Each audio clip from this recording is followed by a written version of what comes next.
Good morning, everyone. My name is Joaquin Esquivel, Chair of the State Water Resources Control Board. Today is Tuesday, August 16th. It is 9:31 a.m., and I'd like to call this meeting to order. I'll begin by introducing my fellow board colleagues.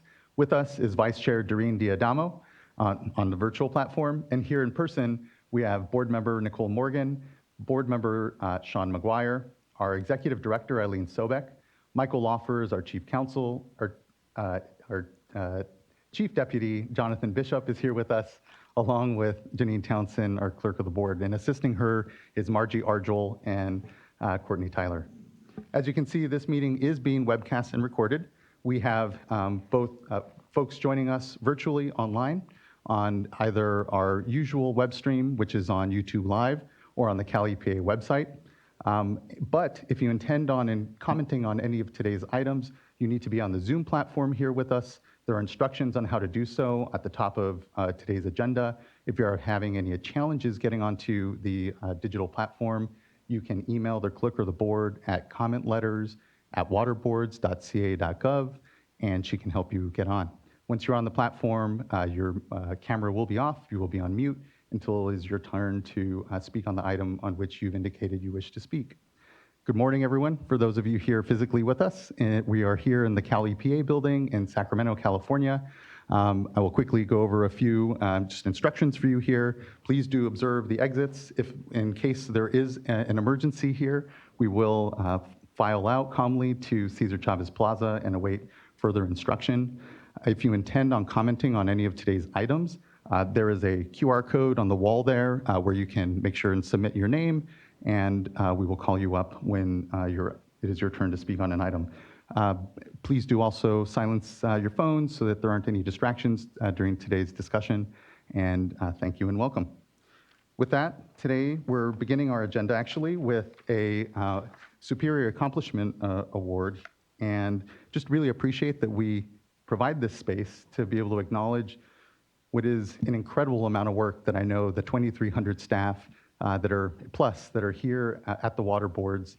And I just want to thank Karen Mogus here for bringing up and acknowledging her team on what is, not lost on me, again, in this last year. What we've been able to do on arrearages alone is kind of drowned out by the drought work we're having to ensure that we're responding to communities with, to ensuring that water rights are administered up and down the state.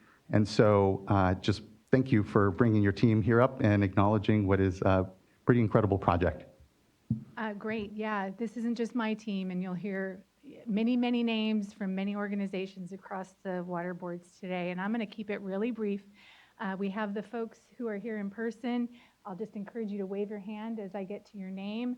I have Diane Barkley from Division of Financial Assistance supporting her team here as well. And just really quickly, a brief description of the work that this group did. There's many of them on Zoom too, by the way. The time frame for developing and implementing the wastewater arrearages program was extremely short, beginning in October of 2021 and requiring the application portal to be opened by February 1, 2022. While continuing to work on the drinking water arrearages program, remember that piece of it? The Division of Financial Assistance, the Division of Information Technology, the Office of Chief Counsel, and the Communications Office arrearages team joined the Division of Water Quality staff to amend the arrearages program guidelines to include wastewater arrearages and revise the application portal to accommodate a new set of facilities and billing entities. The team conducted outreach, reviewed applications, and issued payments by May 15th. And now they are reviewing reports, receiving returned checks, and wrapping up the program all within 1 year of initiating the work. It took a big team, as you see here. This isn't even half of them, across the state water board. So bear with me as I read the names of the award recipients. So starting with Division of Water Quality, Rich Brewer, Gergagan Chand, Rebecca Greenwood, Erling Rockwell, Jacob Mendoza, Elena Rodriguez, Abe Wagner, Adam Petkus, Aziz Dyer, Bradley Davis, and Xuan Liu. With Division of Financial Assistance, Salika Potter, Sandra Haregi, David Deaton, Dinesh Chadhari, golly, Sorry for those of you who I butcher your names, I apologize. Michael Sims, Jamila Ponley, Gloria Ayala, Shannon Spittler, Anandita Paul, Parisa Nahad, Paul Martinez, Cheyenne Konchkoff, Brent Allen. With Division of Information Technology, Russell Hernandez, Mark Chan, Len Scheidel, Hermandeep Singh, Brian Bustos, Pawan Carr, Hans Moons, Jonelle Medina, Michael Germino, Andrew Redden, and Van Tu. With DAS, and it's quite a long list of Division of Administrative Services, Jamie Little, Jennifer Russo, Evan Markstrom, Gina Hostrup, Phoebe Khan, Yelena Galbina, Naresh Damodar, Abigail Ruiz, Neil Lal, CJ Flesher, Joni Benig, Jerry Shai, Hai Chow, Swada Dalik, hold on, we're almost there, Brittany Liverett, Sherry Hollis, Jonelle Greenwell, Randy Louie, Frank Benuelos, Danielle De La Torre, Julie Martin, Jackie Hoon, Katie Hill, Sarah Gomez, Antonio Aguilar, Allison Chappelle, Maxine Freeman, Adrian Milan, Jiwei Lee, Claudia Pena. With Office of Chief Counsel, Julie Osborne, who also was involved, many of these people were also involved with the drinking water arrearages. Julie was just a go-to on all of it. It was great. And with our communications office, they were also really great. Jessica Bean, Molly Williams, and Kelsey Thompson Briggs. And just want to congratulate this team. They all stepped up, worked as a team, and got the work done in an amazingly fast period of time. And I just could not be more proud of everybody, even though I don't know you all. I just, great work. That's why we get all the work to do, because we actually get it done.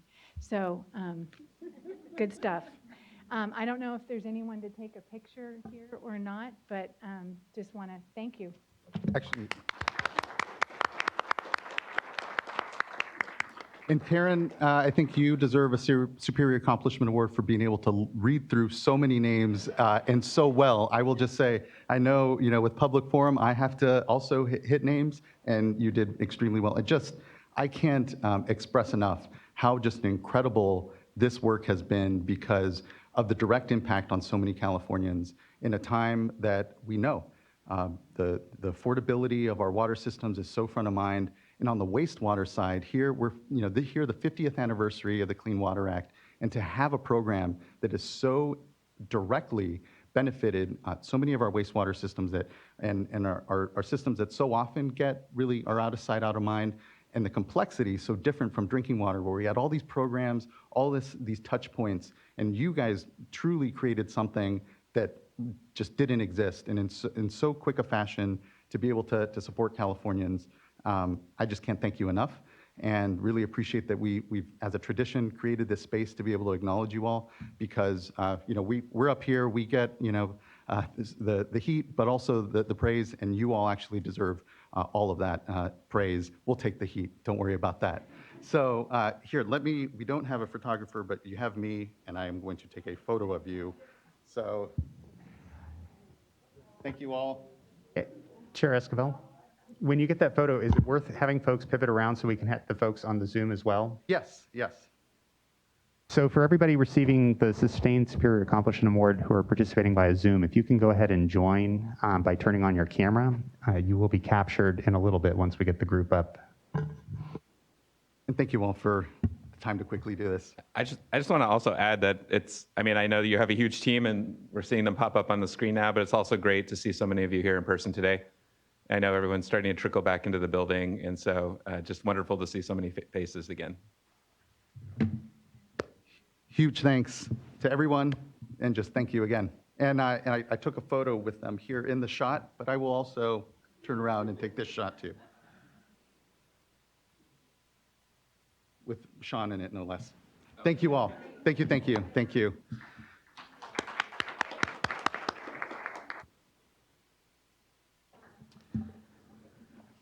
again, appreciate everyone's patience and space and opportunity to honor incredible work. Next, we can move on to public forum, and that is an opportunity of anyone from the public wishing to address the board on an item not calendared before the board to do so, and would like to call up, I think, here on the forum, Zoom forum, Nick Jocelyn.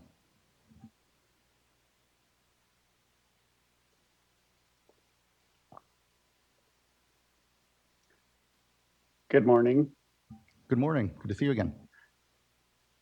This morning, the main stem of the Scott is not passable by fish. It's lower than it was last year, which was a worse water year that had no curtailments yet in effect. The Shasta has only briefly been above the mandated 50 CFS, with no protection being given to taxpayer-funded 1707 in-stream water that should be an additional 7 to 8 CFS. My family got to the Shasta Valley in 1854 and ranched for nearly 170 years. The climate and availability of water in the early days was much more conducive to ranching. Yet there have always been supply side issues for out of stream users, and that's the nature of ranching. There was good years and bad years. Within this century, we've seen more bad years than good. Something has changed in nature. We are drier and we are warmer, but it has little effect on the production of hay. In fact, production of cow food occupies more acreage than ever in the Shasta Valley. In drought, hay prices rise, so field production rises to take advantage of the market.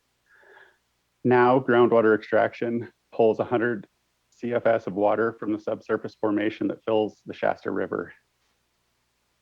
The increased production that aims to chase high prices has rapidly tipped the ecosystem out of balance. Fish counts have plummeted in the last 2 decades as a result of this imbalance. This hay production is one use of the river that is necessary to balance with other uses.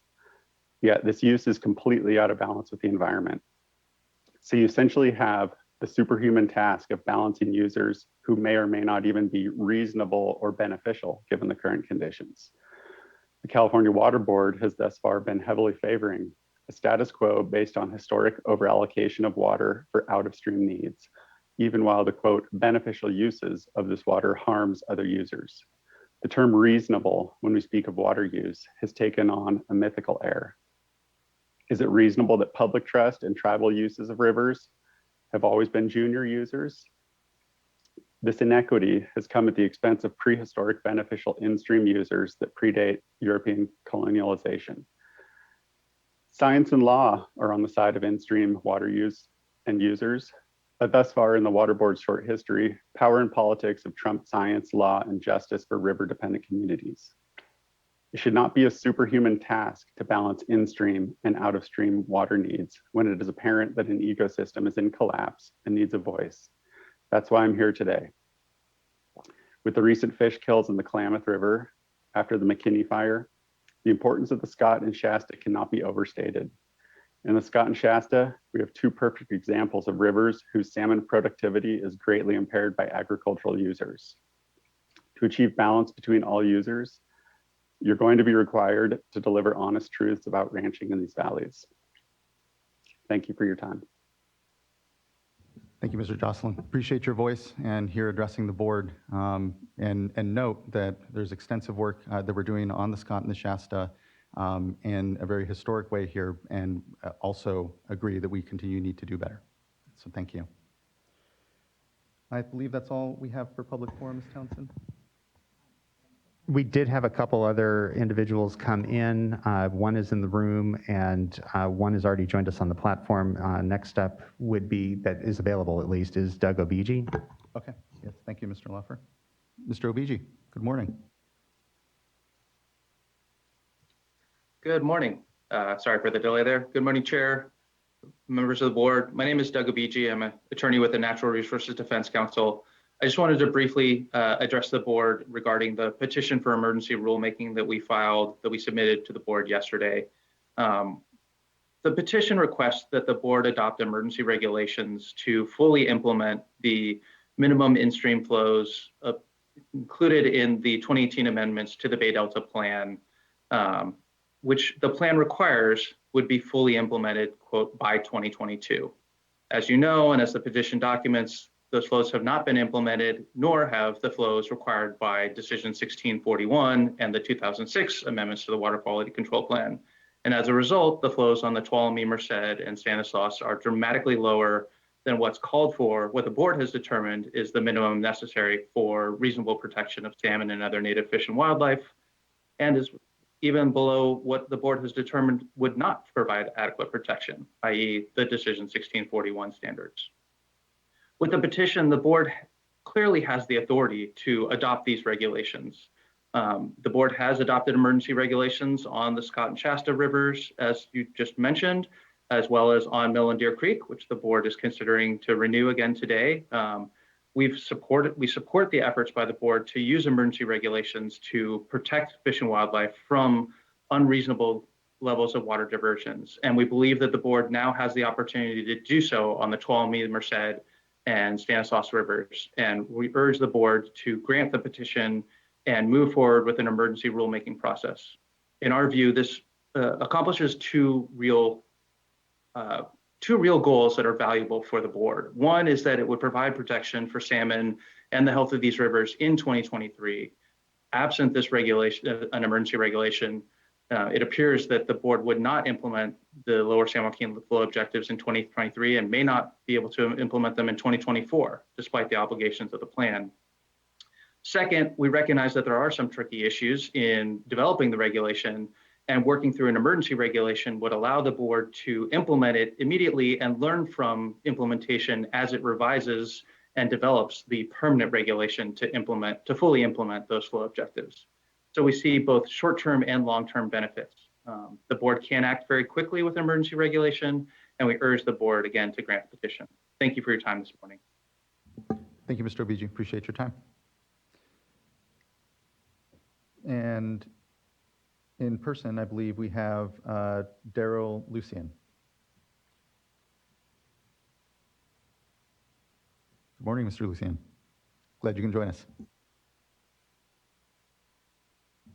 You may need to turn the microphone on there. Yeah. Mr. Chairman, esteemed and venerable, good to see you again, and board members as well. Daryl Lucian, I am here on behalf of Central Basin Municipal Water District, which is a water wholesaler that is a Met member agency in Southern California. Although not formally here on behalf of this organization, I look forward to having some conversations in the future, Mr. Chairman, serving as the interim executive director of the California African American Water Education Foundation, which is an organization comprised of the the water agencies that predominantly serve Black Californian water ratepayers. Notwithstanding that introduction, here to comment a little bit to you all, and we will certainly follow up with a letter to your counterparts in other agencies and departments and boards as is necessary.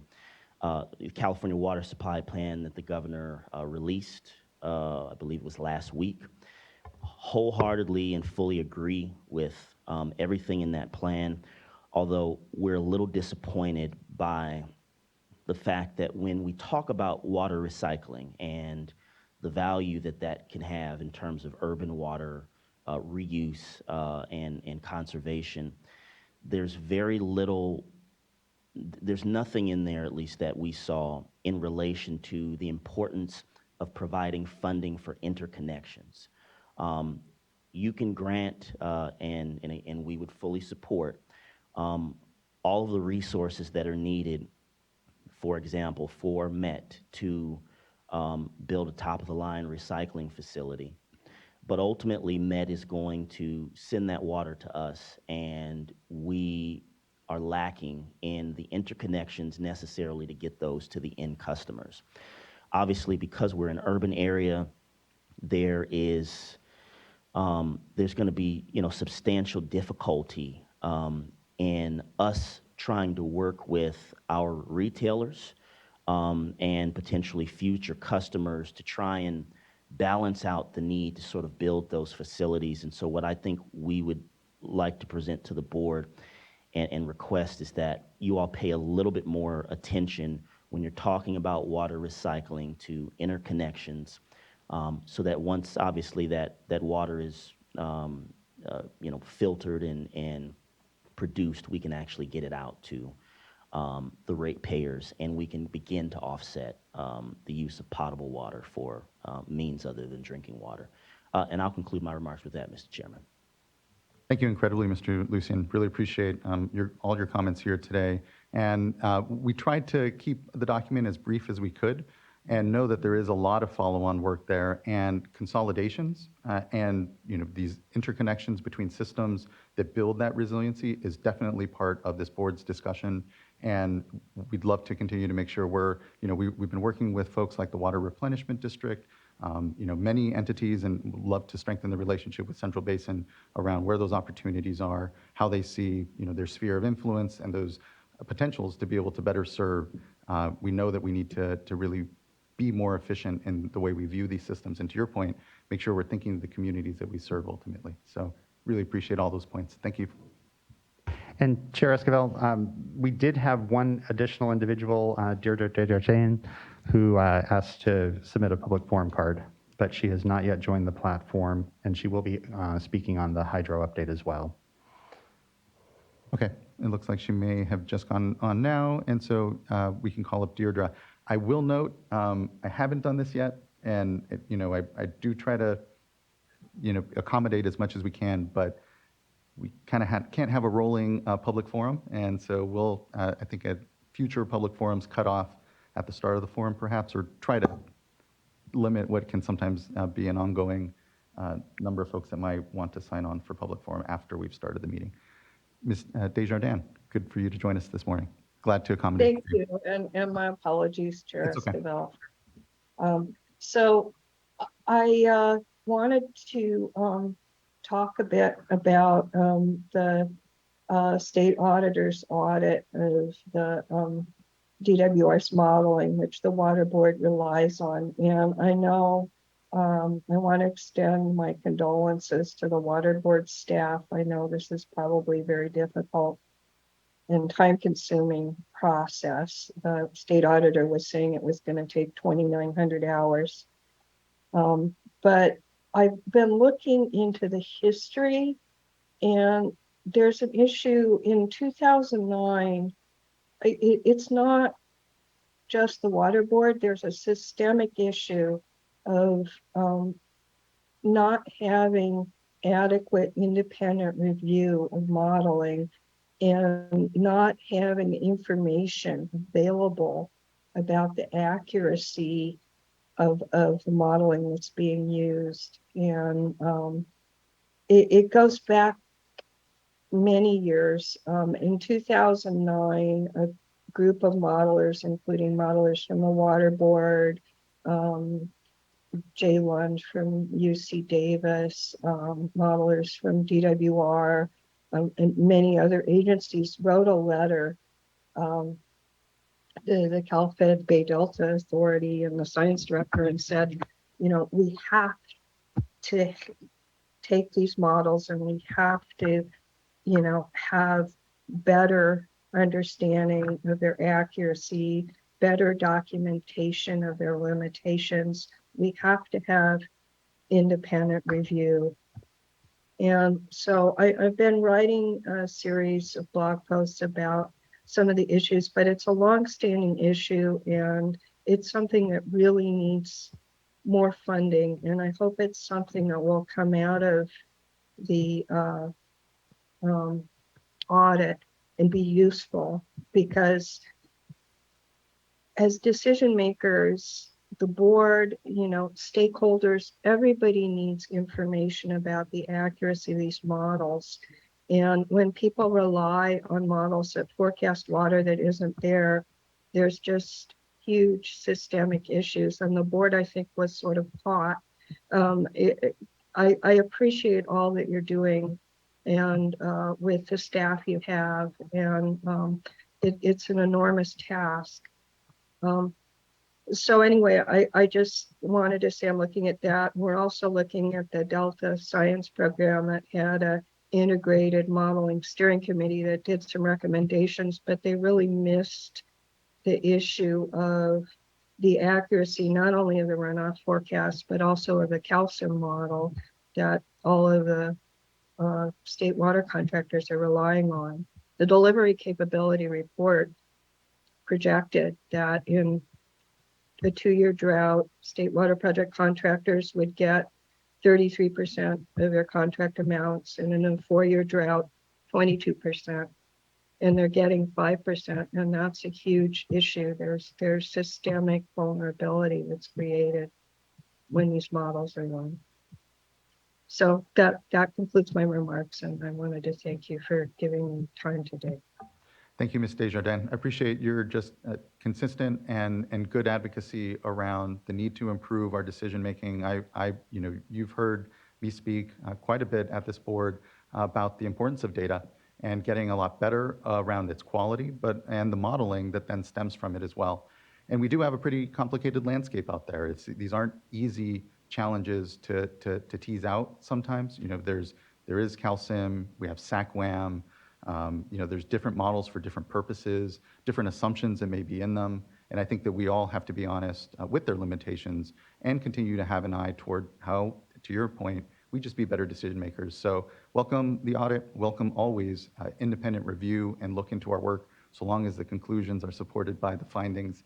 And so here, just thanks, appreciate your comments this morning. Ms. Townsend, anyone further?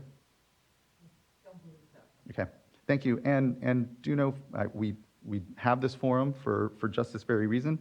Just hopefully folks sign up before we start the meeting, so it's easier to be able to navigate our schedule. So thanks everyone, and appreciate your time this morning.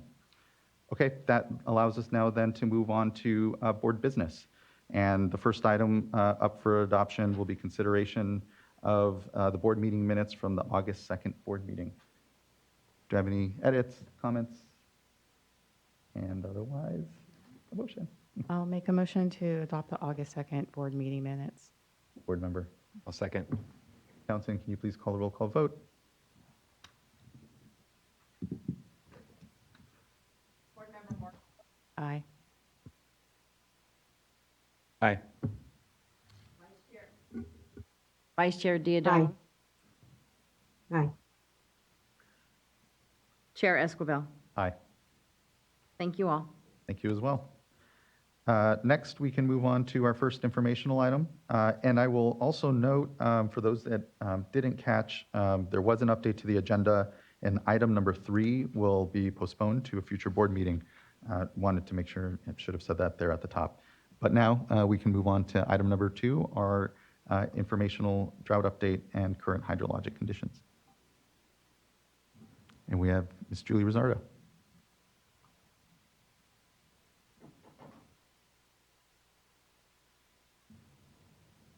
And Mr. Riley Nolan. Good to see you both. Good morning.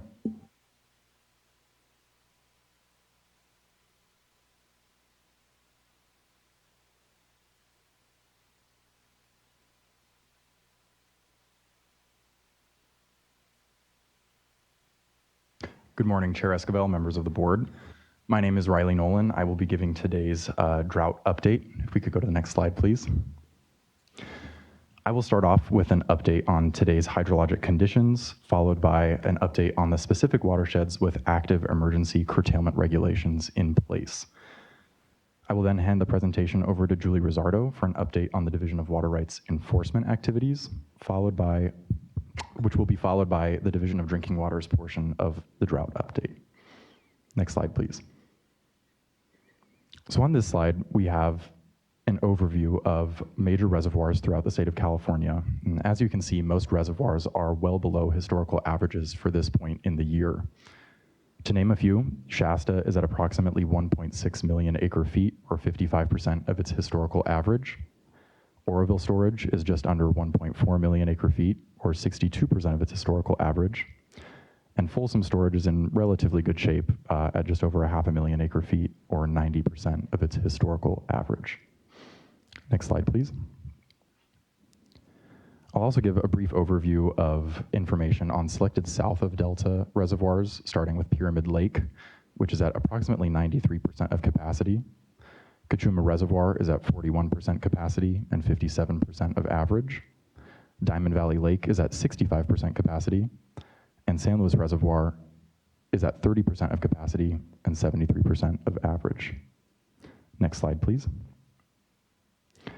The drought monitor for California as of August 9th shows that nearly the entire state is in at least the severe drought category, with the majority of the San Joaquin Valley experiencing exceptional drought, just highlighting how dire the situation is in the San Joaquin Valley. The majority of the Sacramento Valley is experiencing extreme drought as well. We did see a small shift from extreme to severe drought in the southeast of the state due to some seasonal monsoonal precipitation that occurred since the previous hydrologic update. Next slide, please.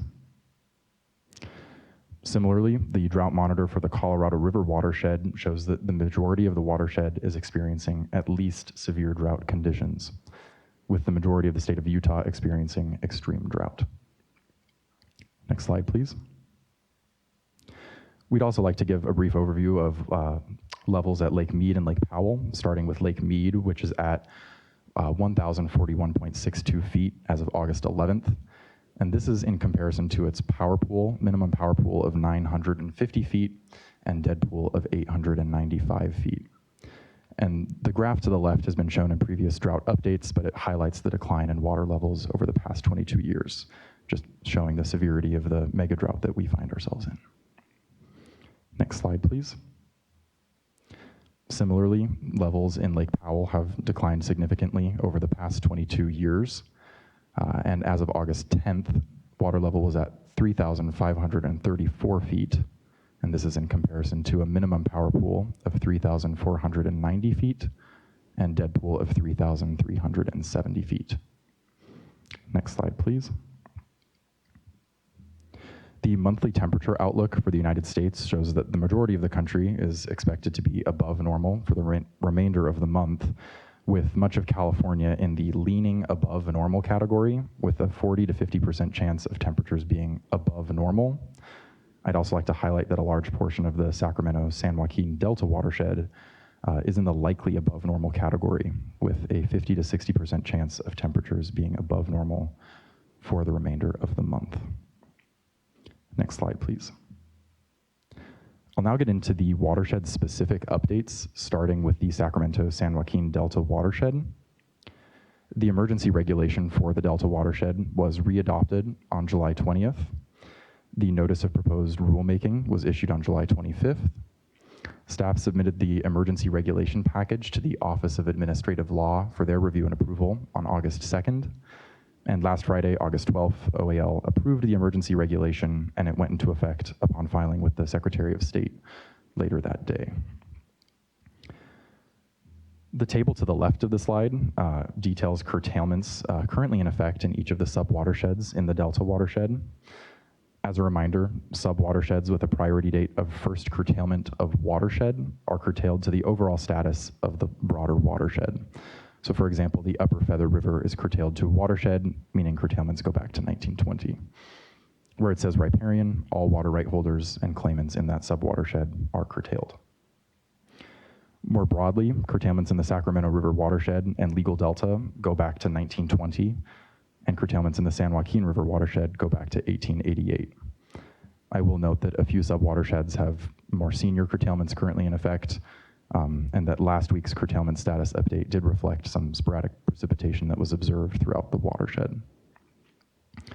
I'd also like to note that additional curtailments will likely go into effect tomorrow in the Sacramento River watershed, and this is due to this subdivision of the readopted and approved emergency regulation that allows for the protection of foregone diversions from the Sacramento River settlement contractors and Feather River contractors. So staff working on the Delta drought effort will issue a curtailment status update later today, and those curtailments will go into effect tomorrow. I'd also like to remind water right holders and claimants in the Delta watershed to check the Delta drought webpage to see their exact curtailment status, and that there's no resubmission of compliance certification forms or exception requests necessary under the readopted and reapproved emergency regulation. Next slide, please. I'll give a very high-level overview on Mill and Deer Creeks. There's been no in-stream flow requirement as of July 1st, and accordingly, the related curtailment orders to implement those flows have been lifted, though other curtailments, including those issued under the Delta Watershed Emergency Regulation or Term 91, may still apply. And as I'm sure you're aware, the proposed readoption of the emergency regulation will be heard later today under item 5. Next slide, please. Onto the Russian River. As was mentioned in the last update, the Federal Energy Regulatory Commission, or FERC, approved a variance that will reduce flows from the Potter Valley project into the Russian River watershed. The drought working group for the FERC variance met and has decided that the in-stream flow requirement will remain at 5 CFS. And this group meets bi-weekly and will revisit the issue in 2 weeks. Staff have posted a revised curtailment status list in response to the reduced flows following the FERC variance. And curtailments and correlative reductions are in place for certain water rights in August. And that curtailment status list is published online at the Russian River Drought webpage. You can see the link on the slide. The voluntary water sharing program has been temporarily suspended due to insufficient supply available for sharing. VSA participants must cease or reduce diversions in accordance with their curtailment status listed on the Russian River Drought webpage. Staff working on the Russian River Drought effort will continue to monitor conditions and provide updates as appropriate. Next slide, please. Storage in Lake Mendocino is just under 50,000 acre feet as of August 11th. Current storage levels in the lake have remained fairly steady since June, only beginning to decline recently in mid-July. And throughout July, flows at the USGS Capellas gauge hovered around 80 to 90 CFS, but following the FERC flow variance approval on July 27th, those incoming flows have decreased to 29 CFS. And that was as of August 11th. Next slide, please. Now onto the Scott and Shasta rivers. All surface and groundwater rights remain curtailed in the Scott River watershed. As of 7:30 a.m. this morning, the flow in the USGS gauge near Fort Jones was 2.88 CFS. In the Shasta River watershed, all water rights are conditionally curtailed to a priority date of April 1st, 1885. And water right holders are required to coordinate diversions with the Scott Valley and Shasta Valley Water Master District and the State Water Board as applicable. As of 8 a.m. this morning, the flow at the USGS gauge near Wairika was 44.1 CFS. The division continues to review and approve groundwater local cooperative solutions in the Scott River watershed, and the proposals and approved solutions are available on the webpage shown on the slide. Next slide, please. So briefly, before handing it over to Julie Rosardo for an update on water right enforcement activities, I'd just like to provide a brief update on the conservation numbers provided by the Office of Research, Planning, and Performance. We don't have a slide for this information, so I'll just speak to it briefly. Preliminary data for July 2022 indicate that total water use is 9.8% lower than in July of 2020, which continues the improved savings that were realized following the board's latest emergency regulation. And with 72% of total urban water supplier population represented in the July savings, the final value will likely be within a couple decimal points of the 9.8% number. And with that, I'll hand it over to Julie. Thank you. Thank you. I'd like to give a brief water right enforcement update. I will not be going into the detail on reading all the stats, but you guys can see we've got a variety of activities going on statewide. And although we've highlighted the Sacramento, San Joaquin, Scott, and Shasta, and Russian River watersheds in this display, we do have a statewide year-round presence in investigating water right complaints that come to us throughout the state, regardless of curtailment status. Of course, inspections are ongoing in all curtailed watersheds with a specific focus. As you can see here, the Sacramento and San Joaquin watersheds, we have 60 pending complaint investigations. In Scott and Shasta, we have 47 pending complaint investigations. And then in Russian River watershed, we have 15 pending complaint investigations. Next slide, please. to give you an idea, just a reminder, the drought webpage is the best place to go to get the updates on all the different curtailed watersheds. And for very specific email updates, please remember to subscribe to our LIRIS lists. The links are here. And with that, I wanted to move it over to Eric with the Division of Drinking Water. Next slide, please. And as we transition, just want to say thank you again for what I know is just an incredible amount of work when we reflect on the scale and scope of curtailments that are actively happening here and the number of touch points we have with a number of water right holders. I want to thank all those that are complying, that are really listening to the information that the board is providing, letting folks know where there is or isn't water available to their priority, and appreciate the enforcement work that is also critically in part of that, because we are out there and putting resources to ensuring that we are trying our best to meet what are these minimum flows and these challenging conditions that we have in the watershed. So I just wanted, as we transition, to really acknowledge and thank you for that. Thank you. Thank you. And I believe Mr. Ayala will be here with us remotely. This is Eric Zuniga. I wanted to Mr. present the Zuniga, I DDW apologize. update. Wrong name on my agenda. Good to see you, Mr. Zuniga. I figured that was me. Let's go to the next slide. And I have a quick update for this board meeting. Next slide is the drought response triage. So we have 137 drought orders. And as of yesterday, we did release 127 more. Actually brings our total with some rescinded phase 1 systems up to 264 total drought orders that have been issued. So the numbers will change accordingly. Your drought emergency is going to stay the same. That the number of systems experiencing a drought emergency wouldn't have changed with this effort. The same thing with the drought warning. The drought warning numbers won't change with that effort either. The ones that we know have issues are still the ones that have issues. Of those 38 drought warning systems, there are 4 that are non-drought related that we are tracking because a water outage issue is a DDW issue, and we're still tracking that regardless. So most of these new drought orders will end up on the drought watch. I want to make a quick point that we're really looking at what type of information do we need if this 3rd year of drought becomes a 4th year of drought. What sort of systems do we need to keep an eye on? What sort of water systems are we concerned with? What information do we need to know so we're prepared for a potential 4th year of drought? And really that's the intent of doing all this work sort of like in the middle of the summer, is we really need to be prepared for the future and in the event that something worse happens and conditions do not improve. So let's go to the next slide just to show you a quick picture of statewide what drought orders are looking like. So again, a pretty good spread around the state, but certain concentrations, of course, in the Central Valley and in the Russian River. And as you heard, the Russian River curtailments being reapplied, it certainly is at a really good timing.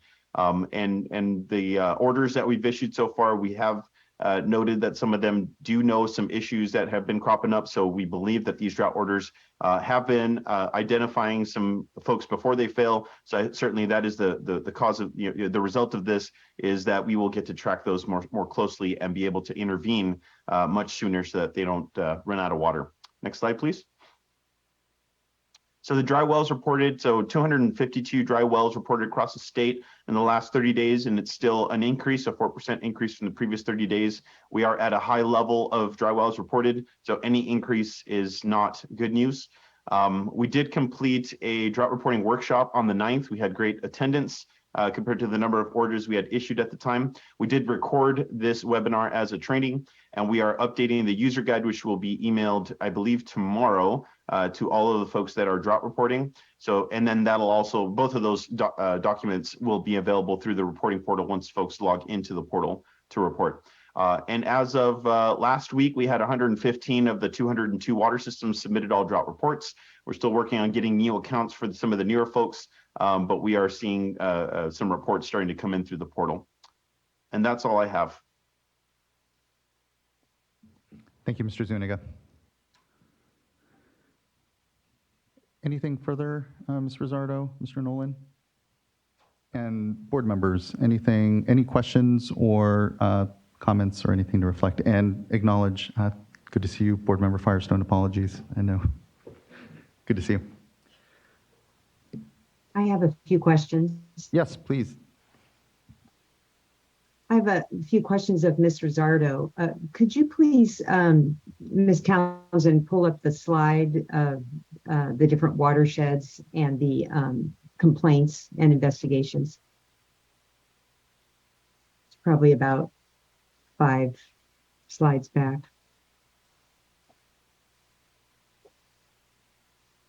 There we go. Thank you. All right, Ms. Rizzardo, could you talk a little bit about process? So how do you typically receive complaints? Is there a link on a website that we could point out for the public? And then also, what is the division doing? And perhaps this is also a question of the Division of Water Rights doing to get information out about how to file a complaint? Great question. So our complaint process starts with the Cal EPA complaint portal.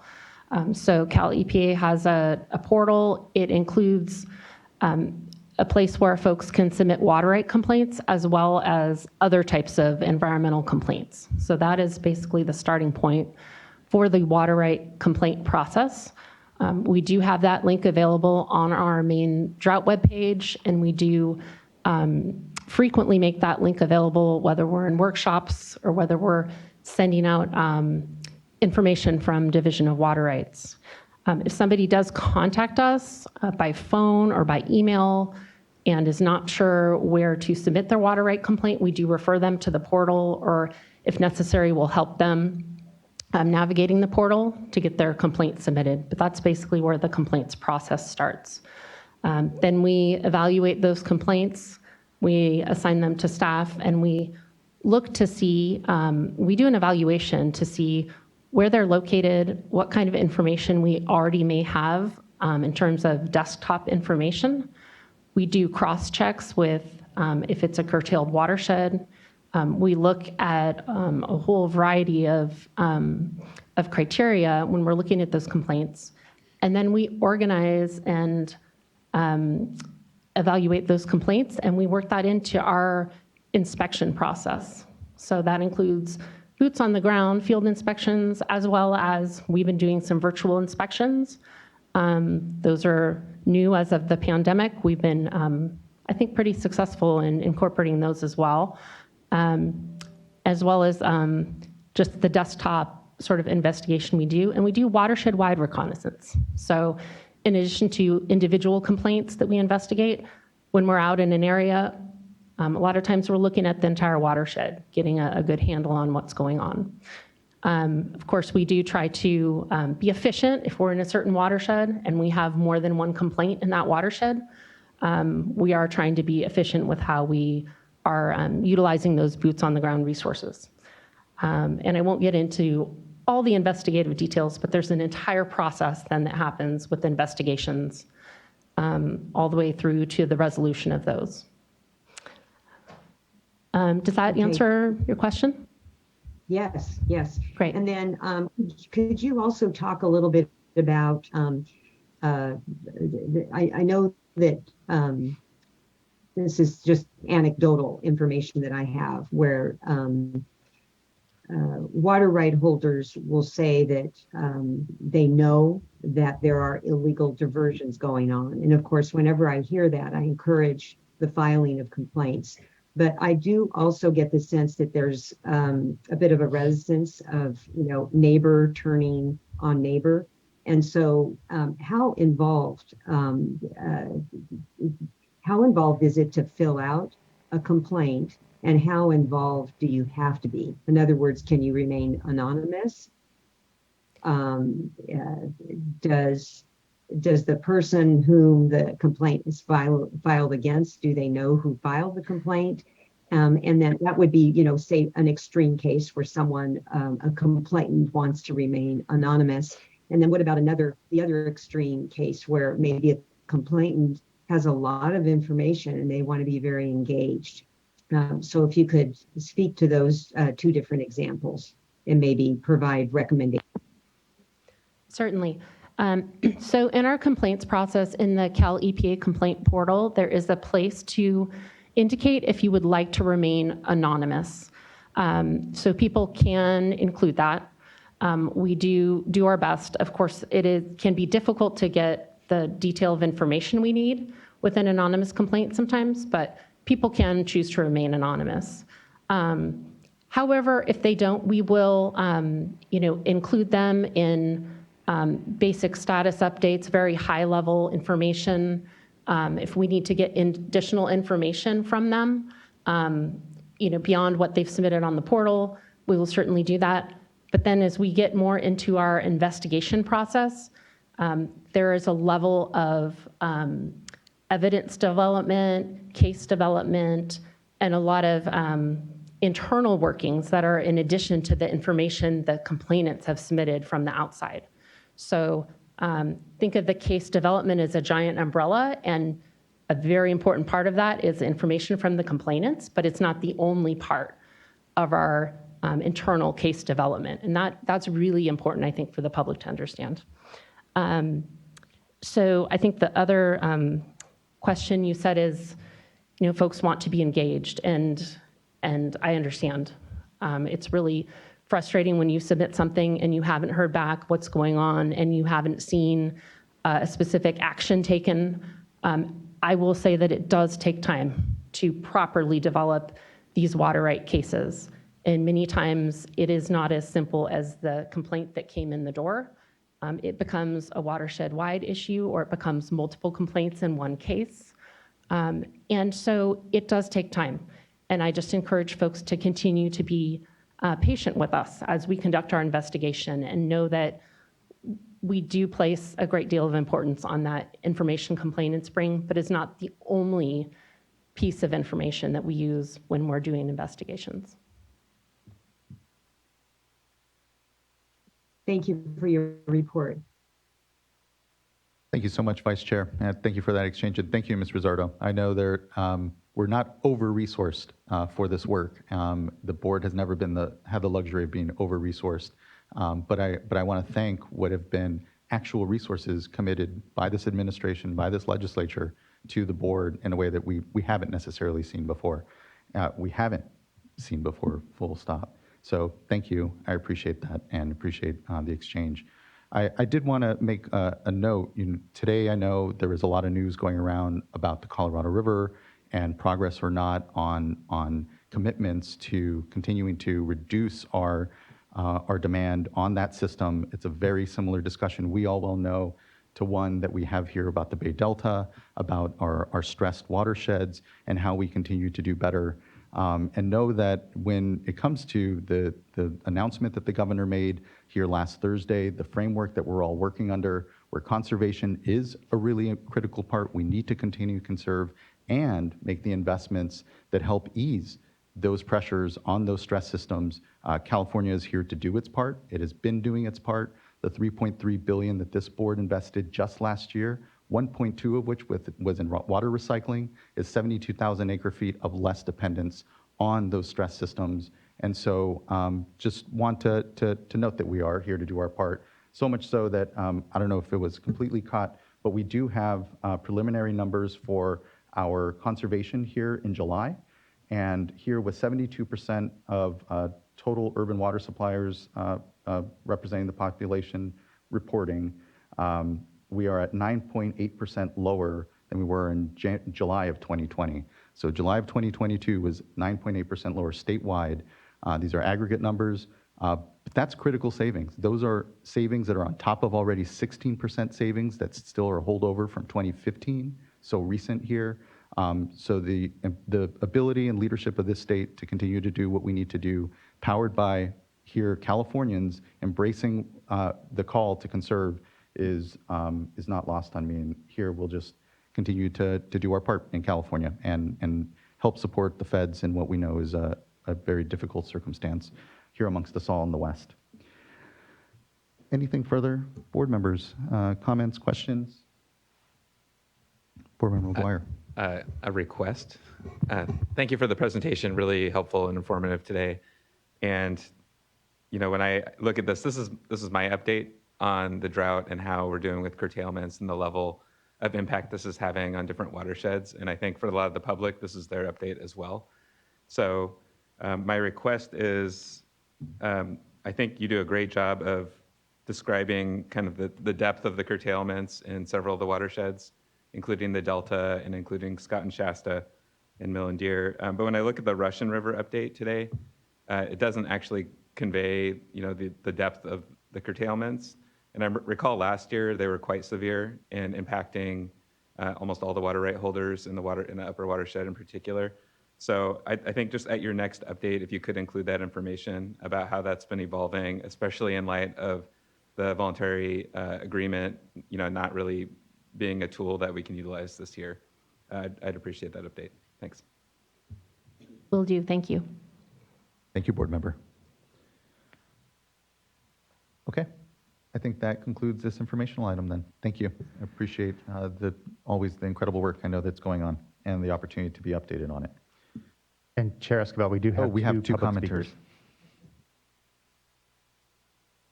Better. We have two commenters before we close this out and apologize. And would like to call up Kaya Rivers, who will be followed by Deirdre Desjardins. Thank you for joining us. Hello, good morning. Thank you. Good morning, Chair Escobar and board members. Thank you for this very informational drought update, and thank you, board, for the opportunity to provide comments today. My name is Kai Rivers, and I'm a policy advocate at Community Water Center, highlighting the need to protect small disadvantaged communities' access to drinking water. As the number of households and communities that lose access to water rapidly increases, funding to support these communities must be readily accessible. Communities that have unreliable access to water due to drought, overdraft, and failing infrastructure issues should be able to easily find the funding they need in order to resolve their current drinking water complications. Communities that face drinking water emergencies already deal with the stress of losing dependable drinking water in violation of their human right to water, and should not have to deal with the additional burden of searching to find funding to restore their access to water.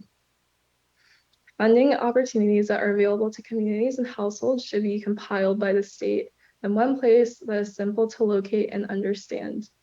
CWC is currently working with the manager of a deteriorating community well on the Central Coast.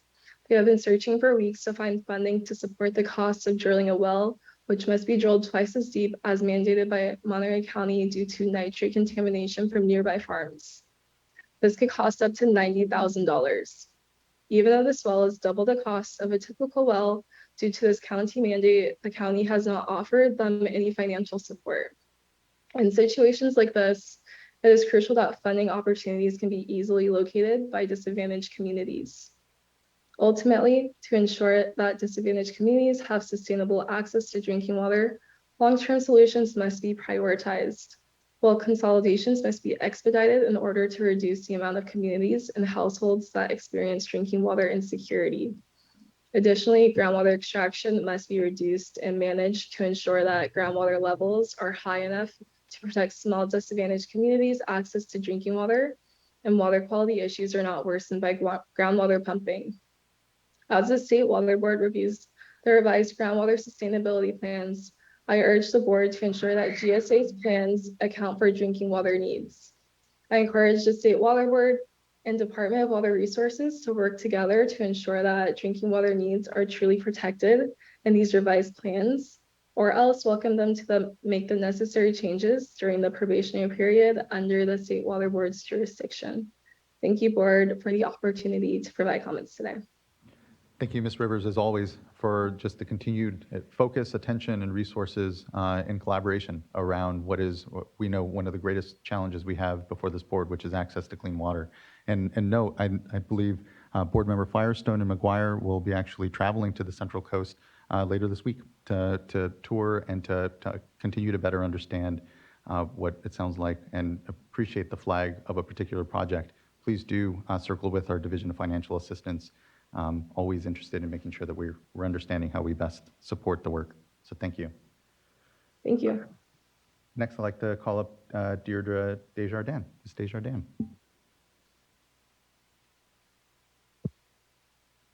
Thank you, Chair Escobar. Deirdre Desjardins with California Water Research. And I just wanted to say, so the decreases in runoff efficiency that we've seen in the Colorado River Basin that are just the canary in the coal mine. And the Sierra watershed is unfortunately experiencing lesser, but we think similar kind of decreases in runoff efficiency that point to long-term aridification. So the peak snowpack in Colorado this year was 91% of long-term average, but runoff is much less. One of the reasons is there's an increase in atmospheric thirst. The Desert Research Institute found a huge, mostly unnoticed increase in atmospheric thirst across the West, particularly in the Southwest, but also in California. And unfortunately, there's a positive feedback as atmospheric thirst increases and you're in a water limited region, the soil dries out more and you get increased heat flux and then there's increased atmospheric thirst. And that's one of the processes driving the reduction in runoff. The other process, there's this land atmosphere interaction that's not captured in our current models. The runoff is the earth becomes then like a dry sponge because of this increased atmospheric thirst. And in the Colorado River Basin, they found that soil conditions the previous fall are predictive of reduced runoff. But that's not captured in our California models. And unfortunately, all of the climate change projections, the Department of Water Resources is projecting a 4% increase in Sacramento River runoff with climate change. And I was like, that just looks wrong. And I went and looked and they're using runoff models that are calibrated from data from 2003 and before. And the atmosphere has just changed. Unfortunately, this is used for SGMA. This is used for the Water Storage Investment Program. It's used for the Delta Conveyance Project. And it's another thing where we're using the past as a guide to the future. And it's why we haven't anticipated this. It is aridification. And it's this long-term drying. We're just going to get less runoff. Punctuated by periods of extreme flooding, as the Arc storm showed, but generally significantly less runoff for a given amount of precipitation or snowpack. So in looking at curtailment, in looking at drought planning, I just wanted the board to be mindful of this. And I'll give you more information as I find it. Thank you. Thank you, Ms. Desjardins, and wholly agree that we need to continue to get better about actually matching up our uses and our demands to what is actually available and what we can reasonably expect to be available. And it is certainly an evolving science and one that willing to very much embrace and know that it's core to our success here. So thank you. Okay, that brings us to the conclusion of commenters for the informational item, and apologies for sometimes almost glossing over them. I apologize, truly. Okay, next, let's move on to our next item, which will be item number 4. This is a consideration of a proposed resolution and adoption of Clean Act Water, Section 401, Water Quality Certification and Waste Discharge Requirements for Restoration Projects statewide, also known as the Statewide Restoration General Order, thankfully. I just want to acknowledge as we start to gather that this has been an incredible collaborative effort across the state with so many entities, but certainly including sustainable conservation and others. And so just thanks everyone for this work. This Restoration General Order comes at a time when we need to be doing restoration at scale, better, faster, because the climate crisis is upon us, and we know that restoration is a critical tool here amongst us as we try to reconcile these damaged systems that we've all inherited for a future climate. So with that, just thank you, and kick it off to our team here.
think we can get started.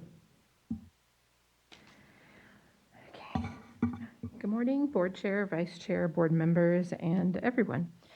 Today I'll be speaking to Agenda Item Number 4, consideration of a proposed resolution and adoption of Clean Water Act 401 water quality certification and waste discharge requirements for restoration projects statewide, also referred to as the Statewide Restoration General Order, and certification of the supporting program environmental impact report. The purpose of the proposed order is to expedite consultation and authorization of eligible restoration projects that do not qualify for coverage under the General Water Quality Certification for Small Habitat Restoration. My name is Jessica Nadolski. I'm a Senior Environmental Scientist Supervisor with Division of Water Quality. With me today in the room is Watersheds and Wetlands Section Manager Paul Hann. Serena Liu from the Office of Chief Counsel is joining us via Zoom. Additionally, joining us at the table are Erica Lovejoy from Sustainable Conservation and Meredith Parkin from ESA. Sustainable Conservation and ESA have provided technical assistance for this effort. Next slide, please. This brief presentation will provide an overview of changes presented in the proposed final documents and resource areas included in the Statement of Overriding Considerations. Then I'll present recommended changes discussed on the change sheet issued last Friday, August 12th, and also available at the back of the room for those who are here in person today. The last slide of the presentation provides a reminder of the list of eligible project types provided for authorization under the order. Next slide, please. State Water Board received comments that the definition of restoration is too broad and, as written, could potentially authorize non-restoration projects. In response, the proposed final order, Section 5, page 2, was revised to add, the approving Water Board determines if a proposed project meets the definition of a restoration project and is eligible for authorization under this order. This adds to the requirement that the approving Water Board may only authorize a proposed project of an eligible restoration type under this order if it determines that 1, the project meets the definition of a restoration project as defined in the order, 2, the project adopts and implements all appropriate general protection measures and CEQA mitigation measures to protect water quality and beneficial uses, 3, the project proponent fulfills all approving Water Board requirements for project information and reporting, and 4, the project is designed to protect water quality and beneficial uses in accordance with regional or statewide water quality control plans. Next slide, please. Comments were received regarding the appropriateness of using the proposed order to cover complex projects, especially those within certain ecologically sensitive areas of the state without additional public involvement. In response, the proposed final order, Section 3, page 2, was amended to include the addition of a required 21-day public notice by the approving Water Board of a notice of intent, or NOI, for an individual project proposed for authorization under the order. This will allow for public participation and comment on future individual projects proposed to be authorized by this order. Additionally, the proposed final order provides an opportunity for use of a project-specific CEQA document to address more complex projects with the potential for additional impacts than those included in the program EIR. Project proponents are further encouraged to collaborate with other applicable regulatory agencies in coordination with the approving Water Board when seeking authorization under the order, and nothing in the order precludes coordination with currently established regulatory programs or organizations. Next slide, please. Comments were received requesting the board establish set timeframes for board action on restoration project applications, after which approval would be automatic. The Permit Streamlining Act imposes a 30-day deadline to determine whether an application for a project is complete and sets other deadlines for final board action. Although the intent of the order is to streamline project reviews and approvals, no additional mandate pertaining to time frame is included in the proposed final order due to the range of projects, both in size and type, that may be authorized. The proposed final order, attachment B, page B3, was amended as shown to clarify that the 30-day deadline to determine completeness applies when additional information is submitted following receipt of the notice of intent. Also, the proposed final order has been changed to require a pre-application consultation meeting instead of merely recommending one. Next slide, please.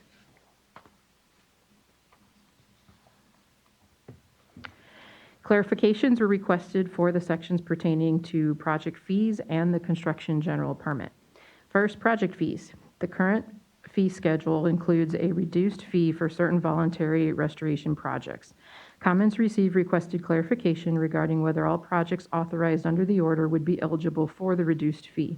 A statement was added to the order, Section 10, page 4, to clarify projects authorized under this order may not automatically qualify for a particular fee discharge category. The definition of a restoration project in the order is a broader definition than used in the current fee schedule for ecologically restoration and enhancement projects, or EREPs.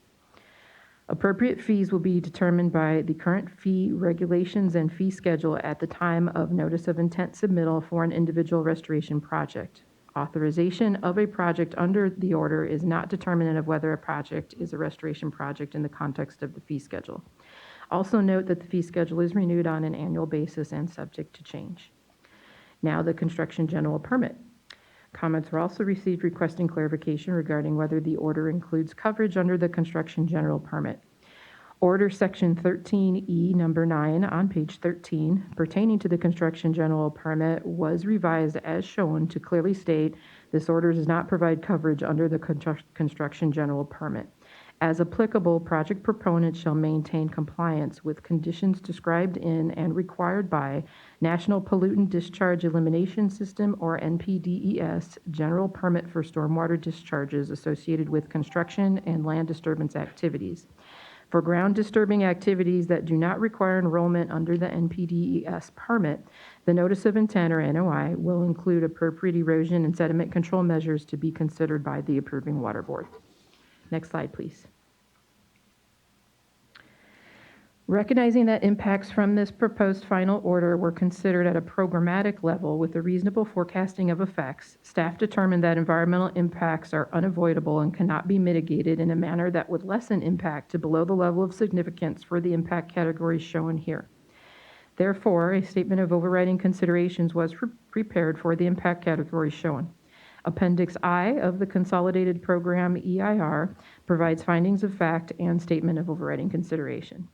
This is not to suggest that adverse impacts would always occur through use of the proposed final order, but simply that at a programmatic level, without project-specific details, it is not possible to determine that mitigation measures would reduce the significant impacts to less than significant in all cases.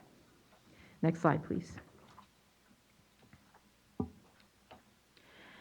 Following public comment, staff added a standard condition in the proposed final order, Section 13D, number 5, page 11, that limited the applicability of the order when an enforcement action is involved. The original proposed addition was intended to address concerns that projects resulting from an enforcement action would not necessarily meet the net increase requirements included as part of the order's definition of a restoration project. As a reminder, a restoration project is defined in the order as one that would result in a net increase in aquatic or riparian resource area functions and/or services through implementation of the eligible project types, relevant general protection measures, and consideration of design guidelines. Upon further consideration following the public workshop held on August 4th, staff recommends deletion of the text shown pertaining to enforcement actions.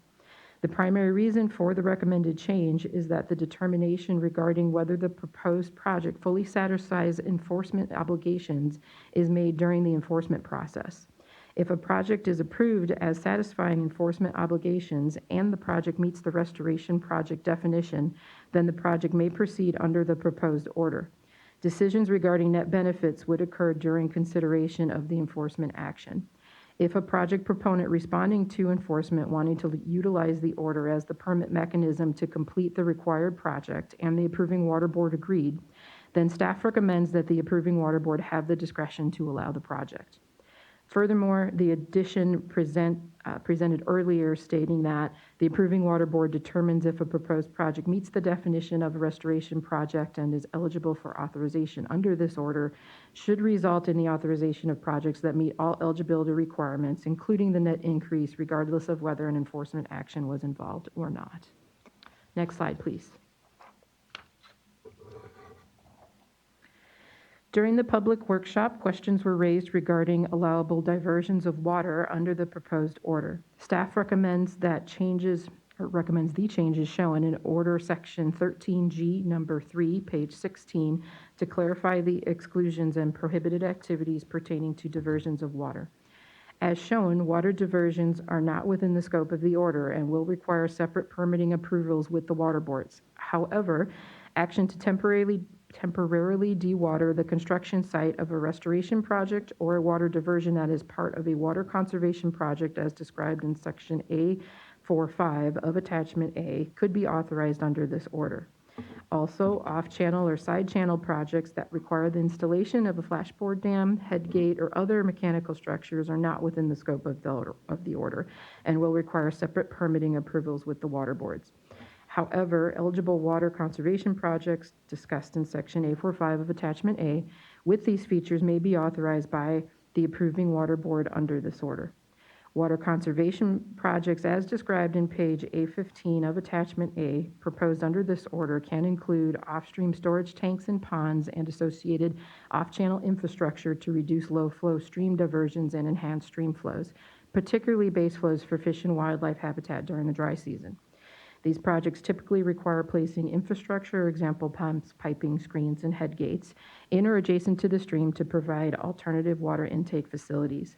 As stated previously, the approving water board would determine if a proposed water conservation project meets all the requirements of the order. Next slide, please. Lastly, staff recommends a few administrative changes to the proposed final documents via the change sheet. As shown, staff recommends replacing the current National Marine Fisheries Service or NMFS text in Appendix D of the program EIR with links to the repository for these documents at their agency homepage. This will ensure project proponents are viewing the most current version of these documents at all times. Also, staff recommends a few consistency revisions to first amend the definition of a restoration project in Attachment A of the order, page A4, to match the order definition word for word. Second, the order section 13I, number 1, page 18, refers to a general construction measure, but the remainder of the order uses the term general protection measure. The recommended change would make all the terms consistent. There's also a verb tense correction recommended for the prologue paragraph of the program EIR on page 1-1. Next slide, please. As a reminder, presented here is the list of eligible project types proposed to be authorized under the order. This concludes the staff presentation. I'd like to ask if the board chair or members have any questions at this time. Thank you for going through that and balancing what I know are a lot of complex considerations when it comes to how best we ensure that we are maximizing our opportunity to restore, but also doing it in a way that reflects we need to have good decision making here because these are long-standing and then permanent investments we're looking to make. I don't have any questions here. I know we have about 11 commenters. I'll note. I'll kick it over to board members for any questions, comments, any thoughts. We'll have a small break. We'll get into then the commenters and then try to, and then see where it leaves us. And if we'll need to then extend this on the other side of lunch or perhaps just try to wrap up before we take one. So for everyone's planning purposes. I don't have any questions or follow-up at this point, but look over to my fellow board colleagues for any comments or questions. Board Member McGuire, please. Yeah, thank you for the presentation and all the good work that you've done on this restoration order over several years now. I know it's been a long road, and I'm just really thrilled that you're here today, frankly. I do have a question. You had a slide about the permit processing timeframe. And I would say that, one of the fundamental benefits of having an order, a statewide large restoration order like this is the idea that it can help actually accelerate projects and move them forward more quickly. And so my question to you is, how do you anticipate tracking implementation of this order, assuming it goes forward today, in terms of seeing how well it works in accelerating project delivery? That's a great question. So this is a similar question to the one that came up with our dredger fill procedures a few years back. I want to say up front that it's a little bit complicated by the changes in the federal framework that's been going over the last couple of years. Nevertheless, we do keep track and we are very careful about our data management of all of the permits that come in through CWICS. We regularly take a look at how Our overall permit timelines are tracking. That's one of the performance measures that we have on the performance measures page. We don't specifically on that performance measures page pull out any specific programs or permits, but that's something that in most cases we could do. And if that's something the board would like us to follow up on in the future, we can do that. Okay, yeah, thank you for that response. I would definitely be interested. I don't know how far down we need to drill into that question, but I would, as we've add more unique permits to the fold, could, I think, be very helpful to understand how those are performing. And this is, I think, a very good example, especially in light of all the discussion today about aridification, the drought, the need to move forward on projects, and the time challenges that we have in getting them completed in a way that they can be useful. Good morning, Mr. Board Crater, Member please. McGuire. May I? Yeah. Yes, So please. also just to add to that, we are very involved in the Cutting the Green Tape initiative and participating in the annual and semi-annual meetings that we have. We're working closely with the other agencies, and there's a good feedback forum there from practitioners and from agencies that we work with. So in addition to our internal accounting mechanisms using our databases and tracking, we're also going to get some really good qualitative feedback from the groups that we work with, and we've been doing that and we'll continue to do that. Yeah, thank you. I think on both of those fronts, that's fantastic. Thank you, board member. Appreciate the emphasis. Vice Chair, if you have anything. Thank you. Yes, I do. Thank you, and thank you for that question, Board Member McGuire. I had a similar question and just appreciate the response that was provided. But in addition, I'm just really excited about this general order, and I know we all are, and would like to see progress, and would like to hear staff's thoughts about updates at the appropriate time, whether it's through the executive director's report or coming back, depending on how you think things are processing. Mr. Crater, the qualitative information you'll be getting. I just know that this is something that we're going to want to continue to receive updates on. We could receive them through briefings, but I think that the general public will be very interested as well. I would recommend as a start, just given the heavy calendar that the board members are facing, that we plan on providing you periodic updates through the executive director's report, and then perhaps when we accumulate a critical mass for a board member information item, we could return and do an update perhaps a year or later down the road when we've got some data points. Great. Sounds good. Thank you. Thank you, Vice Chair. Thank you, Mr. Crater. Yeah, all policy is implementation ultimately, and so this board's mind is already there. So thank you. Let's go ahead and take a quick break, and then that way we can get into our commenters comfortably and carry through the discussion.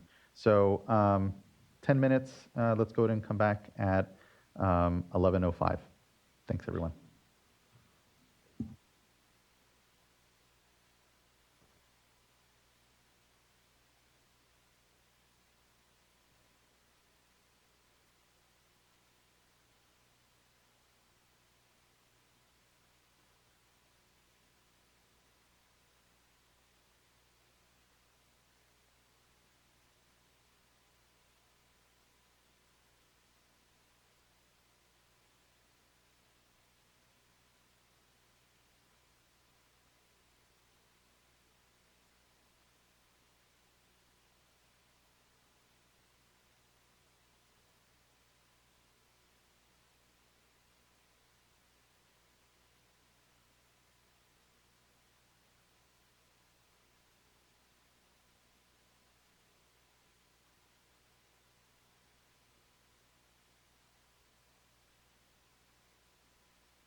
I know Board Member McGuire will be right back here in a moment, but I think we can start to get started. And thanks everyone for the break. I think our first commenter here will be Brad Henderson from the California Department of Fish and Wildlife.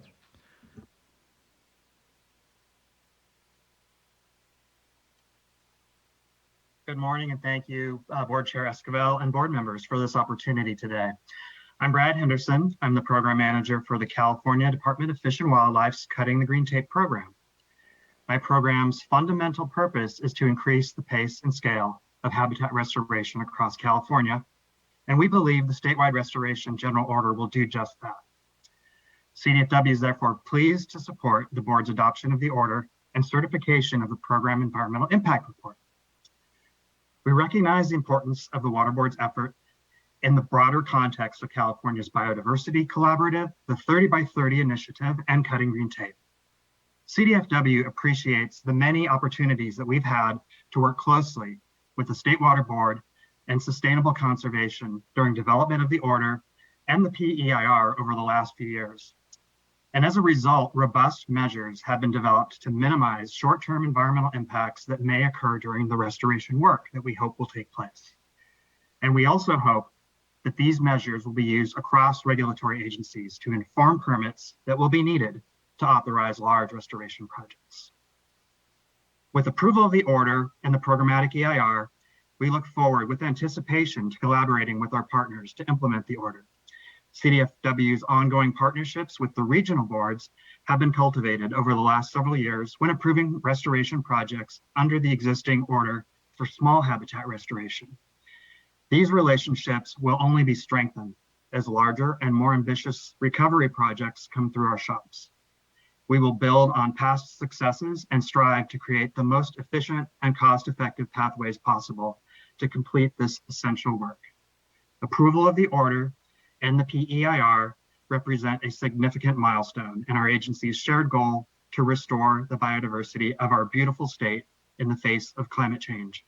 We commend and support the Water Board's efforts, and thank you for this opportunity.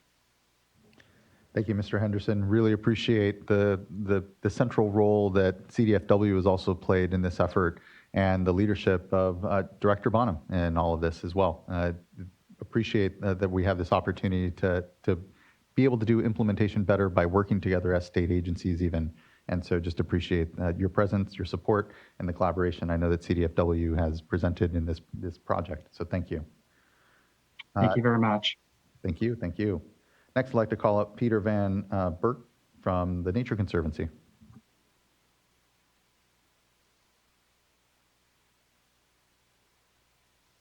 Good morning. My name is Peter Vanderbergt. I'm the North Coast Restoration Project Manager for the Nature Conservancy here in California, and I'm calling in to express my support and TNC's support for this proposed Restoration General Order and its associated PEIR. So as we know, California is a biodiversity hotspot, and our state's aquatic habitats are critical to maintaining that biodiversity. But environmental degradation has significantly impacted these sensitive habitats. We've lost at least 90% of our historic wetlands, and an estimated 2/3 of our water bodies are impaired. So if we want to have a chance of addressing the climate crisis and recovering species from the brink of extinction, then it's our responsibility to restore these degraded habitats.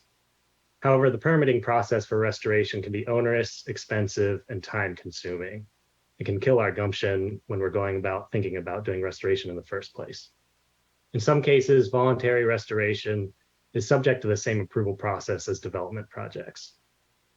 I work primarily on coho salmon restoration in watersheds along the North Coast, and this proposed statewide restoration permit and its PEIR will be an absolute game changer for my work.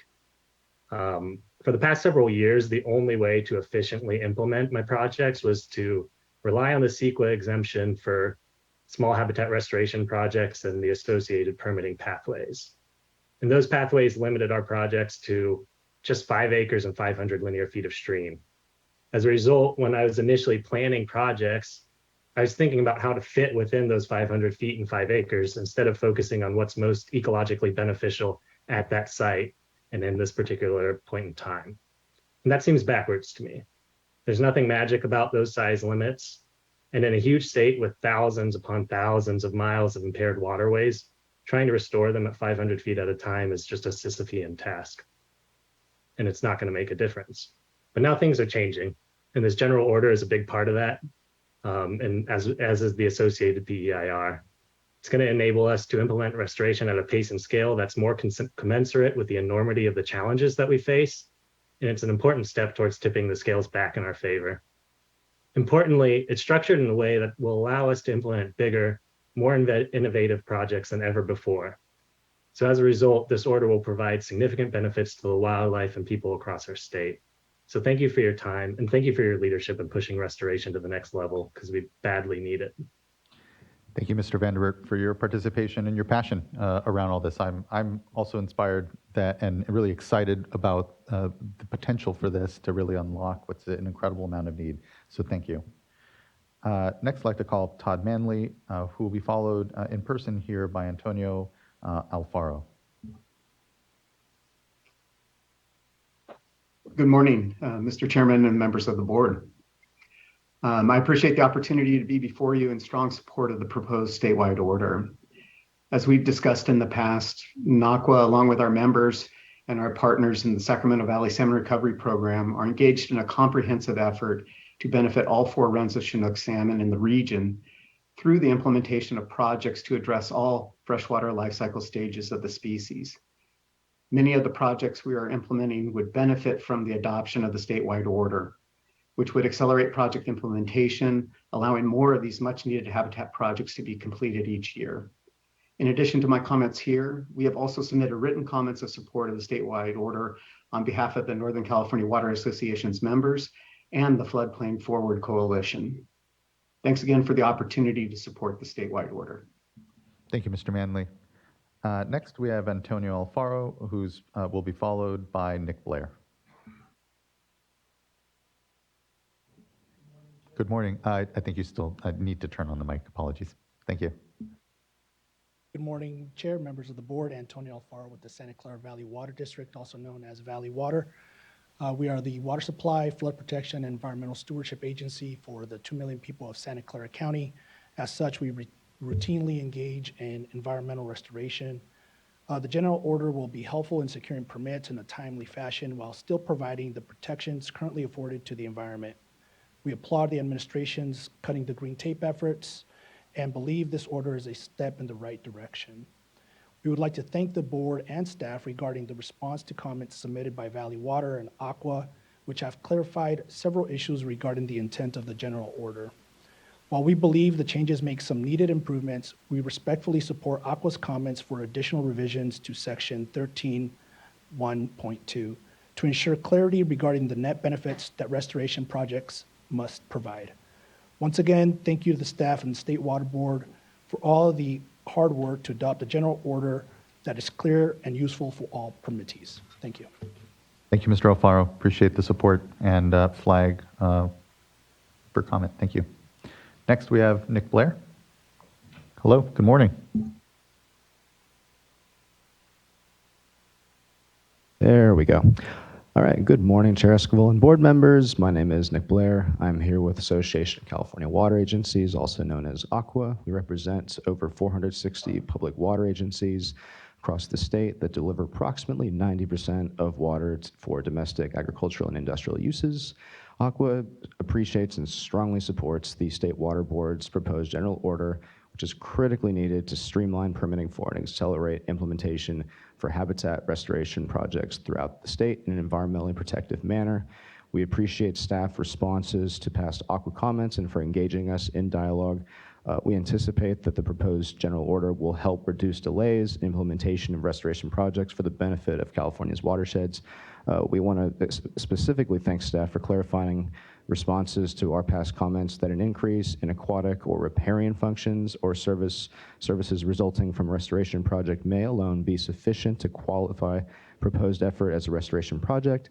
This approach better assures that the order may be used to approve restoration projects that by design retrofit historical water facilities or modifications or intentionally convert low quality habitat types to higher quality habitat types.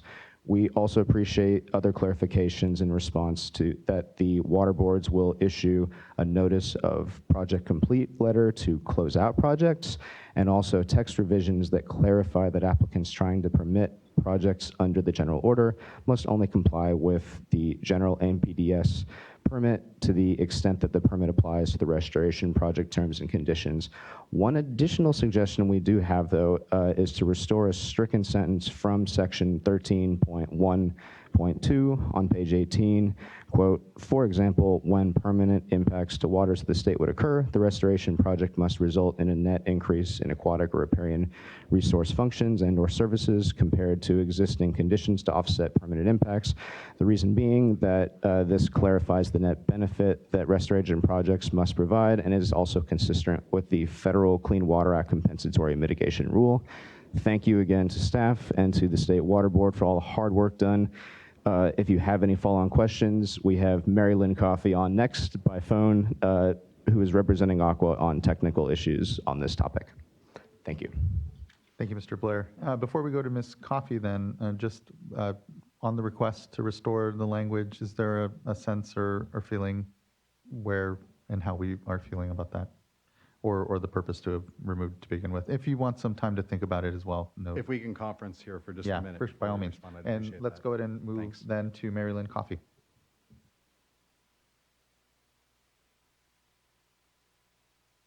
Good morning, board members. I just want to add to my thanks to staff and to the board for considering adoption of this general restoration permit and furtherance of cutting the green tape and the commitments that you made during the Waters of the State dredge and fill procedures adoption. I do think it will be incredibly useful to those proposing large restoration projects. I sincerely hope that you adopt the permit today and that you adopt its current scope for restoration projects without limiting it further. And with respect to implementation, should you adopt it today, I might suggest that you might consider whether there could be periodic updates provided to the State Water Board, not just regarding the number of restoration projects and authorizations and the timeframes for those authorizations when the 401 cert is issued by the State Water Board, but also perhaps you could obtain updates from the regional boards with respect to authorizations and permitting timeframes under the general order. The vast majority of restoration projects are going to be considered, and 401 certs would be issued by the regional boards. So perhaps through the liaisons or something that might be an update that could also be obtained. Again, thank you. Appreciate you following through with this and strongly support the permit. Thank you, Ms. Coffey. Mr. Crater? Thank you. I think we're ready to actually tackle the last question as well, but starting with Ms. Coffey's suggestion, that would be our intention, is when we follow up to report both on how the State Water Board is doing as well as the regions. We hear directly from the regions through our roundtable. We also hear from stakeholders where they have compliments, concerns, questions. So we'll make sure that all that passes on to you when we do our updates. Great, thank you. Going back to the other, the comment, we did receive concerns and recommendations about removing that. It was removed at the recommendation because it was, I might need to get actually a clarification from our team about what the reason was for the removal. However, we didn't think it hurt to remove it or to leave it, frankly, because it's just an example in there. If there's a lot of concern about removing the example, I think that we could certainly remove the strikes and leave the language in there. It frankly doesn't change how we're going to implement the order. It just provides some assurance through example. Okay, thank you. I appreciate that, the clarification around, intent and here, hearing that was beneficial, but again, it's an example when you look at the order. So, And Ms. Ndalski is happy to provide a clarification for why it was a concern. Okay, yeah, by all means. Yeah, for some context, the concern was that there was no specific reference to the no net loss policy in the example. And so when we started going down that rabbit hole, it was, as an example, do we want to continue to add things that would all be applicable? So that's where the decision to just strike it as an example resulted from. But like Mr. Crater said, absolutely, if the board's wishes is to put it back in, it's not going to Yeah, hurt this. I appreciate that. I appreciate that back and forth in the explanation, and I can see where it'd be quickly become a rabbit hole if we were to give the perfect example here amongst it all, and know that the impact of it is not that, either the no net policy, no net loss policy, or even other considerations for how these projects are permitted isn't impacted by how we kind of frame out that example in there. So. Thank you. I appreciate that. I'll mull on it. Other board members may as well, or have further question. Board member, yes, please. Sorry, can you just clarify that concern? So the concern that of why it was deleted was because the example, you didn't flesh out in the example the other requirement or the exact definition and considerations for net benefit? Yeah, the comment really was a question of, oh, this is great, but then how do we meet our no net loss policy, and why isn't that referenced here as well? So we started considering the things that could be referenced there, again, in terms of an example. That's why we decided, hey, if this is going to cause concerns, it's better as an example just to delete it, and again, it wouldn't change the substantive, text that's there. I think one other important consideration is that we do discuss at length the no net loss policy and our dredger fill procedures, and those guide how we permit wetland-specific applications. This is a permit that we would be implementing for restoration, which could include dredger fill, but where it crosses over with dredger fill, we discuss what no net loss means in that policy. Thank you. Let's move on to further commenters. Next, we have Matt Clifford, who will be followed by Kellex Nelson.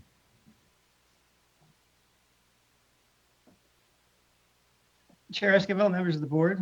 I am Matt Clifford, a staff attorney with Trident Limited's California Water Project. And a lot of what I like to say today is just thank you. Thank you to the board and the regional boards, and to the staff for the board and regional boards, and to Sustainable Conservation, and the various stakeholders who were involved in developing this order. We've been anticipating the issuance of this order for a long time. We are involved in a great deal of restoration in my organization. We're involved in efforts to restore habitat for threatened and endangered coho salmon and steelhead species up and down the coast of California. And we intend to use this order, and we think it'll greatly help our efforts. And of course, this order is just one aspect of a larger movement to recognize that in order to get this kind of habitat restoration on the ground at the pace and scale we need to help species, frankly, in the face of climate change, we need to find ways to get these projects out the door faster. We think this order will do that. At the same time, however, we know from experience that just getting good laws and rules on paper is a very necessary first step, but it's not alone enough to get where we need to go. A great deal is at stake and how these rules are implemented. And to that end, we really hope that this order will be implemented in a way that realizes its full potential to accelerate restoration on the ground. For example, there is necessarily a fair amount of looseness in the text of the order about exactly which projects will or won't be subject to the order, which is understandable given the scope of the order and the breadth of it and the number of projects applied. So we get why that is so. However, we also note that this is not the only such definition of restoration in place. There are existing definitions on the books, for example, in the CEQA provision that was adopted by the last legislature, in the existing small habitat 401 order. And we would hope that this order will be applied by the boards, in a way that's consistent with those existing definitions, so that we have continuity across different kinds of restoration projects, and we can know in advance what's going to be covered and what won't be. So we really hope it's implemented in that way. In addition, with a couple specific comments, we greatly appreciate the changes that were made with regards to water diversion projects. I'm personally involved in a number of water conservation projects that do involve water diversion, specifically different water management changes to take water in the wet season rather than the dry season. Those kinds of projects we have a great deal of experience with, and we're glad to see them covered by this order. They're good projects. Specifically with regard to infiltration galleries, there is a provision in the order that implies that infiltration galleries as a means of diversion are not covered. I have been involved personally in projects where the infiltration gallery has been looked at as perhaps the most efficient and best way to get water for a new wintertime water right in order to benefit summer stream flow. And I'm hoping that this can be interpreted in a way that if that's the case for such a project, that as long as the project otherwise qualifies as restoration, that an infiltration gallery wouldn't prevent the project from qualifying as restoration. Other than that, I'll just reiterate, we strongly support this order and we look forward to implementing it, and thank the board for all its efforts. Thank you. Thank you so much, Mr. Clifford. Appreciate it. And yes, I think we are eager to ensure that implementation actually lives up to the promise and all the work that has gone on to the order. And so appreciate that. And appreciate, I know Ms. Coffey's nod and hear others that it is the regional boards, the regional boards here that do the permitting by and large. And so it's that relationship here between us as we adopt this general order, try to bring a better standardization to the boards, but they'll still be the ones implementing. And I think there are liaison relationships, and also my own relationship with the chairs when our monthly call will be important to make sure this is on our list. And I have a number of things that leadership throughout the boards are looking at and seeing as part of our critical work, along with water recycling permit and stormwater permitting, and the whole portfolio truly that we know that we need to be pursuing. So thanks for the acknowledgement of the principal importance of our regional boards in all of this. Next, I'd like to call up Kellex Nelson and then Noel Creamers.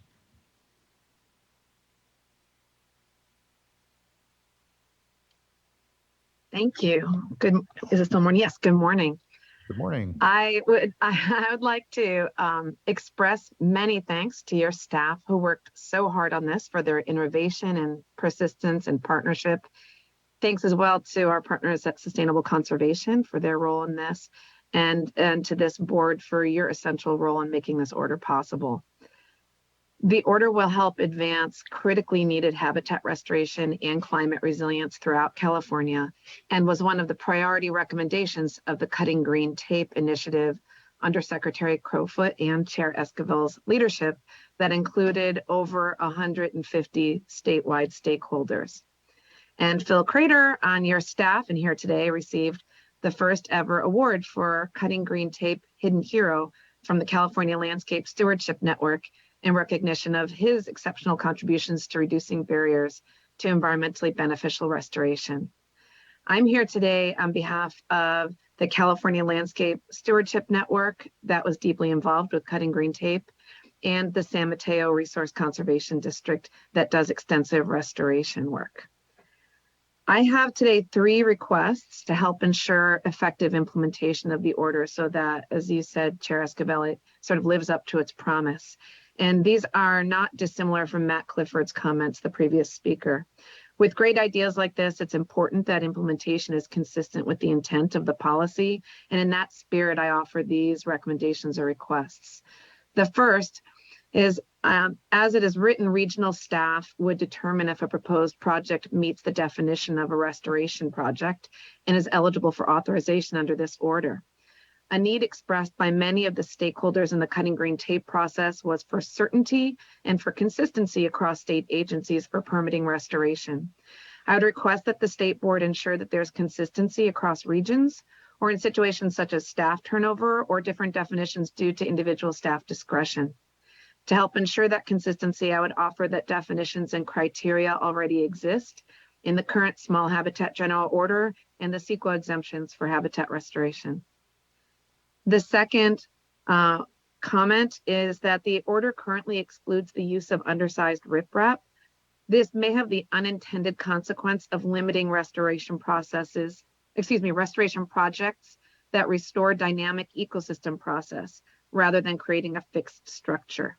If a project design uses small riprap, but is stamped by a registered engineer and otherwise meets the definition of restoration, I think that should suffice. And I would request that this exclusion not be interpreted to limit these habitat restoration scenarios. The third, similarly, is that the order currently excludes installation of infiltration galleries. If infiltration galleries are a critical element of a restoration project, it should be covered by the general order so long as the project meets the criteria of being restoration.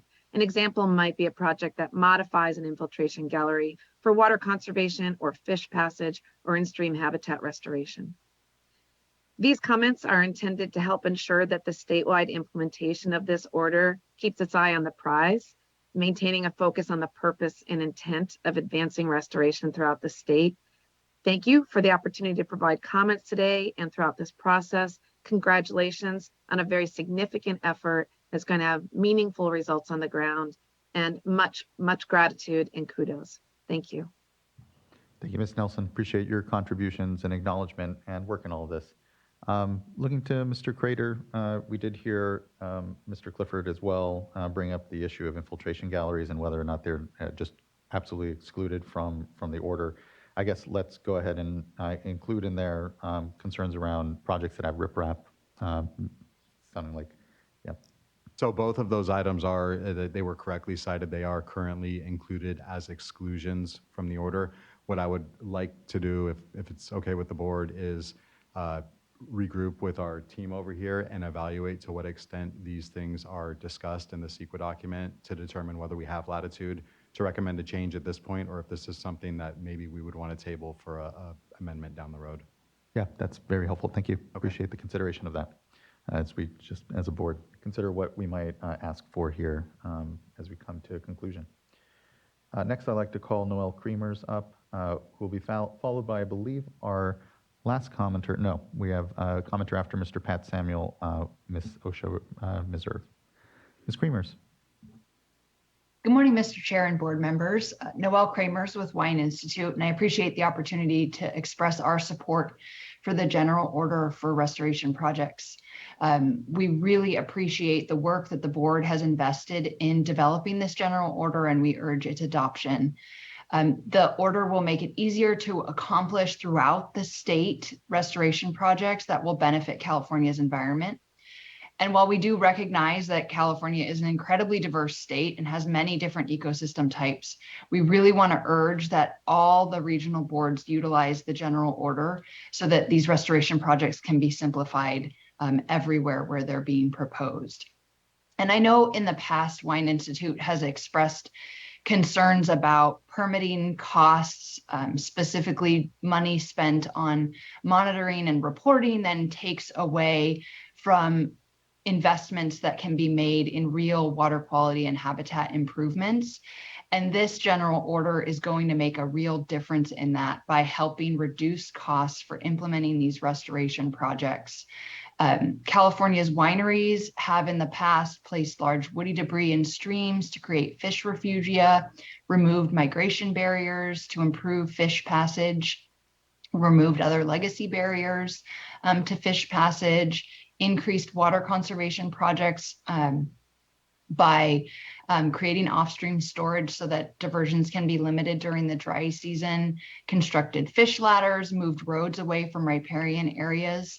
And all of these projects end up needing permits. So having this general order will make it a lot simpler to go through that process and make these changes on the ground that will benefit us all.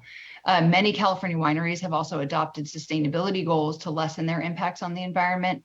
And these goals include habitat restoration efforts to improve the biodiversity on the lands they manage. So if this order is adopted and implemented across the state, we expect that this will make completing these restoration projects smoother.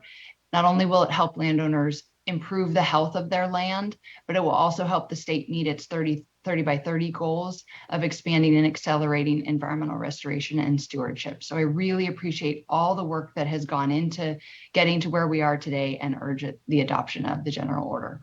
Thank you. Thank you so much, Ms. Kramers. Really appreciate your contributions today and continued support, contributions throughout so much of the board's work. Really appreciate it. Thank you. You're welcome. Thank you. Next, I'd like to call up Pat Samuel, who will be followed by our last commenter, Osha Miserve.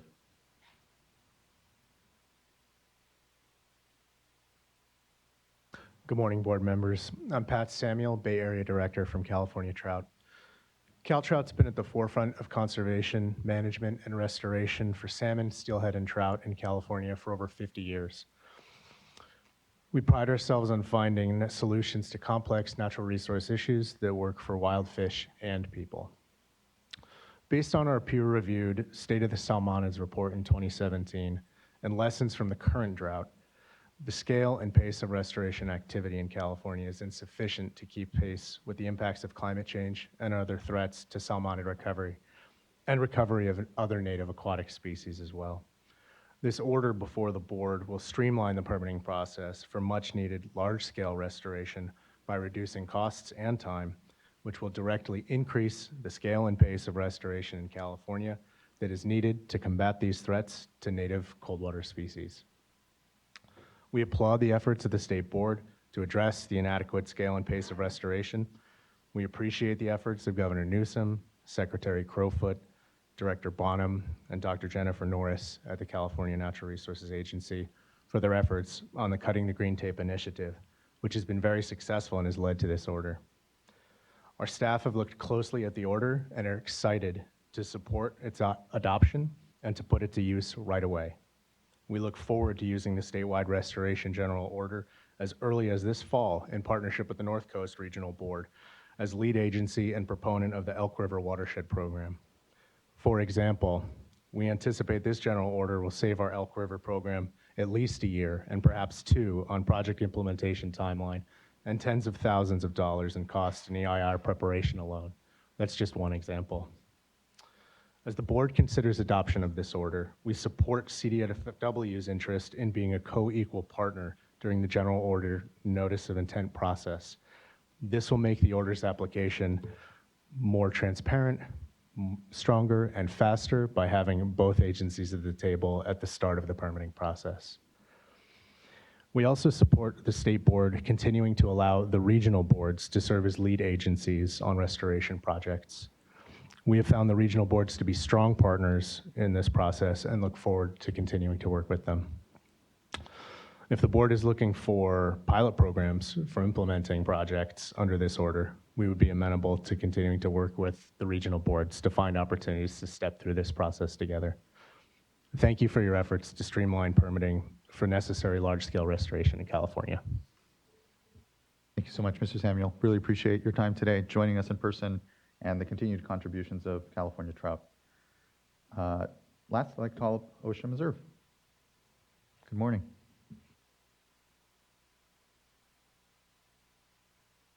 Morning, Chair Esquivel and members of the board. Just wanted to, I'm here on behalf of local agencies of the North Delta, which is a coalition of water agencies and reclamation districts in the Delta. And of course, working on those issues, we've come across a lot of restoration projects. Of course, I kind of paid attention when the board started taking up this issue. And the folks I work with are often neighbors to restoration projects. And although my comments relate primarily to things that may occur in the Delta, I think they also apply statewide potentially, depending on the type of restoration project. And we totally understand the goal of improving the pace of restoration here in the state and improving the permit process. We did provide comments on the draft EIR, and I provided some just brief comments on the final EIR just yesterday, just to focus in on a couple of items that I'll mention today. With respect to, promoting good planning processes, we had worked with other of the counties and several other Delta-related agencies and Fish and Wildlife and DWR to develop a good neighbor checklist that was really pointed toward the Delta, but again, could be applicable anywhere. And this kind of checklist can just really help be guidance to project planners to think about items early. Looking, once something already gets planned or environmental review already begins or it gets implemented, it's really too late often to address these concerns. And California's Tort Claims Act, as far as I'm concerned, is pretty useless in trying to address these kind of concerns. Usually things that could be easily avoided sometimes, and that it is a lot less costly to do it on the front end than on the back end. So I have suggested that the board figure out some way to incorporate a good neighbor checklist as just a suggestion for guidance, not as a mitigation measure or a requirement. this would be similar to what the Delta Stewardship Council did in the Chapter 4 of the Delta Plan amendments that were recently adopted earlier this summer. And I do have a link, I should have included as an exhibit, but there is a link directly to that checklist in my letter from yesterday. And I also had attached I think a prior version of that same checklist as Appendix B to my draft DIR comments last summer. So this just kind of promotes a common sense approach. Again, it's planning, it's constructing, and then it's operations. And with restoration projects, most don't work with set it and forget it. You got weeds, water quality, all kinds of ongoing issues, and we really need to think ahead about those issues. And the more we do, the more those projects would be successful in bringing about the environmental benefits and then also receiving the support of the surrounding communities and not leading to conflicts that put a black eye on restoration and otherwise slow down the pace of restoration that everyone agrees needs to speed up at this time. So especially where you have no acreage limitations in this particular order, as well as the statutory exemption from CEQA that was adopted as a trailer bill last year, the SWRCB projects, no, that's got no acreage limitations. So some of the responses to comments on the EIR point to the CEQA process as potentially addressing the concerns that I had raised. But I guess I would say I don't think that the board can rely on there being a separate CEQA process to address these concerns. So again, we're just suggesting that there be some guidance out there within this packet somewhere. I leave it to staff where the best place to be, but I think that would be helpful in making this successful. And then just secondly, we are continuing to be concerned about harmful algal blooms and how that's addressed in this order. I know it's a really tough issue and there is no regulatory standard for it. And of course, you've got the different factors that lead to the proliferation of harmful algal blooms. You got residence time, temperature, nutrient load, all these different things. But I guess just as a person who's reviewed a lot of EIRs on this topic, I think we're struggling for a way to try to address the issue head on and try to figure out, and maybe it has more to do with monitoring than actually, being able to model it. I mean, for large projects, they probably need to create a model for the HABs to use for that project. Otherwise we're just really not going to get the answer. And just saying, oh, we meet regulatory standards for, salinity or other factors for which there are standards, that doesn't really address the question. And I was also disagreed with in the responses where it says something like, well, these projects are overall beneficial, therefore HABs isn't a problem. I think that kind of sidesteps the issue. So I would just encourage, if not now, to keep an eye on this issue and figure out how can we give applicants more guidance around how to analyze the incidence of HABs, because a lot of these projects, if they're tidal restoration or they change the hydrology, they may lead to HABs, and we need to have a way to address that. We can't balance out that issue with some of the other benefits the projects may bring. So thank you for considering these concerns.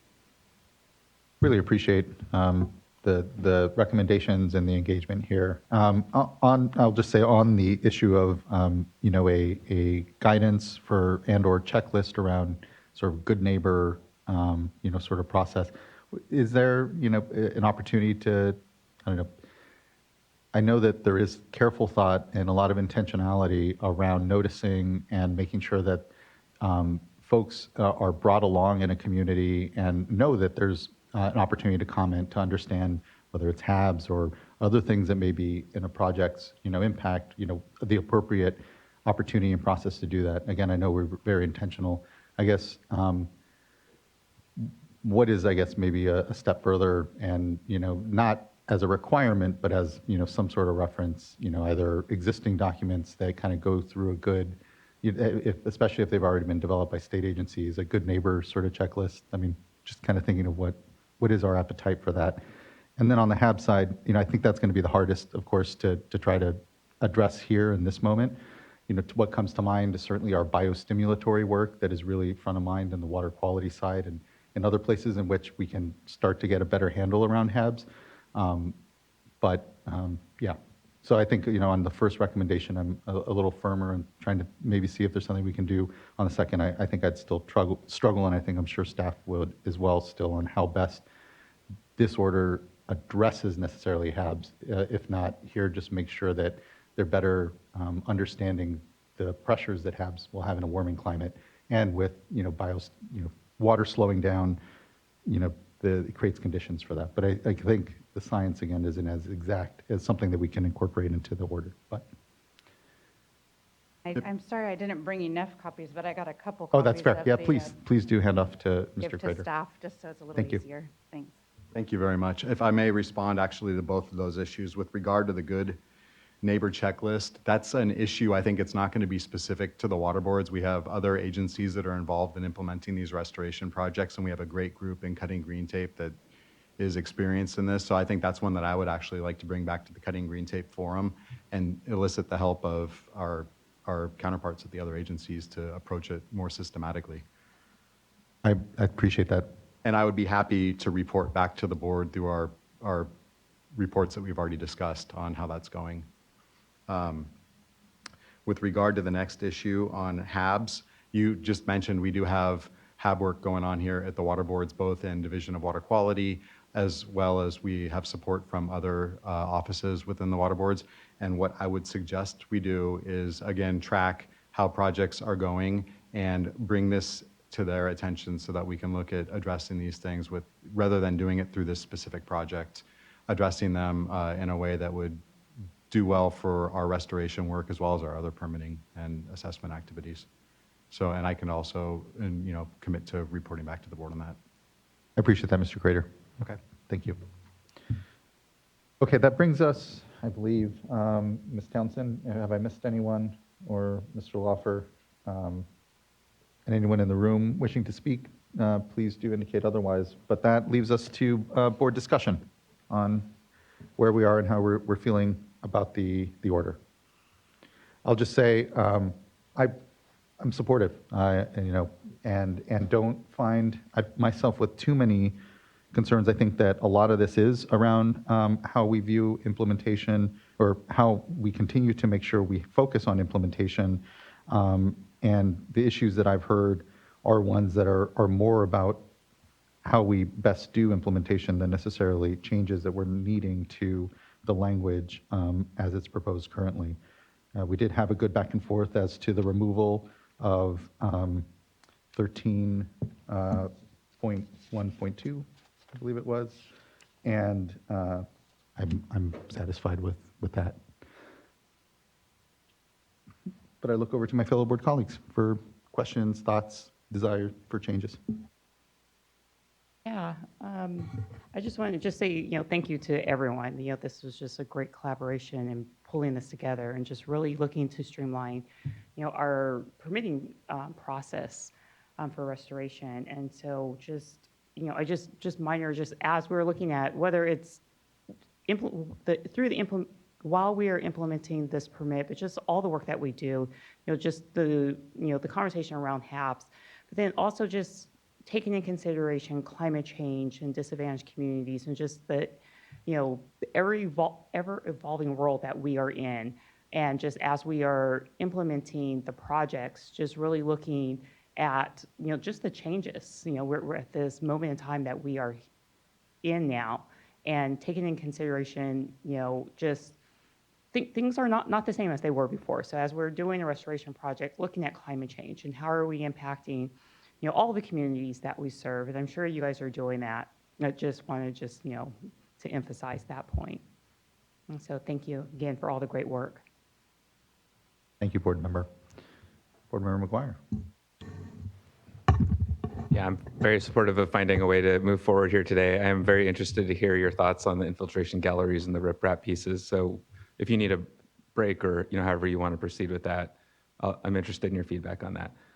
And I do want to just emphasize some of the other comments that we heard really resonated with me about consistency and the intent of this general order in achieving that, and greater consistency in terms of application of restoration projects. And so I think, Mr. Crater, you've made a lot of commitments about coming back to report on how things are going at the appropriate time. So if you could provide some takeaways on that. In my mind, it's, if you look at a good project, a good restoration project, like say a site channel habitat project or what have you, in Region 1 in the North Coast, should be a good habitat restoration project in the Central Coast as well. And perhaps there are nuances and different, considerations that are unique in each situation. But by and large, if a project fits the definite, one of the project types within this order and meets the requirements, it should be evenly applied across the state, ideally.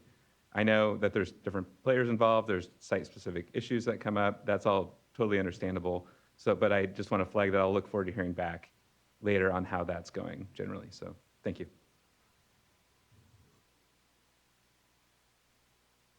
Vice Chair. Thank you. I just want to start by thanking our staff for being responsive to our request to elevate this order and move it through quickly. I know it took a lot of work, and in an effort to attempt to find the sweet spot, it took a lot of time to sit down with stakeholders and with the regional boards, and then constantly coming back to us in our briefings.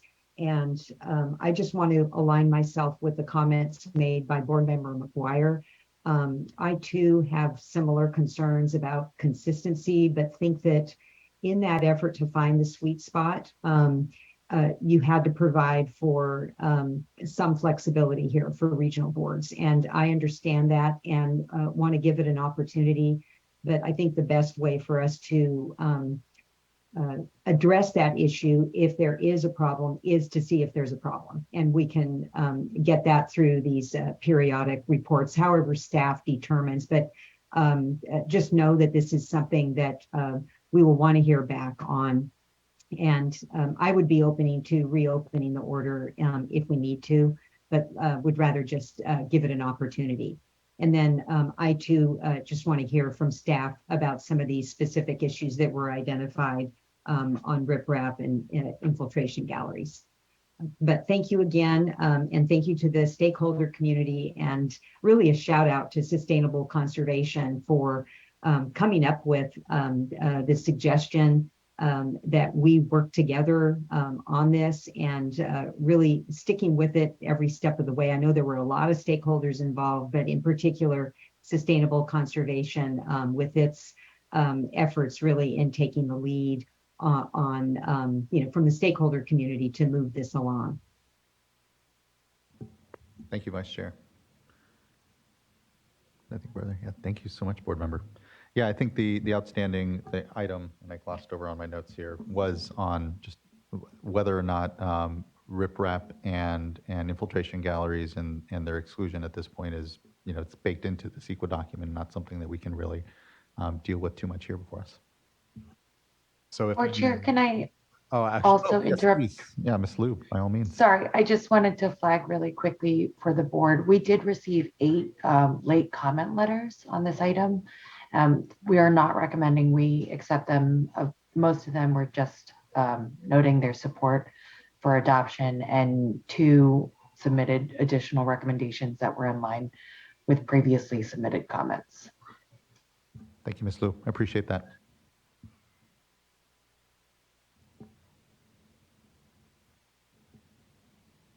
Thank you, Chair Esquivel. Of course, no, please. And for the time, I think I want to make sure that I've captured the correct issues here. So I heard, I think, a few different categories. One, there was a concern about deletion of language. That was an example in there. I think I reported, but we can certainly remove that deletion if that's the board's pleasure. With regard to riprap. Let's just rest on that actually for a second and just make clear.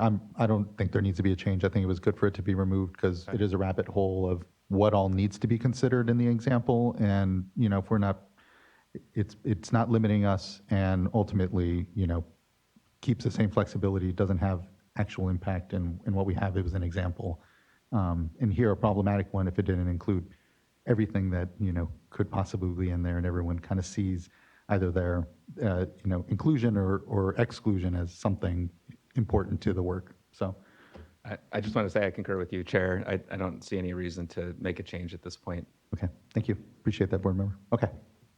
With regard to the next two issues, which are riprap and infiltration galleries, what I've gathered so far is that those are in fact both excluded in the document as written. They were both listed as excluded in the environmental document as well, but that is only because they were excluded in the draft order. The environmental document did apparently evaluate the construction impacts associated with both, and so we're looking into right now whether or not we could, if there is a desire to do so, propose some quick edits to both the order and the environmental document to try and address this concern. And if we're going to do that, we might need a break to hammer through the language. That's fair.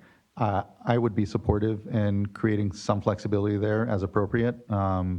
But that's not an insignificant change, certainly, to the order and the way we had kind of viewed things here. But I think that, Mr. Clifford and others have made the case that here it wouldn't, it would exclude projects that would otherwise could benefit from it and wouldn't here harm things. But if Mr. Bishop has some thought onto the appropriateness of it. I think that we need to separate the two issues for a minute. Okay. As I understand it, the infiltration is a infiltration that's part of a larger restoration project, and if the restoration project meets the conditions, it wouldn't, the exclusion or removal of that would be about a piece of the restoration. In other words, a infiltration gallery all by itself would not satisfy the restoration project and wouldn't fall under this permit. But on the small riprap, the issue really is about how much level of scrutiny small riprap that is subject to movement by hydrology. As the water moves, it's going to move small riprap, or potentially could, and has to be engineered specifically to make sure that that doesn't cause an additional problem. I think there's arguments either way, but the board should consider that that may cross the line to need for a individual permit that has more scrutiny and oversight to address that potential problem. That, I think, is why it was excluded. The general restoration order does require that they, have engineering and that it is meets requirements, but it doesn't get the same level of oversight. So that's kind of the weighing, so that you should be thinking about that as we go look at it. Really appreciate that, as always, Mr. Bishop. Thank you. Colleagues? I just to clarify that explanation, are you saying on the infiltration, the exclusion is the exclusion would mean that the portion of a project? No, it only means that if the project is only an infiltration. So no, Yeah. I wasn't very clear in explaining. The purpose of the exclusion, I believe, was to make it clear that an infiltration gallery in and of itself is not a restoration project. If we remove that exclusion, it would still require that the project meet the definition of a restoration. And so if the project included a infiltration gallery, but the project as a whole meets it, it would be allowed. And so I don't have a big concern about that issue. We just need to address it if that's what the board wants to do. And if staff could clarify that that's the right interpretation. Sorry, I'm reading it here, and it looks to me like the infiltration gallery is excluded from the scope and would require a separate permit. So, if it's part of a larger restoration project, could it be considered, or would it be actually a separate permitting process for that aspect of the project? So we're going to need to, I think, huddle with our consultants here and make sure that we've got a grasp on what CEQA covered, and then talk with council about what changes we might make today. Let's go ahead and take our lunch. And so we'll take a 30-minute lunch, come back here at 12:30 and wrap up the item, and then move into our next, hopefully wrap up. I won't predict this vote. We'll just see where we go. Thanks. But we'll go ahead and come back here at 12:30. Then everyone, we can take a 30-minute lunch and wait. And actually, before we do anything further, other than these, the riprap and infiltration gallery exclusion discussion? Okay, hearing none. It's all you need to noodle on, thankfully. And we will see you all in here about 30 minutes. We'll say 12:35 we'll come back. Thanks, everyone.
Sorry.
Everyone, I hope you had a good lunch. We'll wait a few more moments and let the rest of the board gather here. Just thanks. Appreciate it.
Okay, everyone, we can now gather. Thank you.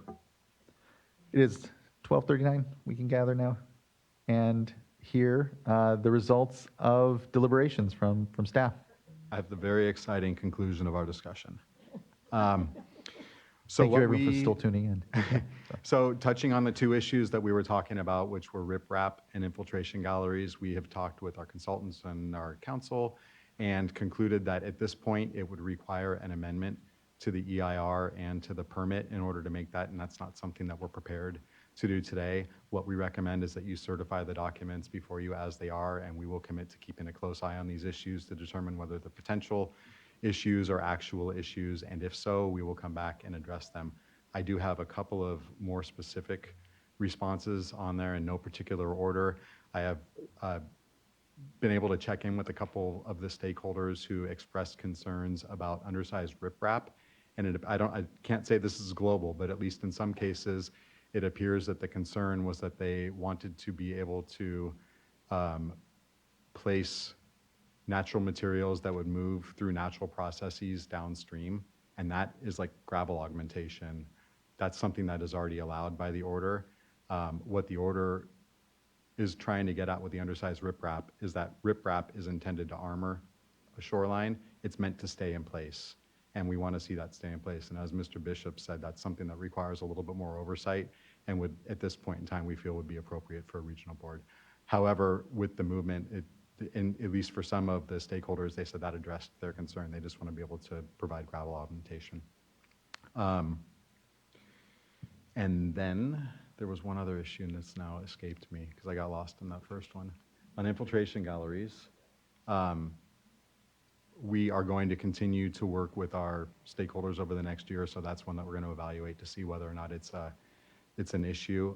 In the meantime, if they have a project that's a valid restoration project that involves an infiltration gallery, this exclusion would not prohibit them from using this order for the whole of their project. And in fact, an applicant could use the restoration order for every piece of that project except for the infiltration gallery, and could at the same time file an application for an individual 401 cert and waste discharge requirement with the appropriate regional board and move that piece through. And if it's associated with a restoration project, I would like to think that this would become a priority for the water board as much as their resources allow them to try and expedite the processing. And one final comment on that is that the way that this permit is crafted requires the state water board to be copied on all notices of intent to enroll in the order. So whether it's being processed by a regional board or the state water board, we will be aware of all of them. And in that sense, we're going to be able to fulfill our role as kind of providing some statewide oversight and consistency. So we'll be watching, and that'll inform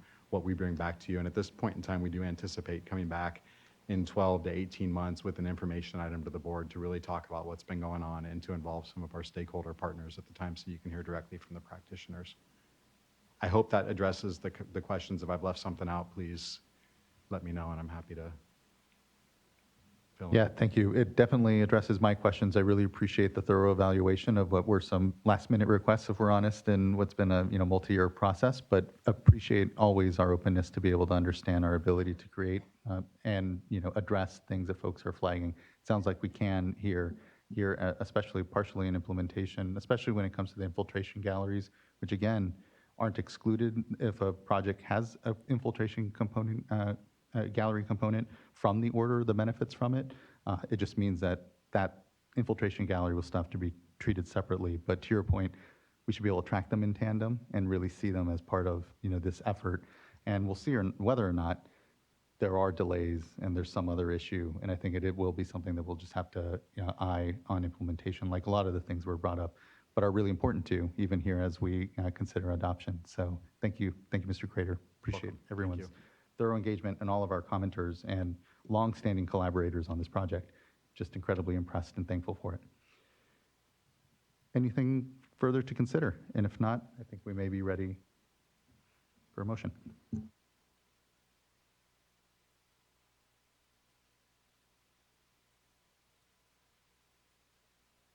Well, I just want to say thank you one more time. Really well done. This is such an exciting new general order to have, as we've said multiple times today. But thank you to staff. Thank you to the regional boards, who hopefully some of you are listening in today, for all the work that you did in providing input on this process. I know it wasn't easy, and I know many of the different regions have different approaches to how they've handled these projects. So I really appreciate the collaborative spirit that has really been clear in moving this order along through everything that is needed. And thank you also to Sustainable Conservation and ESA for all of your hard work. I really don't, I don't see us having been here today, at this time without your, contributions and all the heavy lifting that you did, especially in the beginning and on the EIR document. So thank you for that. And so with that, I'm satisfied with all the answers, and I would be happy to make a motion to adopt the resolution with change sheet number 1. And I'll happy to provide a second. Thank you, board members, and echo completely the thanks. Ms. Townsend, can you please call the roll call vote?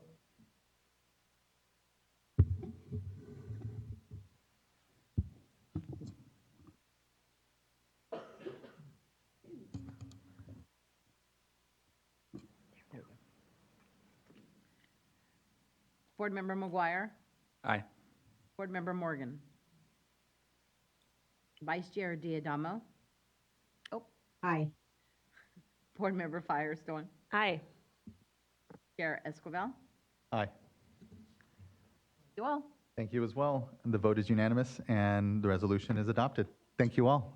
Really appreciate it. Congratulations. And truly, it's on to implementation, as we well know. So a lot of expectation, but well-deserved. Really thank you. Can't really appreciate enough the opportunity to just do better by a lot of great work that's out there. So thank you. Okay, that concludes item number 4 and brings us now to our next item in our agenda, item number 5. which is consideration of a proposed resolution to readopt a drought-related emergency regulation for curtailment of diversions on Mill and Deer Creeks due to insufficient flow for specific fisheries. We'll wait here a moment, give folks an opportunity to transition a bit.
Thanks everyone for the patience as we transition over here.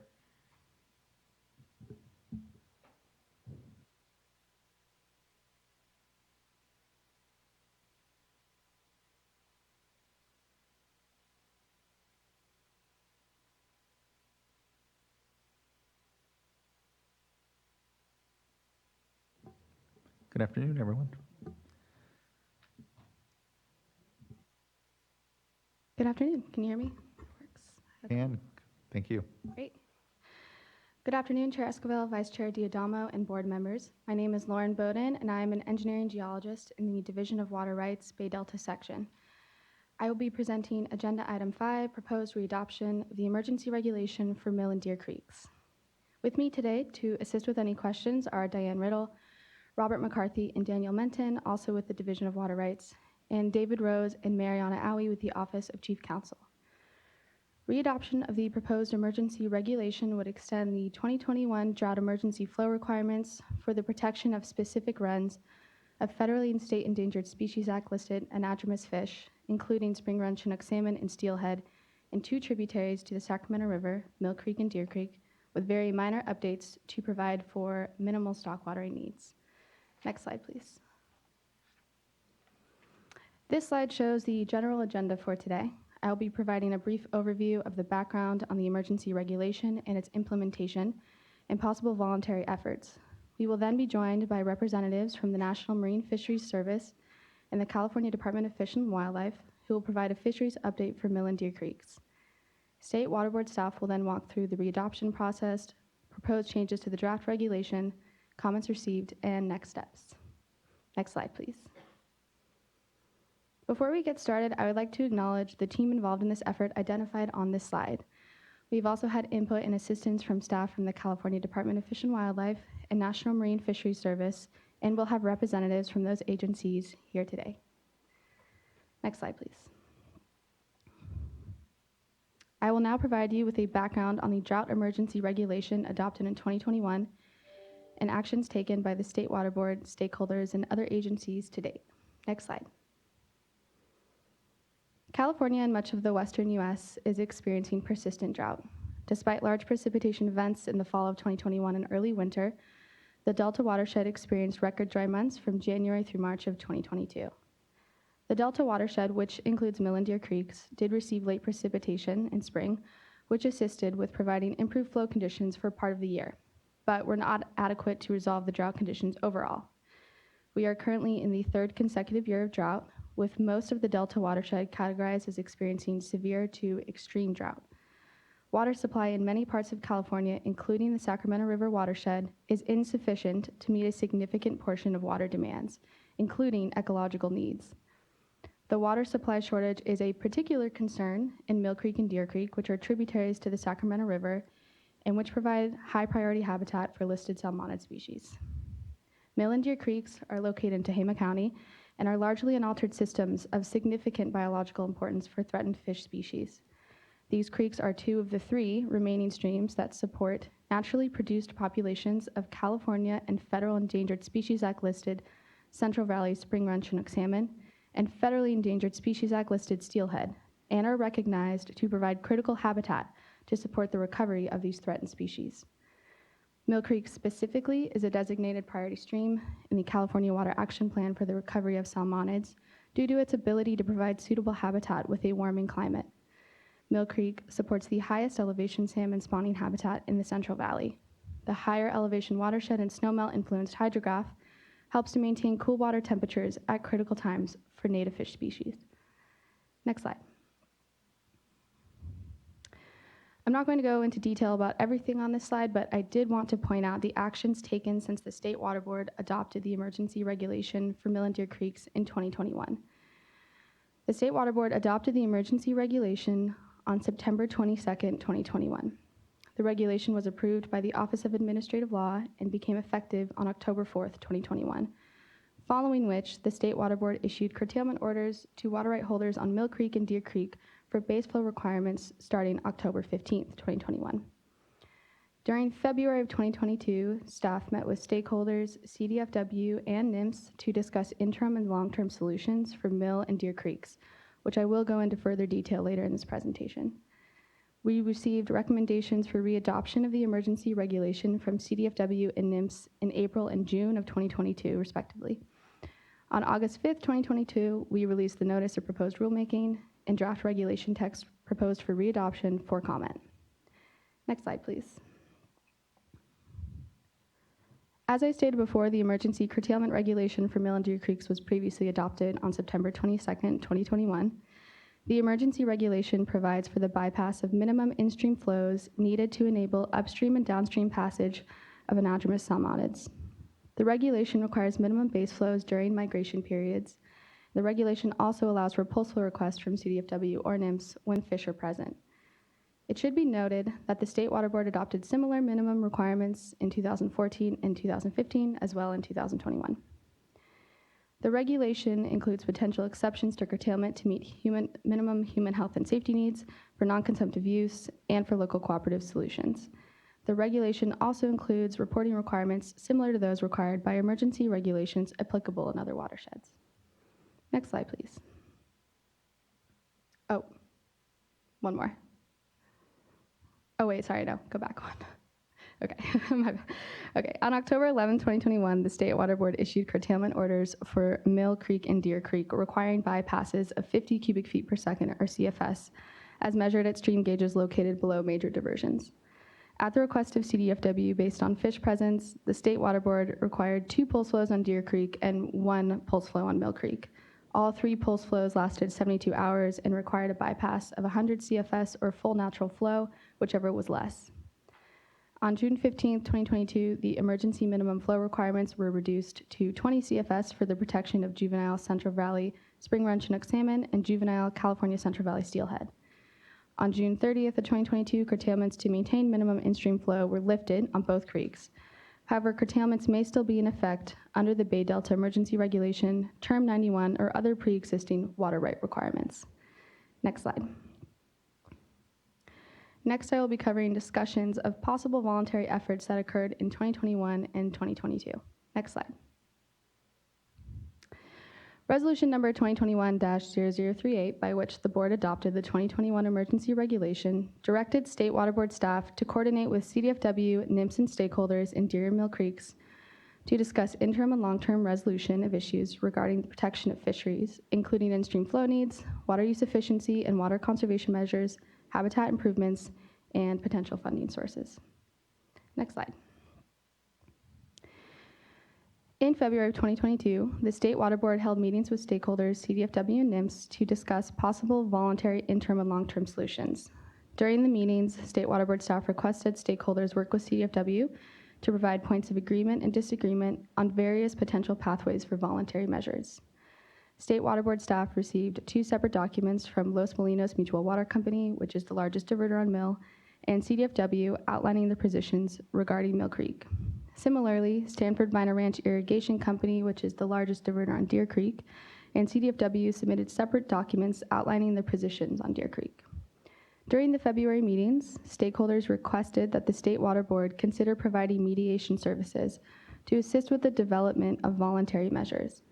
State Water Board staff considered the possibility of providing mediation services using existing contracts, but has not proceeded with pursuit of mediation due to the length of time facilitation services are projected to be needed based on limited progress to date on voluntary measures and a lack of significant mediation resources to support long-term mediation. To date, water users have identified 2 potential physical solutions as underpinnings for agreement, including channel modification and/or drilling additional conjunctive use groundwater wells, both of which have yet to be shown to be viable possible paths forward. Channel modification would require permits from various agencies, one of them being CDFW, including a demonstration that channel modification would be effective and compliance with CEQA, both of which have not been initiated on either creek. As for drilling additional conjunctive use wells, due to complexity added by SGMA and uncertainty regarding interconnection of surface water and groundwater, and uncertainty that construction and operations of additional wells would be supportable, it is also not clear that this is a feasible option, particularly as an interim solution. In June of 2022, NIMS submitted a letter requesting readoption of the emergency regulation and provided information on available funding for channel modification work, relative deadlines for funding proposals, and informational links. To assist with stakeholder engagement, board staff sent out a message to the Mill and Deer Creek drought email list letting interested parties know about the recommendations for readoption, available funding, and deadlines for proposals. Next slide. So I'll stop here for questions before introducing fish agency representatives.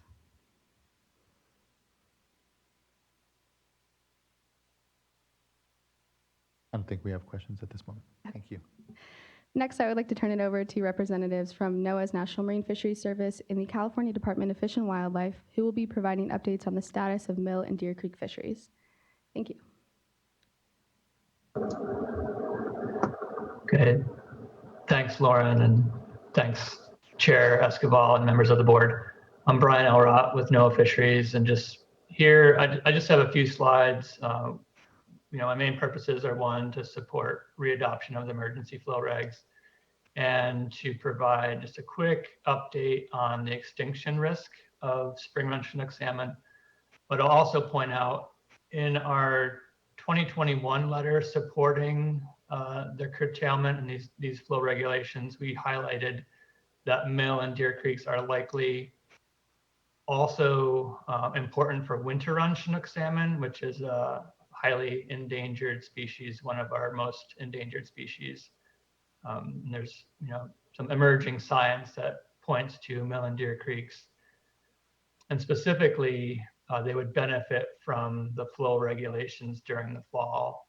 So it's not really just a spring run issue, it's also winter run. But next slide, please. So for the Endangered Species Act, NOAA Fisheries is required to periodically assess the status of our threatened and endangered species. And we typically do that every 5 years. And this is information we presented to the board last year. I do have an update kind of following up on this, but you can see over the last 3 cycles of when we've done these reviews, Mill and Deer Creeks have gone from high to moderate to high extinction risk. If you look at the abundance figures on the lower portion, the years shaded in gray are the ones that were included in the analysis. So those are what the results are based on. Then you see like 73 and a 90 adult fish in Deer Creek, 73 in Mill, 90 in Deer. Those were in 2020, and those did not get incorporated into this analysis. If you go to the next slide, we can look at, and these are preliminary data, 2021 and 2022. We did see system-wide, surprisingly decent returns in 2021. So that was spring run all throughout the Sacramento system seemed to return higher in 2021. And that shows up more so in Mill than in Deer Creek, but certainly a good bounce back from 2020. And that, biologists were scratching their heads as to why that was, but you can look back at, 3 years previously, and when the juveniles were going out, that was a wet water year, a very wet year. So presumably that had some benefit and resulted in, a system-wide improvement in adult spring run coming back.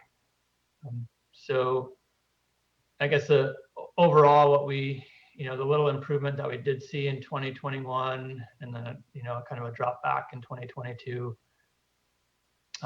we wouldn't expect to change the extinction risk that I presented previously. So high extinction risk for mill and deer spring run. And then last slide, or next slide, please. Yeah, just that we support readoption of the emergency regulations. And like we talked about last year, over the long term, we really want to see more protective flows, based on best available science, which at this time is the CDFW 2017-2018 flow studies. So that's all I have. I'll stop there and take any questions. Thank you, Mr. Elrott. Really appreciate you always continued engagement, but you joining us today here as well. Looking to my colleagues and not seeing any questions currently, so thank you.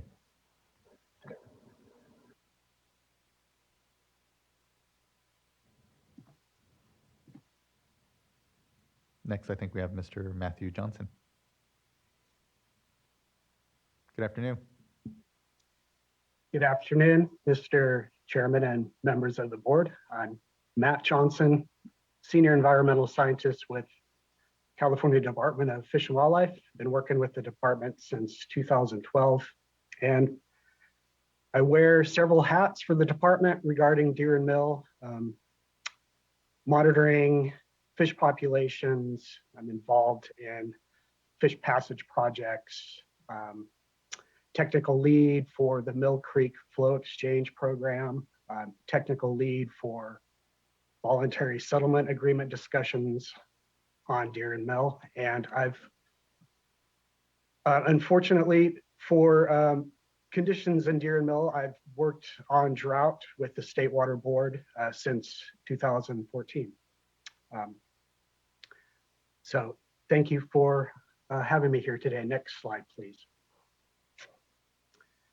So today I'm just going to present on adult spring run Chinook monitoring in deer and mill for spring of 22. We were monitoring fish populations throughout the winter months, but water supply conflicts are typically much diminished that time of year. And spring run Chinook are really a focal species for during drought and the primary species in need of protection when water supply is scarce. One of the main tools we use for spring run monitoring on Deer Creek is our video stations located at San Turbina Ranch Irrigation Company Dam, which is located at River Mile 5. We have the fishway exits at the dam. There are two of them rigged with video monitoring equipment, which provides continuous 24/7 video monitoring of fish swimming through and out of the fishway.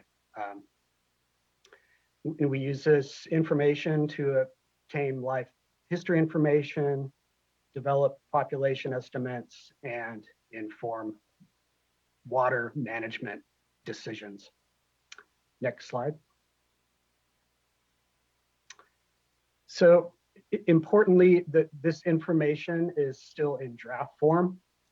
We have not completed our final QA/QC process and utilization of a statistical algorithm that populates any missing periods in the data acquisition, such as a power outage or another unforeseen event that interrupts data collection. The draft total of spring run in 22 is 383 fish passing SWRCB dam. First adult spring run was observed on March 3rd and the last fish on June 11th. 2 spring run passed during the May 26 to 29 pulse flow, although we did unfortunately have a power outage for about 8 hours on the 27th. And we did not see any spring run passing during the June 12 to 15 pulse flow. Next slide. So I'm presenting here a figure which illustrates daily passage of spring run at the video station and impaired and unimpaired flow conditions. Unimpaired flow is the purple line. Impaired flow, the flow below the lowest dam on Deer Creek is the green line. There are no additional water diversions below Stanford Brina. And the columns are daily passage of spring run.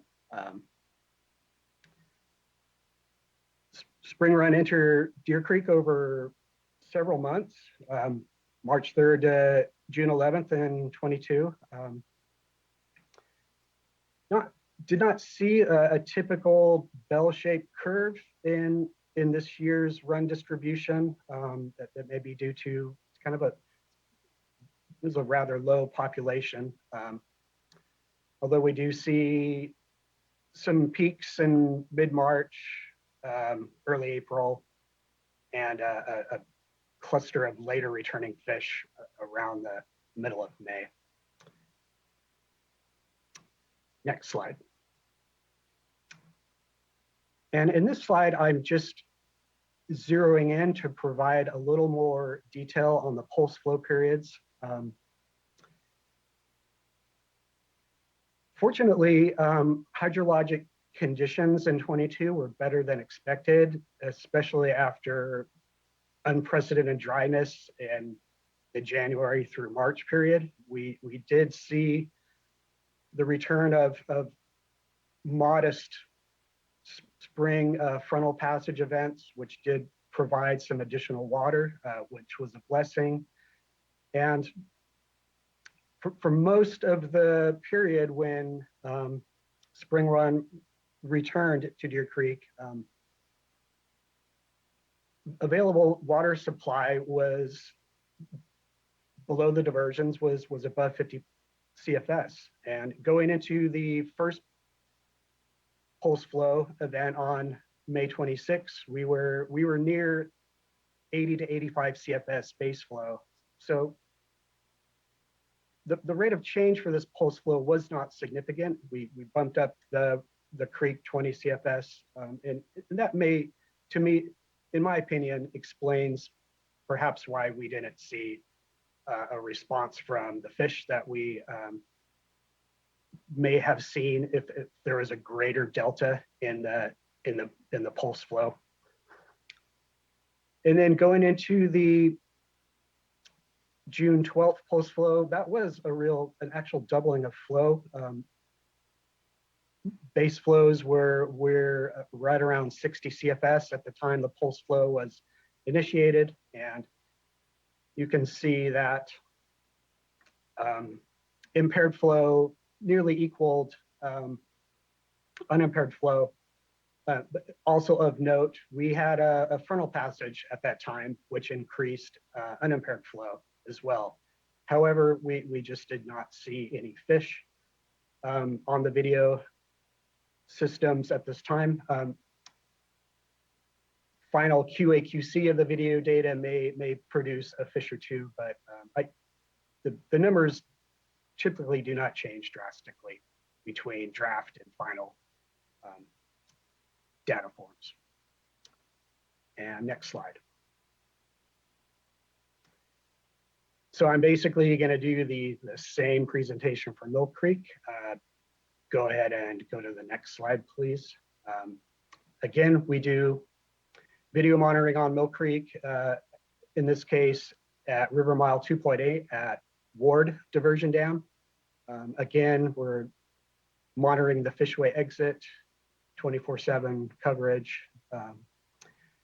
Same same use of the data, understanding life history, population estimates, informing water management. Importantly, I want to mention that video passage at Lower Mill and Deer is not the final chapter in the freshwater story of Spring Run. They still have to live in the upper watershed another 5 to 6 months before ultimately spawning and dying. This information kind of provides a snapshot in time.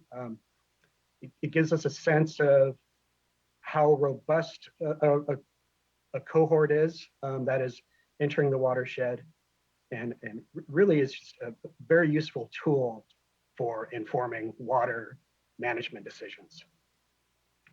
Next slide.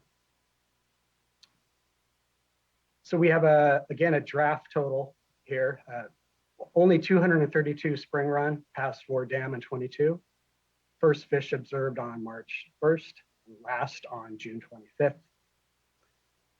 We did not detect any spring run during the pulse flow periods, but as was mentioned by board staff earlier, we really only had one executed pulse flow, and that was on June 12th. That was because base flows were above 100 for those periods.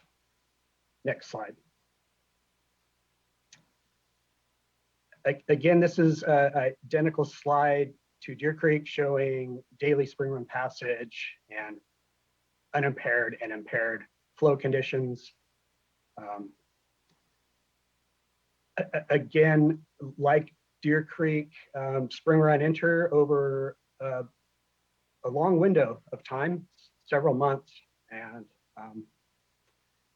again, fortuitously, hydrologic conditions were better than expected, better than 2021. We were above 100 CFS base flow in the impaired reaches for pretty much all of the migration period. And let's go to the next slide, please. Kind of zeroing in on the pulse flows. Again, the 26 period was a non-event. We saw a very modest frontal system around June 6th, which a fish reacted to that. And that June 12th to 15 period coincided with a natural pulse event due to precipitation. Impaired flow in Mill Creek was like at 98 CFS at the time. So pulse order was prescribed for Mill Creek, although it was really greatly overshadowed by the natural rain event that occurred, bringing unimpaired flow up to nearly 300 CFS. And finally, we had one fish entering on its own accord on June 25th, and that wrapped up the run. Next slide. I'm just leaving you with a picture of from the upper watershed in Mill Creek. This is in the heart of a spring run habitat. In my opinion, Deer and Mill Creek provide the best remaining cold water fish habitat in the Central Valley that fish still have access to. This habitat is not locked behind rim dams. And when water supply is scarce, we can see spring run either restricted or delayed in accessing this habitat. The department recognized that it's not the only stressor affecting spring run and other listed fish in Mill and Deer Creek, but it's a very important one. When they enter Lower Deer and Mill, they're kind of at the 10th and goal line, using a football analogy, and it's critical that these fish can access this cold water habitat, which is intact and is climate resilient. So I'll end there and take any questions. Thank you, Mr. Johnson. I appreciate the overview of what is, not the greatest state of the fisheries we know. Colleagues, questions?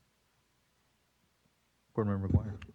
Yes, thank you, Mr. Johnson, for the presentation. And I just wanted to follow up on that, on the pulse flow part of the presentation and just understanding, based on what you saw here, didn't see a lot of fish swim upstream when the pulse flow events were occurring. So I was wondering how you plan to apply these lessons learned from this year to future years or next year if we're to re-adopt today. How would you make that decision about whether another call for a pulse flow might be beneficial or something that you should give some second thought to? Yeah, that's an excellent question. Thank you.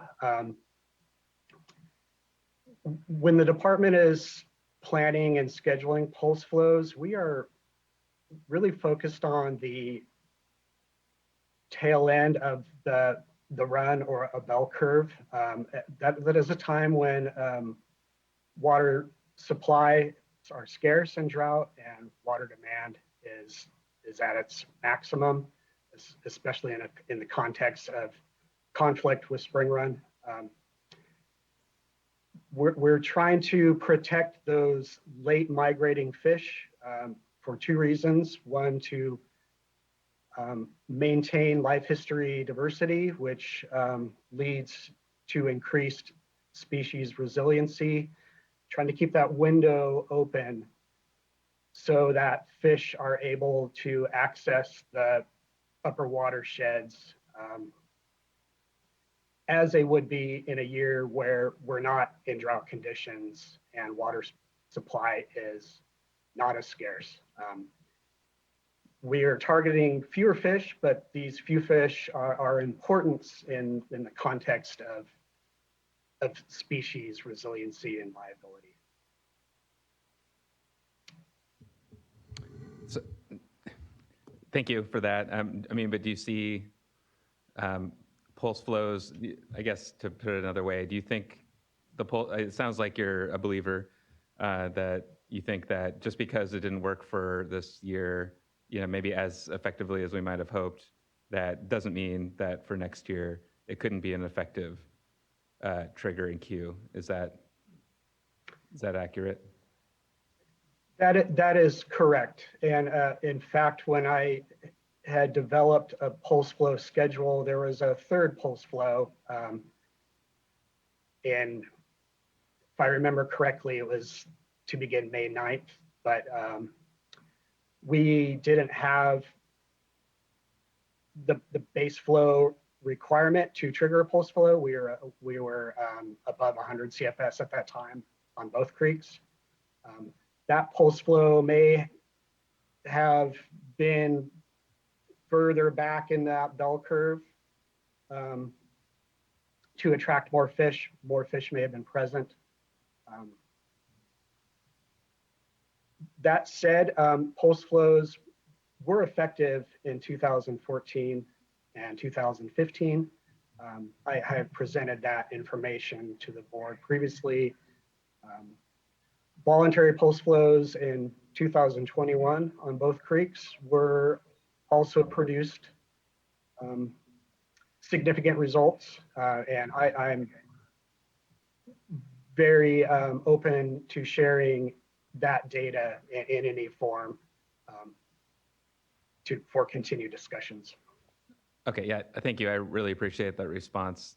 For me, I'm learning, trying to appreciate the balancing that we have to weigh when we're making these decisions. It is a public trust balance, and the pulse flows could include releases up to full natural flow, which would be all the water in the stream. So it really helps to hear that this has been a successful tool that you've used and seen in the prior emergency regulations in the last drought, as well as with voluntary efforts. So thank you, that helps a lot.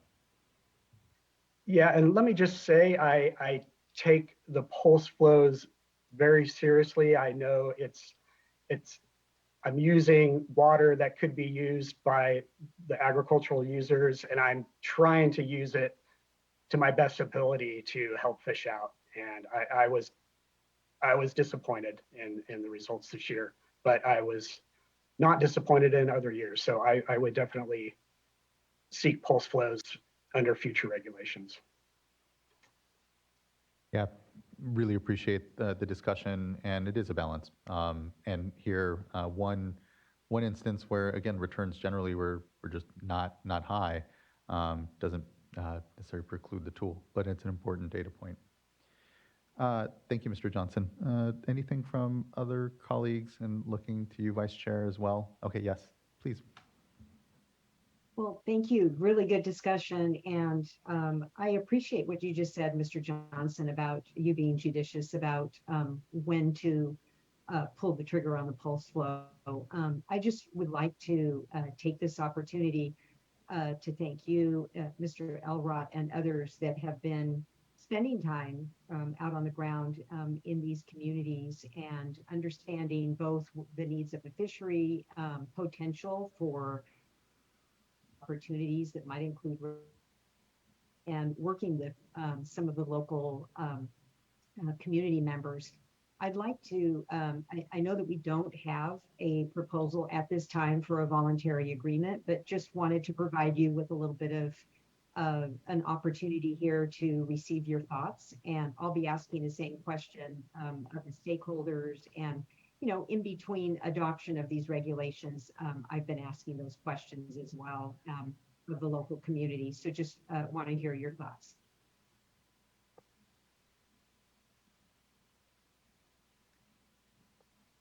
Yes, myself and the rest of my management team and the department are committed to voluntary discussions.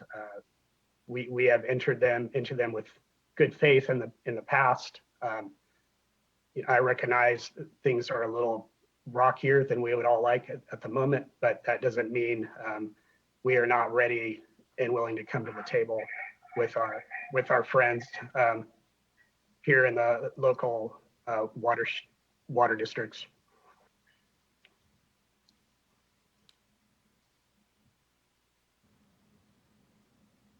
Mr. Elrod, I don't know if you wanted to add anything else as well around the opportunity and discussions you've been having on the voluntary side. Sure, yeah. I mean, I'd basically just echo what Matt had said. We're very, very interested in a collaborative path forward. We're hoping we could gain some traction with, doesn't happen often, but NOAA Fisheries has some significant funding specifically for fish passage. The first funding opportunity for, this is Infrastructure Investment and Jobs Act funding, that this is year 1 of 5, where for fish passage, we have $400 million to distribute. That's nationwide for proposals or competitive proposals. And I mean, yeah, we're hoping to not miss this opportunity. It's kind of a once in a lifetime funding opportunity, and we're very interested in investing those funds in the places that matter, like Mill and Deer Creek. So we are eager to engage on that and have tried, but as Matt alluded to, things are rocky right now. I appreciate that, Mr. Elrod and Mr. Johnson, and thank you, Vice Chair, for, again, continuing to be a leader and helping to try to bridge the right relationship and view around these challenges. And it truly is here, I think of other watersheds, I think of the Colorado River, I think of the challenges that we're facing, and it does require us all to really come to the table in good faith. And that can be hard sometimes.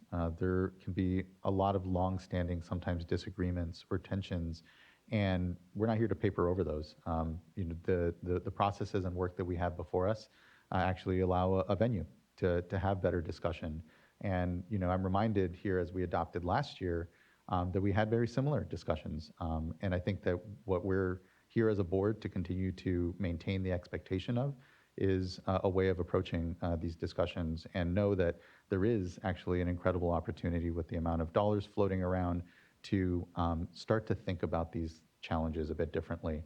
And I'm, here I reflect on the voluntary agreement on the Upper Russian River watershed as an example of how this board continues to be open to rational engagement on these challenging issues. But it can be hard sometimes, and I think we have to be just open and acknowledge that. So Thank you, Vice Chair, and I thank you both as well for your comments around the really important voluntary efforts that are part of and a continuum of just even this this work here. So thank you.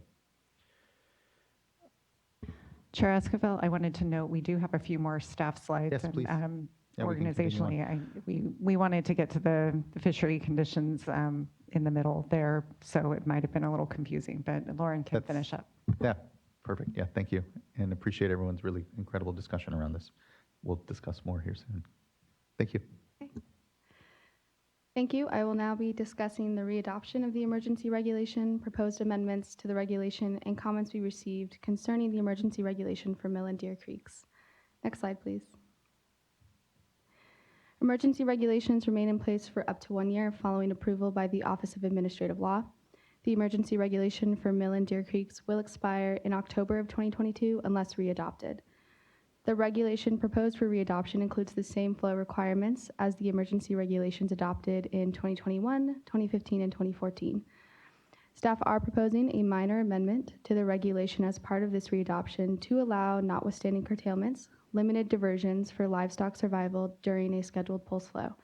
The proposed amendment is due to a request we received during a pulse flow event in 2022. I will get into more detail about the amendment on the next slide.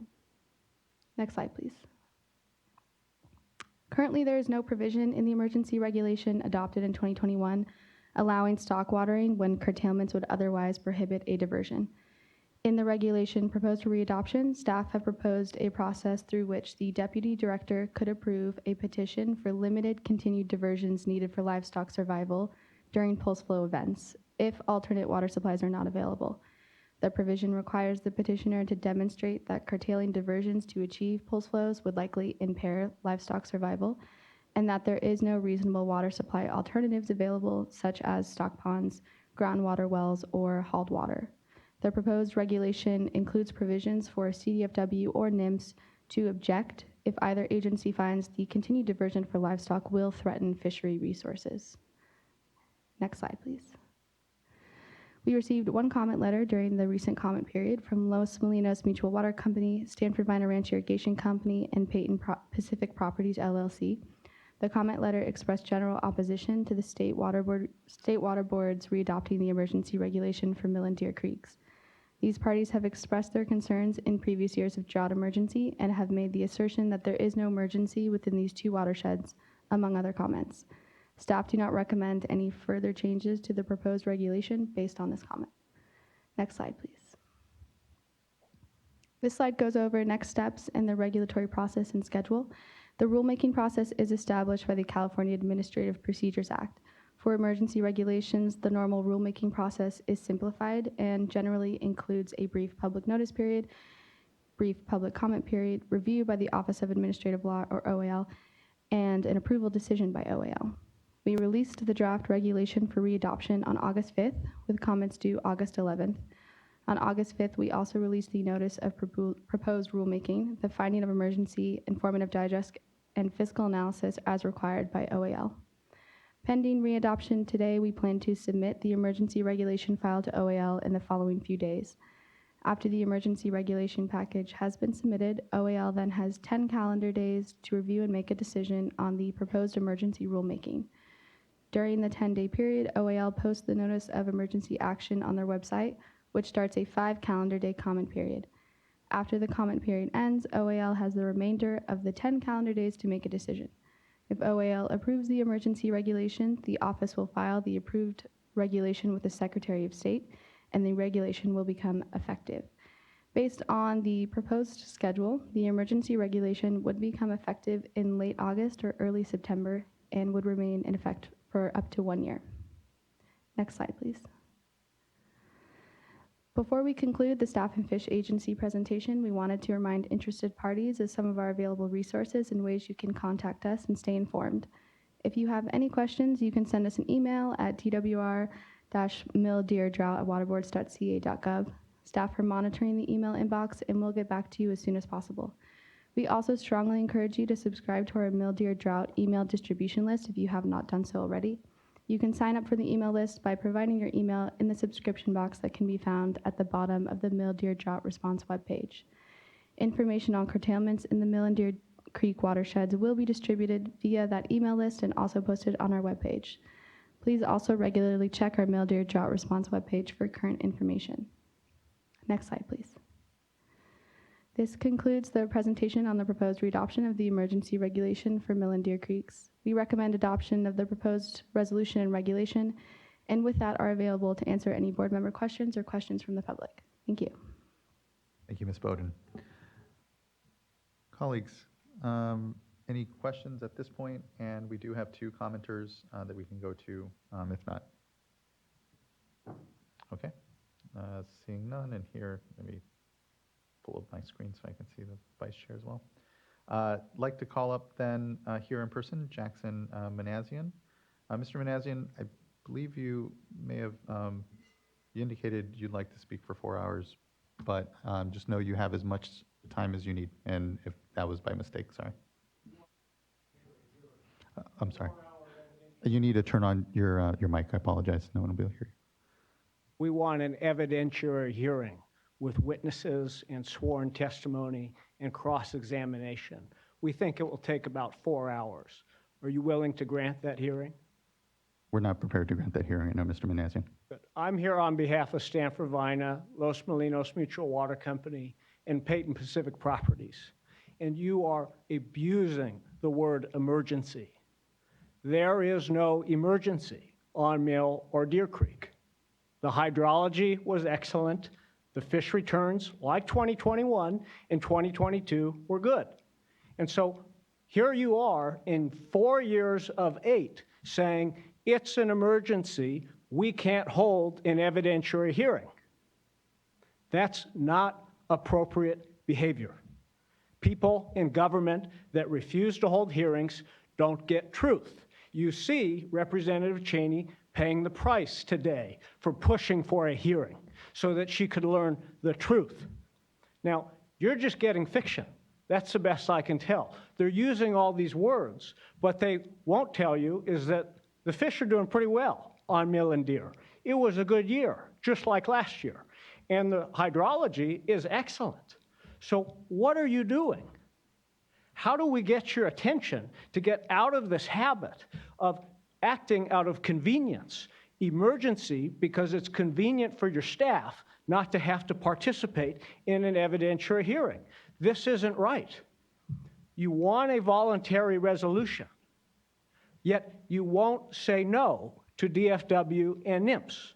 They're not going to compromise if they can run in here with one-page letters and get what they want for free. Now, I got an email last night from Ms. Riddle on behalf of your executive director in a big backpedal about the 1990 agreement on Mill Creek. So I gather they haven't told you what's going on. In 1990, the state comes into Mill Creek and says, we want a project, a voluntary agreement. We're going to pay for a well, and you're going to forego diversions in the equivalent amount. And they did it. The agreement was for 25 CFS.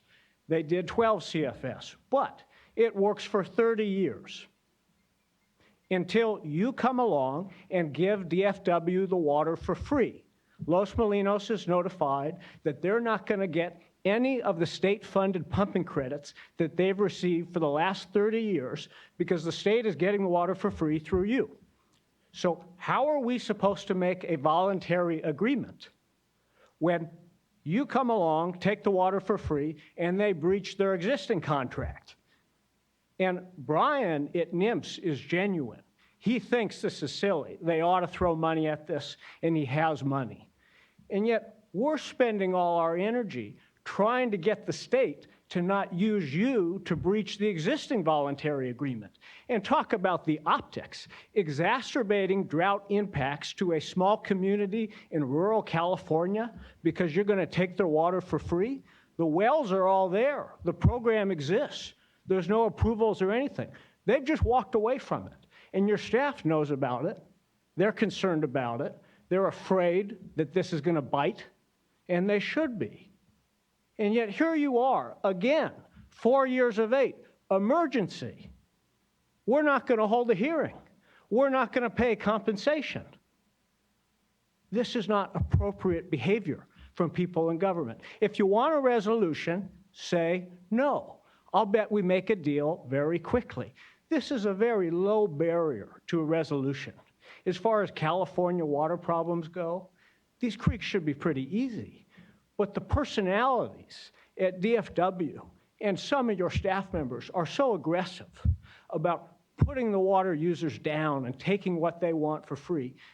We just can't seem to do it. So you should get out of the way. Just say no, because there's no emergency on either of these creeks. Let me tell you what's going on Deer Creek. DFW comes to you and says, it's an emergency. These fish are in crisis. They get emergency regulations. They then walk away from their fish ladders and screens that they've operated and maintained for 70 years. Nobody is operating and maintaining the screens and ladders on Deer Creek.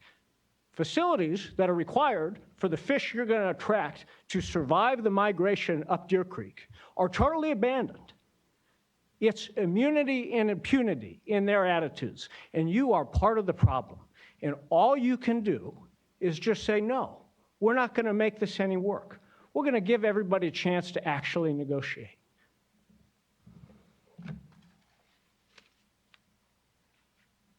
Thank you for your comments, Mr. Manassian. I think there's some fundamental disagreements, obviously, between us here, but I don't think that needs to diminish what I think are still the opportunities to be working together here into the future. So appreciate that. Vice Chair, did you want to make comment? Yeah, I think that it's important for me to say what's on my mind here as well. Mr. Manassian, I just want to make sure that you hear from the board directly as to our interest in voluntary agreements, and that we have directed our staff. We have received periodic updates from our staff. And I have also invested quite a bit of time in this and have reached out to some of the attorneys that represent the diverters. I've spent time in the watershed. I've been there twice.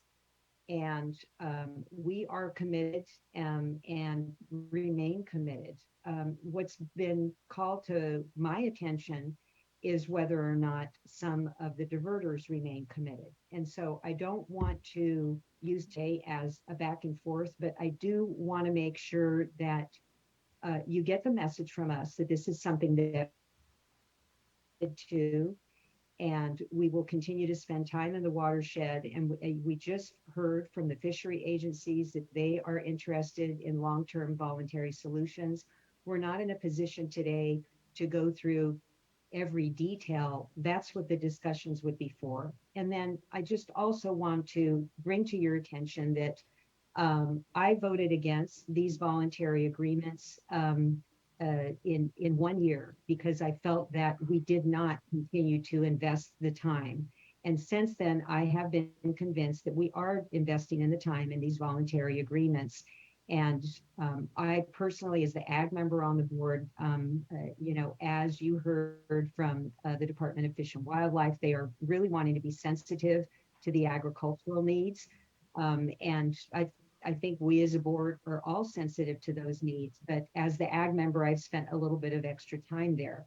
And in the meantime, there has been, some litigation in this area, which makes it clear that we have the authority. So I think that the best solution all the way around would be for voluntary agreements, because we can look at a package of flow and non-flow measures, look at some of these issues that you've identified today regarding the well and the fish screen and other potential opportunities that are out there. And we have this really amazing opportunity now with additional funding that's available. Really encourage go back to your clients and encourage them to, invest some extra time in this right now, because that opportunity may go away with some additional funding. And I think that, just from what I saw in the area, these are a lot of small farmers that, may not have the financial ability to address conservation and efficiency improvements.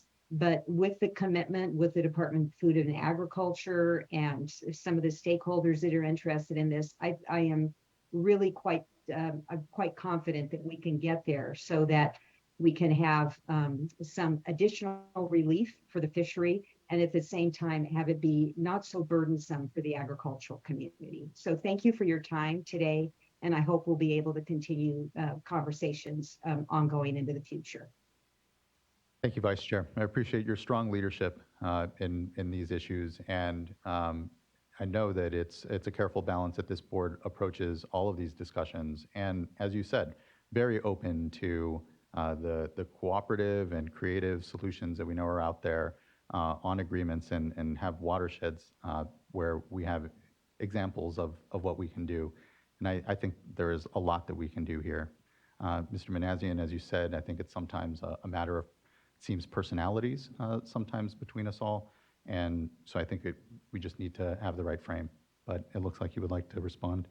Yeah, I want to thank Brian at NIMS because I think he's being genuine and was being genuine. He says, I got 65 million in my agency. Let's do something, right? And then we learn that DFW is not going to give Mill Creek the pumping credits for the existing voluntary agreement, hurting them. It's not a new project. It's a well that's out there. This is not a big community. They need those credits, and DFW is not going to do it because you are taking the water. So that's a pretty challenging set of circumstances to then go to the water users and say, well, I want to enter a new voluntary agreement. I appreciate that. And I think, as Vice Chair said, there's a lot of detail within all of that that we're not going to be able to suss out before this board in this moment. But let's talk. Again, we're open to and continue to signal that there is an opportunity to engage in detail around all of this to say, how can we make it work? And I hope, again, Mr. Manassian, you're there to make it work and help counsel your clients here in a way that helps us navigate this. Because we were here a year ago, and I feel, there has been discussion and progress, and we have an opportunity. But how do you get a compromise if you guys do everything two of the agencies want?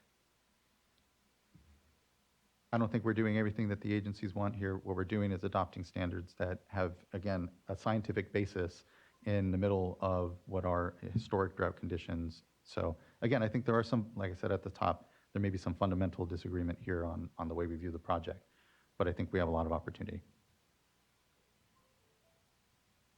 Thank you, Mr. Manassian. I think we have one other commenter, and would like to call up Matt Clifford. Thank you, Chair Esquivel and members. I'm Matt Clifford. I'm staff attorney for Tri Limiters California Water Project. I work on in-stream flow, voluntary in-stream flow and water conservation projects throughout coastal California and also in the Lassen foothills, particularly on Deer Creek. And we've actually been involved in Deer Creek since 2014, working with diverters there on voluntary projects to try to, on both fish passage and stream flow, to try to come up with solutions that help get spring run up the creek. And despite that history of involvement, you haven't seen us at past hearings. Some of our peers of NGOs have showed up, but you haven't seen our faces at past hearings on these emergency rules in the area. But frankly, we've thought it best to kind of keep our distance from, given our voluntary work in the watershed, from the regulatory aspects of what's going on.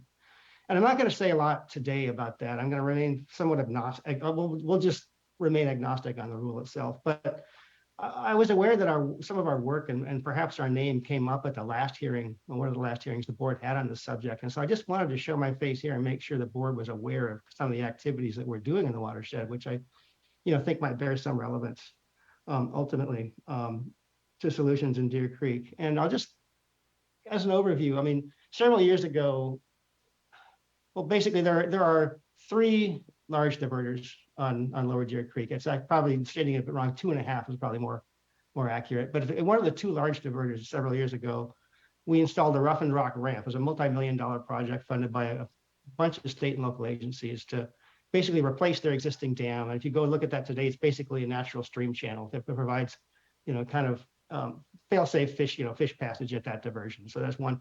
We've been in the process for a number of years at the other large diverter to try to develop a similar project, and have gotten a fair amount of progress there as well. And we have funds at hand, a fairly large grant from the Wildlife Conservation Board now to work on specific design for specific water conservation, groundwater substitution, in-stream flow projects at 3 locations within the watershed, which alone will not solve this problem, but I think we could be a major part of this of the solution. And then finally, with Wildlife Conservation Board funding, we've completed a groundwater study of the aquifer underlying Lower Deer Creek, and which has produced very promising results. I mean, frankly, because we think there's great possibilities there because of a couple of things. The prolific nature of the aquifer and the large size of the aquifer relative to demand, the fact that there's a relatively limited window during the year of times when there's conflicts between irrigation and fish passage, that we just really see some solutions could be possible here. And we're aware of the issues, and one needs to be careful about thinking the groundwater is the solution to everything, but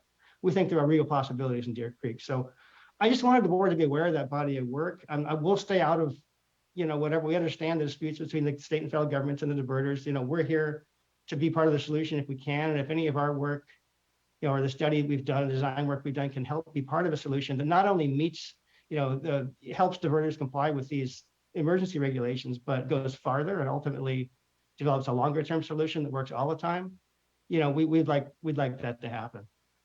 Because ultimately emergency regulations are one thing, but we have, as part of that WCB study, we have funds in hand ultimately to develop year-round and long-term water quality standards that would go all the way to protect fish, and ultimately that's our long-term goal in the watershed. So I'll leave it at that. I just wanted to show our face and let the board know about that body of work. Thank you.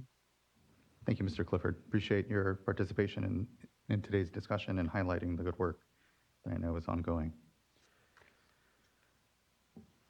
Colleagues, how are we feeling? Where does that leave us here? Any further questions? Again, I know there's we've had a lot of good discussion around the voluntary efforts, how this, I hear clearly from me, want to see success there, want to see some resolution, but for me the need is clear for these regs right now. But other colleagues, feelings? I guess I'll just share my thoughts on this. These are emergency regs. They're really, really bare minimum, and they're not, ultimately what we really need in terms of in-stream flows for reasonable protection. And I think we all would agree that that's what we really want to be working and, in my mind, accelerating our work to get. I know we have a huge workload, but just I think this is, a good example that we've seen with really all of the emergency regs that we've had to do of why we really need in-stream flows for longer term and to provide that clarity and certainty. I think that can really help with voluntary agreements between stakeholders that can then have that certainty in their negotiations and as they work through those agreements between them. I do think we have a duty to regulate, to protect species from extinction, and we are, and that not just, especially in emergency regs in this time, I think we don't have a choice but to act. I think we can't shirk our duty to do that. I don't think that, I think we've been really clear and my colleagues have said it really well around just our, continued strong encouragement and support for voluntary agreements. But at this point, I definitely would support moving forward with what we have. I don't have questions or changes to what was proposed. Yeah. I'll just say that I concur, that with the importance of moving forward today, that we do have to be decisive, that in-stream flows are a key component of our responsibility when looking at balancing the public trust. So, doing nothing is not an answer. And that being said, I was hopeful coming into this meeting or over the last few months that we would have had a little bit better news about the efforts to find a compromise, because I think there is room for a compromise, even in light of emergency regulations right now, which, the term I recall from the last drought was that these are the belly scraping flows, these are the minimum flows. And I know there's difference of opinion on that, but to get beyond that, in my mind, what I'm really thinking about is results, right? It's fish. It's how can we support a sustainable ecosystem? And I think we can do that in ways by using what limited resources we have. And resources are water and their habitat and their money and collaboration. There are all these things. And there is an opportunity here over the coming months, I think, to hopefully put all of our heads together and come up with an option that should be, if this drought is to continue or conditions are to get worse, let's hope that's not the case, that we can be sitting here at the appropriate time, even in less than a year, and have an open mind to what compromise might look like. I would want to have confidence, of course, that the fishery agencies, I appreciate all of the good work that they do and thinking about the long-term studies and in the short-term work. I think everyone having a seat at the table is incredibly important. So I'm ready to proceed today with the regulations as recommended, but I would like to ask for a periodic update, probably through a briefing, and maybe through the drought regular updates if there's anything to report, but certainly a briefing to circle back in terms of what staff thinks the appropriate next steps would be here. I do have a mind to, you're spread thin. You have limited staff to get a whole lot of work done. But, we have invested quite a lot in other watersheds in terms of developing voluntary solutions. And the Russian River this year is a huge success story, despite the challenges that are currently going on. But in developing a framework for something that can have longevity, can produce meaningful results in a watershed. And I would just really love to be able to see that kind of model replicated in others. And I think it sounds like there's different opportunities here. There may be room for that. And I'm not, not in a place to get into all the detail, but I really encourage, our support to the extent we can in helping facilitate that. Thank you both. Vice Chair.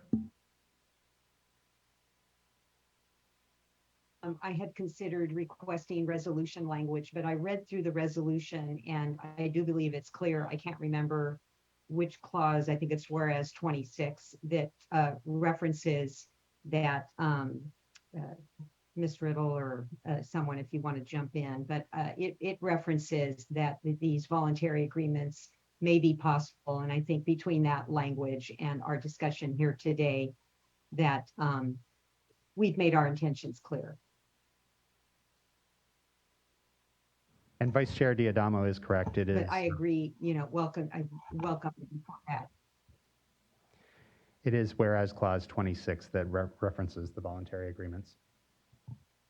Thank you, Vice Chair. And I'll just briefly point out that resolved clause 5 follows up on that in a similar manner. Thank you for highlighting those both. And I agree with you, Vice Chair. I hope everyone comes away from this discussion with a clear intention and desire from this board, and hearing that others are there too. So, and appreciate the recommendation from Board Member McGuire that we figure out what the right time frame for some check-ins to make sure that our interest is helping pressure and keep the right common vision here for the project and the work, and we're here to help. Thank you, Board Member. Okay. I don't know if we had a motion amongst that. I don't think we did yet, but I think we may be ready. I'll move to adopt the resolution. I'll second. Second. Oh. Thank you. Ms. Townsend, can you please call roll call vote?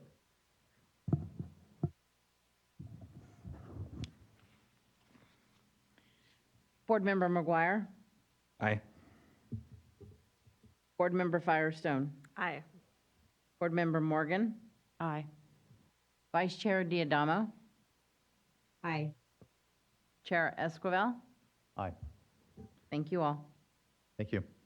The item is adopted, and know that, again, this is not easy balancing that the board and all of us come to on these challenges, but the circumstances are there for us, and it is about the long term here and continuing to make sure we have the right opportunity amongst us. So thank you, everyone. Appreciate it. Let's go ahead and take a short break. Afford ourselves here just say a 10-minute break. We'll come back at 2:05 or at 2:10, and we can continue on to item number 6, which is our workshop on our draft FY 2022-23 fund expenditure plan for the Safe and Affordable Fund. So we'll see you all here in about 10 minutes at 2:10. Thank you all.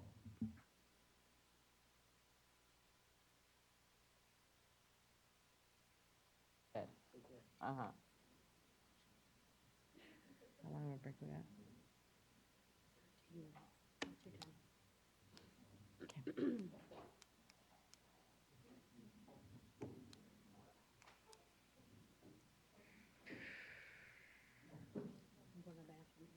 Okay, when you go off, back.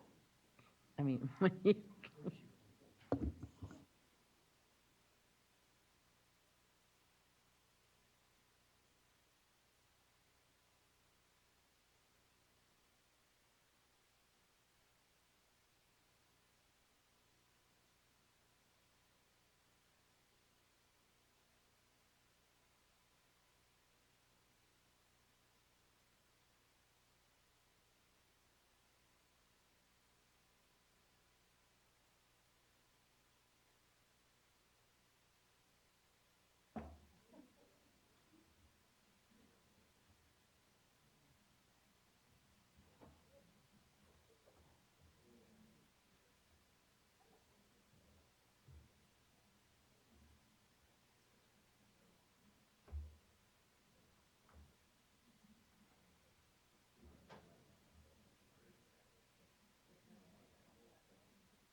Okay, everyone, the countdown timer is done, and just to appreciate everyone's opportunity here for a break.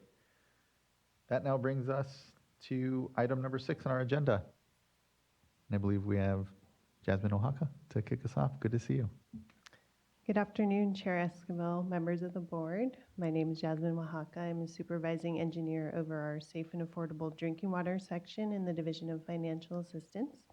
And to my left, I have Joe Karkowski, our deputy director, as well as Doug Bojack in the Office of Chief Counsel. Today, I'll be talking about the draft fiscal year 2022-23 Fund Expenditure Plan, or FEP, as I'll be referring to it, for the Safe and Affordable Drinking Water Fund, which was released yesterday for public comment on August 15th. Next, please. And we'll start by looking back at progress made in fiscal year 2021-22 from July 1st, 2021 through June 30th, 2022. Next, please. This slide shows our key metrics for the Safe and Affordable Funding for Equity and Resilience, or SAFER program, and our performance over the past fiscal year.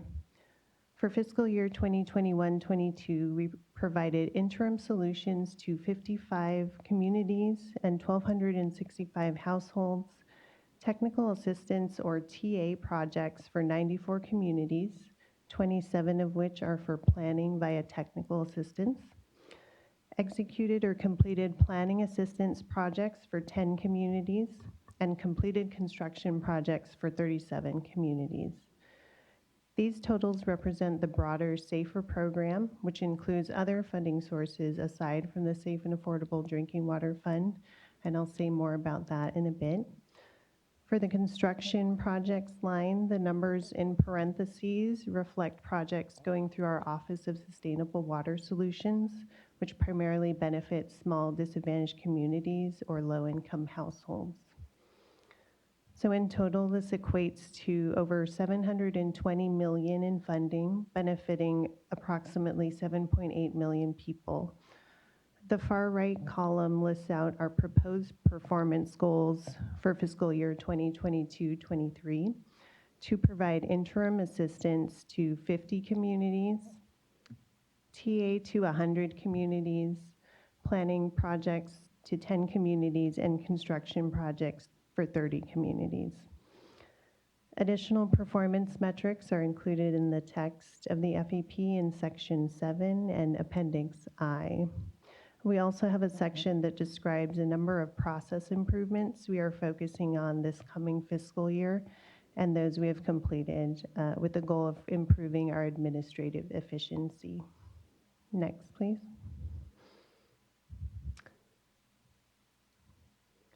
Taking a look at SAFER program assistance by system type, for systems out of compliance, that is those on the Human Right to Water or HR2W list, consistent with the list we used in the 2022 Drinking Water Needs Assessment, 220 out of 368, or 60% of systems, have either assistance approved or requested, with total funding either approved or pending of $337.5 million. And for human right to water systems not receiving assistance, there could be multiple reasons for this. Some examples include the system might be new to the list, has a relatively low-cost solution they are able to self-fund without financial assistance from the state.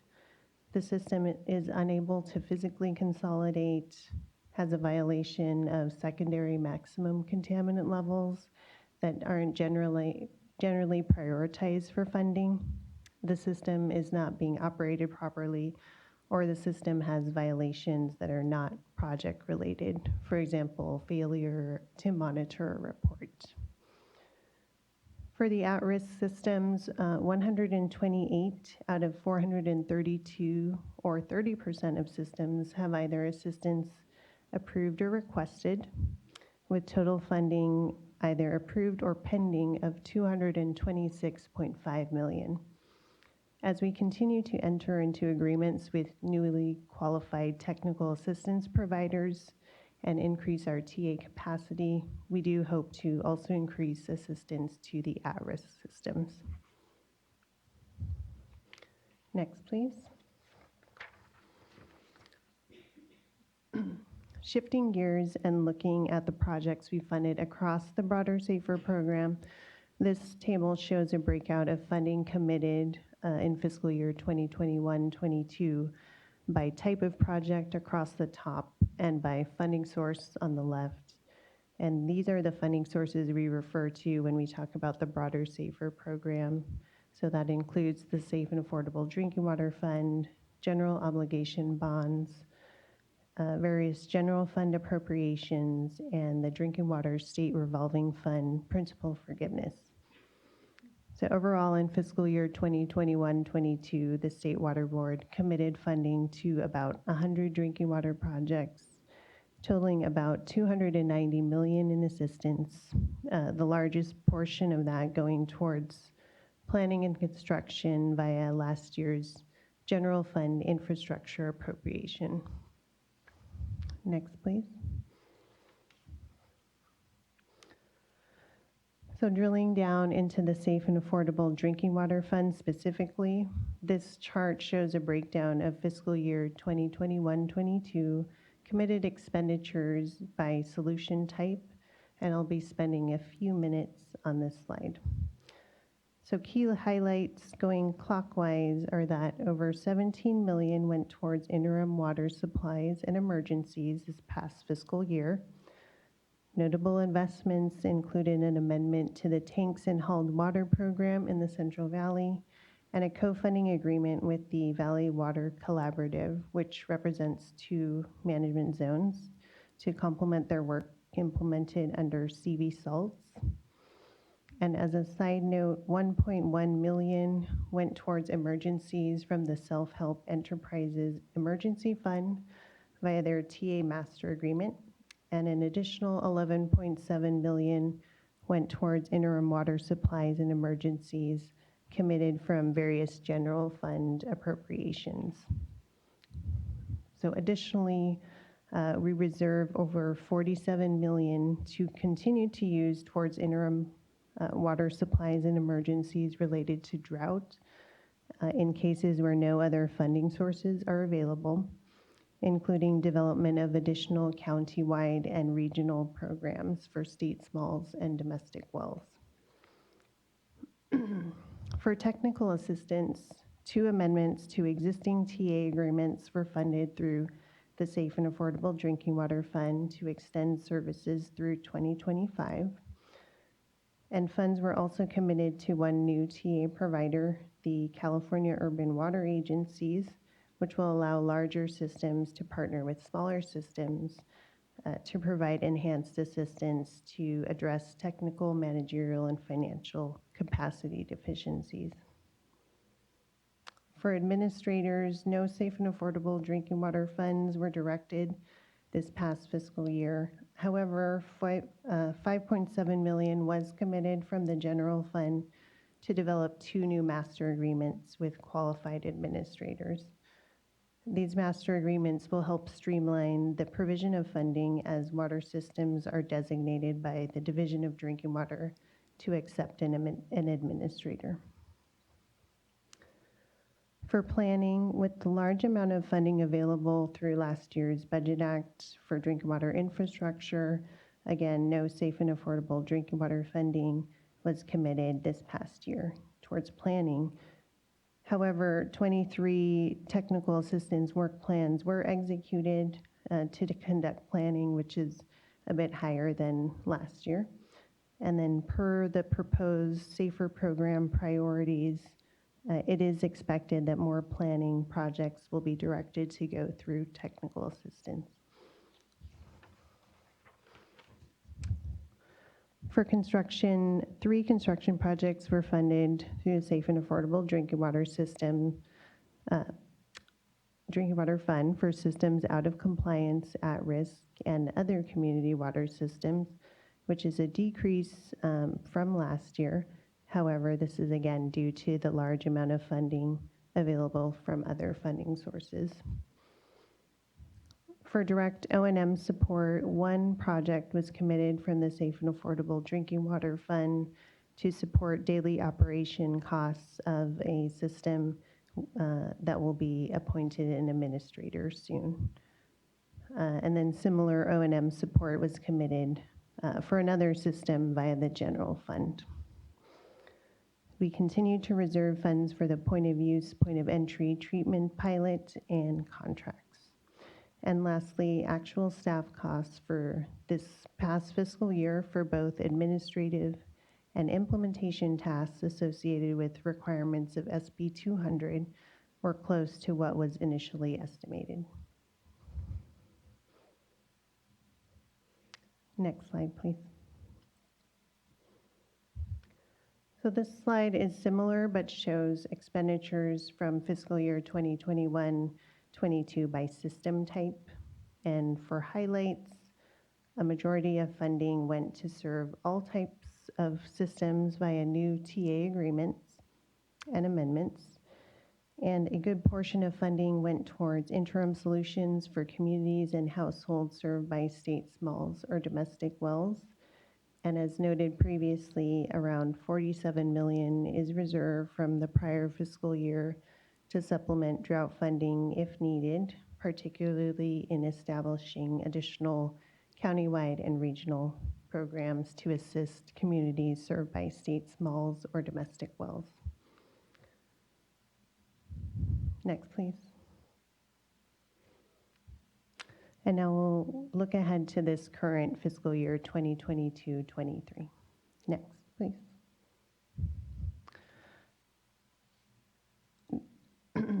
This slide shows all funding sources we have available for the SAFER program to go towards drinking water projects. Note that these funds are available, though not necessarily funds we'll be able to commit during this fiscal year. Out of the $1.15 billion total available for grants for drinking water projects, only about $325 million, the lighter blue portion, is available for non-capital projects.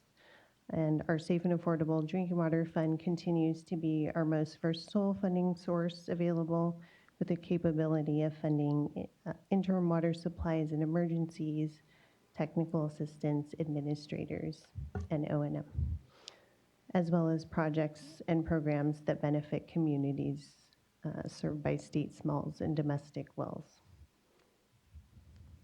Next, please. These are our proposed program priorities for the SAFER program this fiscal year, which will continue to focus on our efforts on small disadvantaged communities and low-income households. They are to address any emergency or urgent funding needs expeditiously, only where other emergency funds are not available and a critical water shortage or outage could occur without support from the fund. Address community water systems and school water systems consistently out of compliance with primary drinking water standards or at risk of failing.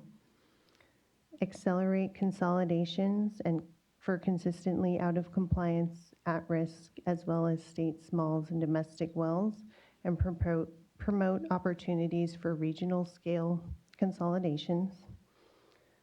Expedite planning through use of technical assistance for systems out of compliance, at risk, as well as state smalls and domestic wells. Provide interim solutions, initiate planning efforts for long-term solutions, and fund capital projects for state smalls and domestic wells with source water above a primary maximum contaminant level or at risk of running dry due to drought. And then new to this year's FEP, based on feedback from our SAFER advisory group, is to provide direct operation and maintenance or O&M support to assist community water systems facing the highest affordability burdens while promoting sustainability and technical, managerial, and financial capacity building. And also to ensure assistance is distributed in a manner consistent with the goals and direction provided by the State Water Board's Racial Equity Resolution and associated action plan. Next, please.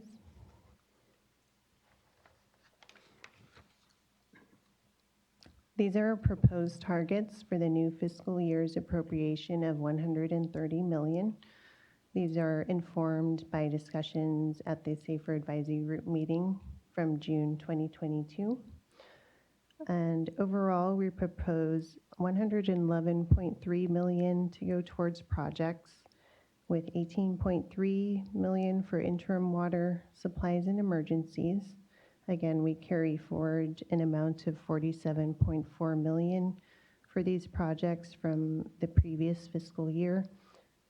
We target $72 million for technical assistance, $5 million for administrators, $3 million for planning, $3 million for direct O&M support, and $10 million for construction.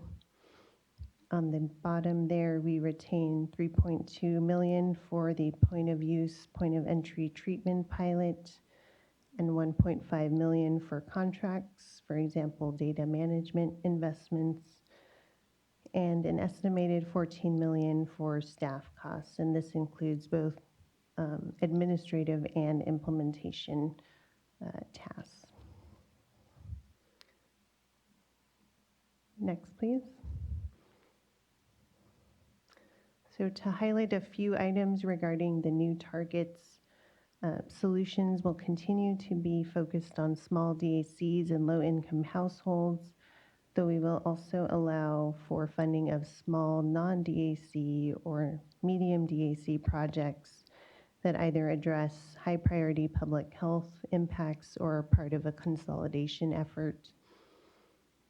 Significant investments are proposed to help address the large numbers of state smalls and domestic wells identified as being at risk for water quality or drought impacts. And these will be funded, these will be provided interim water supplies, emergency technical assistance, or construction funding. Significant investments are proposed for technical assistance to develop and execute master TA agreements with newly qualified drinking water TA providers. Establishment of new TA agreements will increase capacity statewide and help support accelerated planning efforts for systems out of compliance, consolidations, as well as at-risk systems. Some funds will help establish additional administrator agreements, either as master agreements or system-specific agreements. Some funds are also targeted to further develop the direct O&M funding program and establish a streamlined approach to distribute O&M based on certain affordability criteria that are to be established. Targets for planning and construction projects are relatively low given the large amount of funding still available from the general fund infrastructure appropriation. And then I did want to note that safe and affordable drinking water funding may be suitable for planning and construction for certain cases, such as planning for regional scale consolidation efforts, consolidation incentive projects, or construction projects which incorporate significant greenhouse gas emission reduction elements. Next, please. So next, I wanted to summarize key updates to the FEP text compared to last year's version. Next, please. For direct O&M support, more detail was added around steps to develop the O&M program further, including the affordability threshold, program guidelines, key conditions of funding, and streamlining the O&M funding award and disbursement process. In the construction section, a proposed list of project conditions were added, where certain eligible construction projects, including consolidations, may be funded with the Safe and Affordable Drinking Water Fund via the Urgent Drinking Water Needs application process rather than the traditional Drinking Water State Revolving Fund application and approval process. And then for per and polyfluoroalkyl substances, or PFAS, information was added on how a portion of state funding for PFAS will be utilized to meet the needs of small DACs, for example, in support of statewide testing, implementation of treatment pilots, and planning for regional scale consolidation. Construction projects to address PFAS will be funded per the Drinking Water State Revolving Fund intended use plan and supplemental intended use plan for emerging contaminants. Related to drought infrastructure, SB 552 requirements were added in for small water suppliers and counties, as well as potential funding opportunities via the State Water Board and the Department of Water Resources. And lastly, the metrics and performance section was expanded to track safer program progress across the 8 metric categories that were introduced in the Safe and Affordable Drinking Water Fund policy, plus the one on racial equity and environmental justice that was added last year. Next, please. So looking ahead, these are the next steps for the FEP. The draft is posted and the public comment period ends on September 14th. We'll be discussing the draft at the next Safer Advisory Group meeting on September 9th. And we will respond to comments and revise the plan in September, October, and bring it back to the board for your consideration at the November 1st board meeting. Next, please. And at this time, we could take any questions. Thank you. Thank you so much, Ms. Oaxaca. I really appreciate just that we're able to iterate each year on the fund expenditure plan. Appreciate the statistics and metrics that we have built into the program and have from the start that's helping us track what the impact is of these investments from the Safe and Affordable Fund, but also these other pots of funding. And certainly here, I know this board, I apologize, I won't be here tomorrow, but we'll have further conversation just on the progress we've made and the improvements we know we need to continue to make in implementation on the drinking water side of the Safe and Affordable Fund, but even just our opportunities with the Clean Water State Revolving Fund on the wastewater side. And so just thank you for this. It comes here, it's a yearly process, but still yet well-timed as there is attention on the program. Thanks to the audit, which the findings, as you read through it, thankfully are many things that we're embracing and have been around process improvement, but unfortunately just not supported by the headline conclusion around a lack of urgency. And I think that bears out in the numbers that we have here before us on what we've been able to do in the last year. And we know that it adds to what is here a 3-year timeline that includes reducing the number of Californians served by failing systems by 40%, going from that 1.6 million to 950,000, and still a lot more work to do. And we know when we look at the need writ large from our failing systems to even just our water systems in the state, we're going to continue to need to invest more. But I appreciate that we have this incredible nationally leading program and your leadership and everyone else's in continuing to make sure that it works, including our advisory committee, which they are a really important part, and appreciate that what is on there is a mention to operation and maintenance, something that we are trying to crack and understand the affordability nexus and when is that appropriate moment for the state to be able to be supporting the operation and maintenance, ongoing operation and maintenance of a system, because there is that gap and need in affordability. But as you see, we're at the start of an incredible program, and just appreciate the great leadership and work across this board. And thank you as well to the Vice Chair and Board Member Firestone for going out there and speaking to the successes of this program as well. I have no immediate question, but look to fellow board colleagues.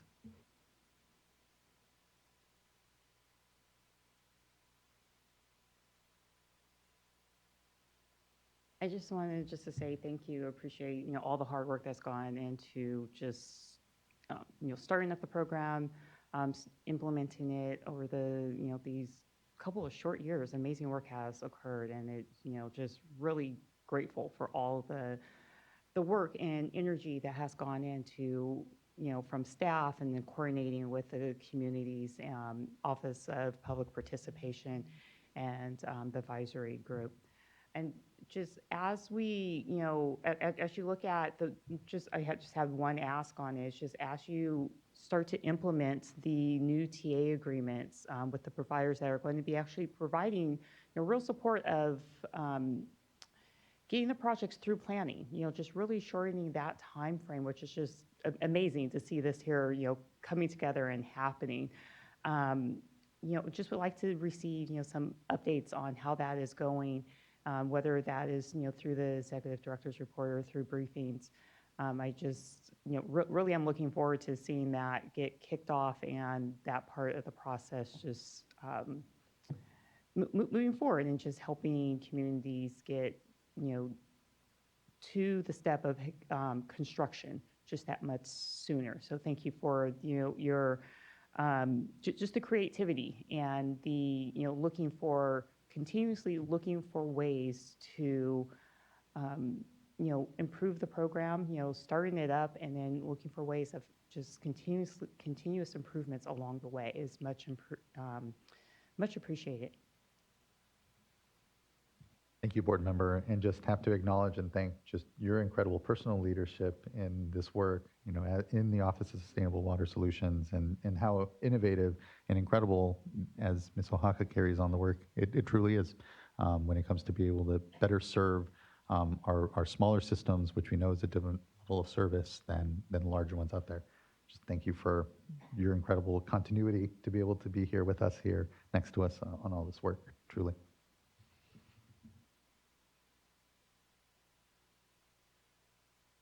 Great. Okay. I am just exceptionally proud of this program and the work that DFA and DDW and OPP and our staff, as well as the advisory group and all the partners on the ground that are doing this work, have accomplished so far. First 3 years of a really ambitious, difficult program. We were very much standing up and running at the same time this huge, ambitious program. I think this, the fund expenditure plan really reflects, I think, well, the priorities that we've made clear. Building over the last 3 years, I think continues to evolve, but also has a lot of consistency year to year is what we're trying to achieve. I just call out and appreciate that even more today than 3 years ago, I think there's clearly a greater focus on drought and resiliency, as well as affordability and operations and maintenance. And we have a lot more resources for emergency and interim from other partners and sources, as well as things in place. So that means that we, as reflected here, we really don't want to be pulling from this source when there's other sources available. So I think this, what we've laid out here is a really good reflection of the priorities and the evolution of this work. I have lots of little things I want to mention while we have time.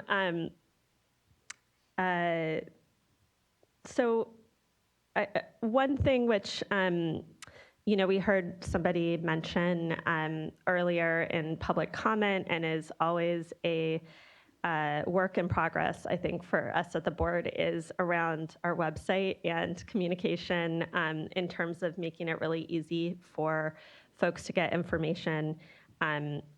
There's been a ton, and I think the fund expenditure plan talks about a huge amount of outreach that we've been doing and continue to do through, whether it's DFA, DDW, OPP, all of those acronyms, basically the full team at the board on this.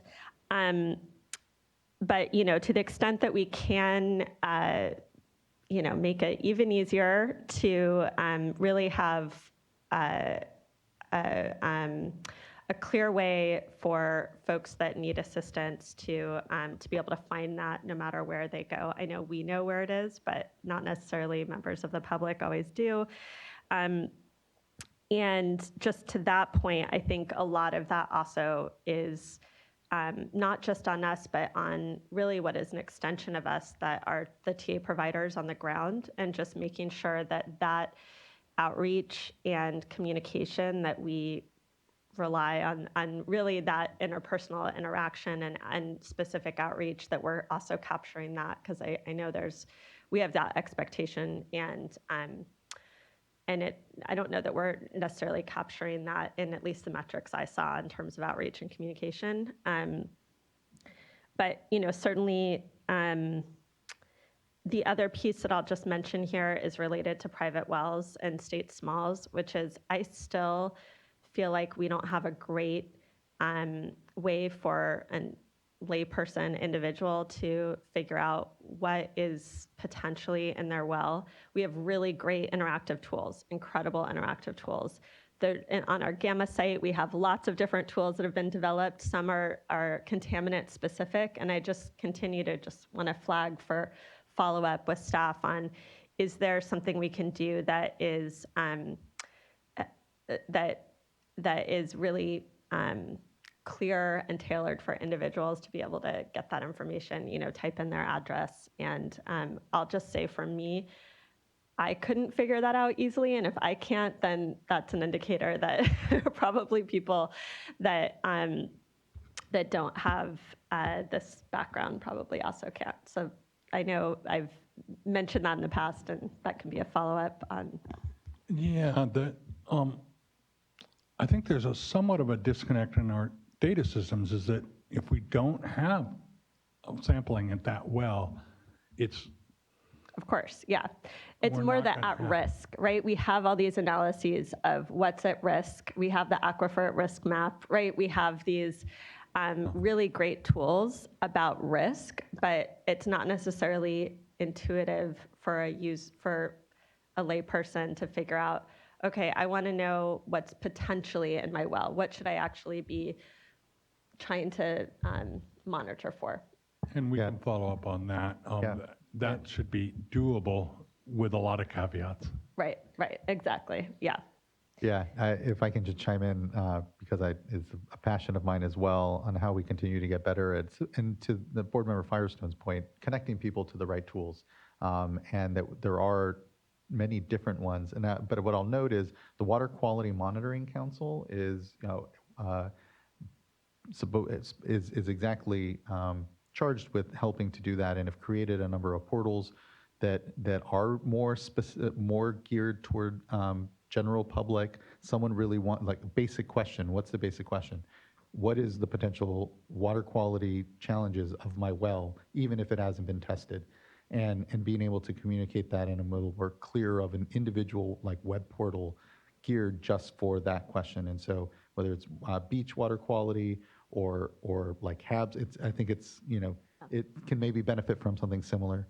But ultimately, the website and how it all comes together and we're communicating our work is something we always need to be clear on. But I think there, to your point, board member, is a clear need when it comes to, what is a threat of, you say, water quality to one's well, and how to better support people just understanding their own risks.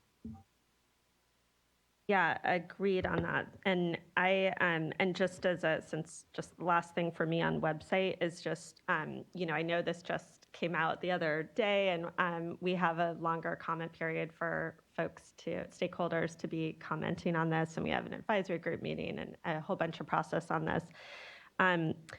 If we can, I think this PowerPoint was really great. Maybe if we could have a link on the website for folks that when they're accessing this draft, that they can also access this PowerPoint as a summary. I think that might be helpful if that's not too hard. Okay, a few more relatively minor things I just want to mention while we have this time. One is really, this is a newer issue for me, but I wanted to flag it and make sure that there was that we could include it to the extent appropriate, and that is, I've started to meet more and more folks that are on raw canal water, and I know there's a number in Imperial County. We met some in Placer County, all over the state. That is not safe drinking water, and they're required to buy bottled water. And I forget there's a term for them, but instead of just domestic wells, I also think just as we're looking at consolidation projects to bring people into regulated community water systems that aren't, we think of, at least I think of domestic wells, but I think that also could include these folks that are on raw water, canal raw water. And, I think whether it's domestic wells or this kind of raw water, canal water households, I think there's a lot of caveats and ways that may be appropriate to prioritize there. And so I certainly don't think that this program should solve all of those problems, but I just wanted to flag in terms of that I always think of individuals that don't have safe water and aren't on a community water system as being on domestic wells, but just have learned myself about the communities that also don't have safe water because they're on individual canal access. Also, let's see,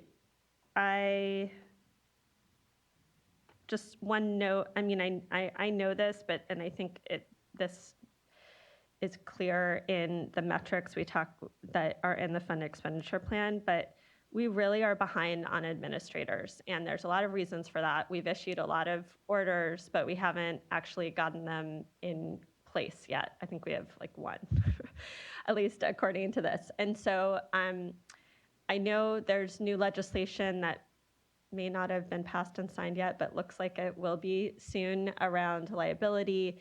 I know this mentions that we're trying to look for master contracts, master agreements. I think that's an area to make sure that, I guess I'm really hopeful that we can get master contracts in place, because I think that can speed things up a lot, and just kind of recognizing for ourselves that that isn't quite working yet.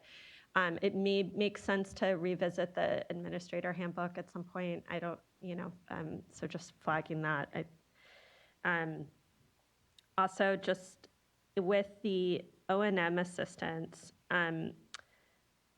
so I really appreciate that we're just saying, we are going to look at how we're developing a program and not just thinking of this as a pilot project. I think it's a really good approach, very needed and challenging. And I think, flagging here those tensions between wanting to support and ensure sustainability and TMF capacity, but also recognize the need for O&M support. I would just like us to continue as we develop that, looking at to what extent it makes sense to support individual household affordability programs as we support those system O&M projects. I know a lot of, it may not make sense with really small systems. It could make sense, I think, when you have more medium systems, to the extent where when you have, when we are, particularly for publicly owned water systems that have Prop 218, if state funds are subsidizing operations and maintenance, it should allow them some flexibility to be able to provide customer assistance programs for individual customers that otherwise they would be prohibited from providing that assistance from because of Prop 218. So I understand that's complex. It's already complex enough to figure out an O&M support project. I don't think this should be trying to solve individual household affordability across the state by any means. I just wanted to flag this sort of narrow area of where we are providing operations and maintenance support, as we develop that, how do we make sure that that can maybe also provide that flexibility and support for systems to provide individual customer assistance that maybe they weren't otherwise able to do with Prop 218. Also, just call out workforce. I'm glad it's in there. I think we can continue to do more. I know there's a lot of demands on this program, so always asking for more. And I'm also just hopeful there may be something linked with that and the racial equity initiative as something that we can continue to build out. Okay, last two big things really are, one is just tracking. Most of the things that were presented today are just looking, this fund expenditure plan is, let's look back at the last year, report out on that, and then look at this coming year. I also just think it's really important for us to look at, maybe share and make it easier to see the cumulative numbers since creation of the SAFER program in 2019. I think that's, this program is really, it's hard to just have a one-year snapshot because so much of the investments really have the payoff, hopefully, in the next year or two. And so just being able to track that over the development of the program, I think would be really great to pull out a little bit more. If I can piggyback just quickly on that, I know that Joe and others, we've had discussion around just the funding dashboard, right? And I think that that's the type of tracking that can really help be specific on the projects and what are a lot of details that if folks really want to be digging in can, and thinking of just the pipeline of, and I know the clearinghouse is all here intended to help us better do that, and there's a lot of work on the back end that makes something so simple a request that seems here for us possible. So, but just a note, I think there's a moment where we're getting close to that because of the work on the clearinghouse, because of the data process improvements that will lead to that just kind of coming out a little more naturally and get the good benefit of the incredible work that's being done. Yeah, totally agree. And kind of related to all of that is, and we've talked about this internally, but I also just want to raise it in this public space, is just how are we defining what we're tracking here? And it's not as easy as I want it to be, because we could look at, in my mind, when I think of the SAFER program, I'm very linked to the needs assessment and looking at the human right to water list and the at-risk list, or private domestic wells and state smalls at risk. I also think we all would think that small disadvantaged communities, whether they're on that list or not, probably need some help and also should be tracked in terms of our assistance as part of this program. But it's not that easy to define what is the, how are we judging our success in meeting the need and tracking that? And I know staff are working on this. I think to the extent that stakeholders have ideas on that, I do think it's important for us to understand, what is, how are we actually meeting this goal of ensuring everyone has access to safe and affordable drinking water, and targeting these resources to both prevent failures and get systems off the failing list, and supporting those that really otherwise or sort of really need the most help. And so, I think I know we're working hard on figuring out how to, and it's not as easy as we think it should be, to sort of track that. But I just, want to, I think, thank staff for working on that and recognize that's something we need to nail down a little better collectively. Okay, last topic is timeline. Mr. Bishop may want to make a comment. Oh, go ahead. Well, if it's appropriate, I just took a look, and under our Gamma GeoTracker, there's a domestic well tool which you can plug in your address and look at any potential groundwater problems associated in that general area. So, Yeah, and we can follow up. I think there's, yes, I know which one you're talking about, and I think there's still some stuff that we could do to help it make it a little more intuitive, but totally, there are some really great tools on there for individuals to look up domestic well risk. I appreciate that. Thank you, Mr. Bishop. Okay, last thing is just timeline. So obviously this is something that has been we're going to talk about more tomorrow. I also know there's been an exceptional amount of focus on this from staff and improvements that have already been there. We'll talk about all of that more tomorrow. I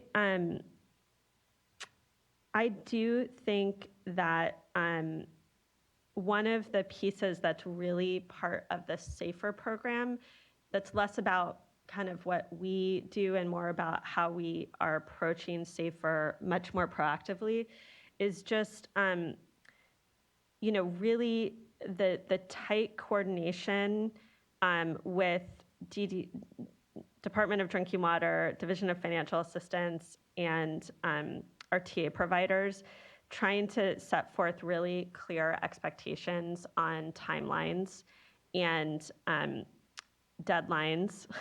That could be in the notice of violations that are sent. That could be, I think we should be looking at those that are on drought orders that just went out, and then utilizing at least those kind of initial warning letters of mandatory consolidation authorities, even if we're not fully starting the process. I think we need to really set forward those really clear deadlines and shared expectations on timelines for projects to move forward. Obviously, we have to do that for ourselves as well, internally on timelines and expectations. I think it's interesting this was really helpful to lay out kind of, it's sort of a baseline of performance measures on timelines, which I know we're going to talk about more next week, but because it's in this fund expenditure plan, it looked like 4 years for the funding assistance process when you actually add up all these different times, that 4 years, between them having to, how long it takes them to go from initiating an application to finishing it, then us processing it, and that sort of back and forth. In addition to that, you have the actual work, right, of doing the planning design, doing the construction and the bidding. And that's way too long. I think we would all agree we need to really accelerate that. And so just really look forward to this as a shared effort of, how can we really accelerate projects, both in terms of RN and on the applicant side. I saw that we have, some strategies in here that are new around urgent drinking water projects. I think that was looking at, can we really streamline those like kind of low-hanging fruit ones, which I really appreciate. I also think, having the shared expectations and deadlines may help. So, we'll talk more about timeline tomorrow, but this was I think it's very valuable to have these performance measures and timelines in here, and I think we will continue to dig into that. Okay, I said that was the last thing, but one more thing that I forgot to mention in my long list was, actually, this is really a question. When we look at, when projects are brought to us, or technical assistance providers are looking at projects, looking at developing applications, at this point, do we require them to at least look at whether they are implementing already or need something in order to implement the 552 resiliency project? So in other words, are we yet those aren't requirements, right? But if they're coming to us already with a project or developing a project, do we have a kind of requirement that they look or evaluate that so they can make sure they're bringing that to us in one project rather than doing whatever their focus was, maybe on water quality, and not including some of what we would think of as resiliency, drought resiliency, and water supply resiliency measures when they're developing the application. I don't know if we already do that, and if not, then would suggest that that would be something to look at.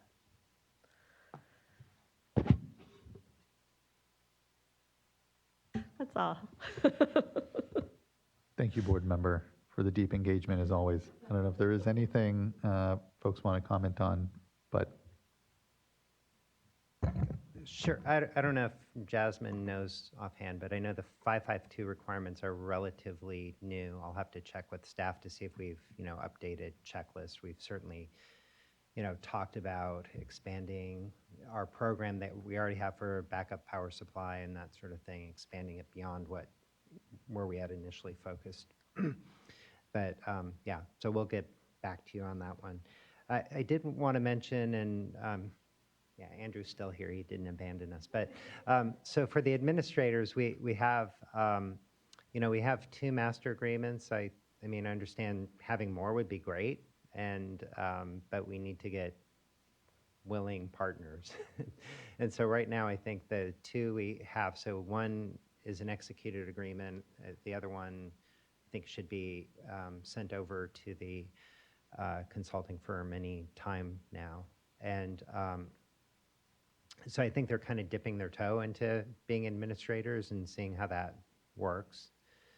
But as far as I know, we just have the 2. I don't think we have anybody else. Now a lot of folks raising their hands, really, and we're working with some other entities like Tulare County and others as well. So maybe if once the legislation gets passed, if that liability protection is there, we'll have more folks willing to come forward. Yeah, it's a great hope. And I did want to mention, since you brought it up and teeing it up for tomorrow, I think one of the challenges, because I sort of see it when we're having internal discussions about setting deadlines, we run into this what incentives are we creating type of thing. And what are we actually streamlining or expediting? So especially around certain planning or construction projects, one of the things we'll see is, I've come in initially saying, well, push the dates, put in solid dates there, and then force people to come back to us if they really need more time, right?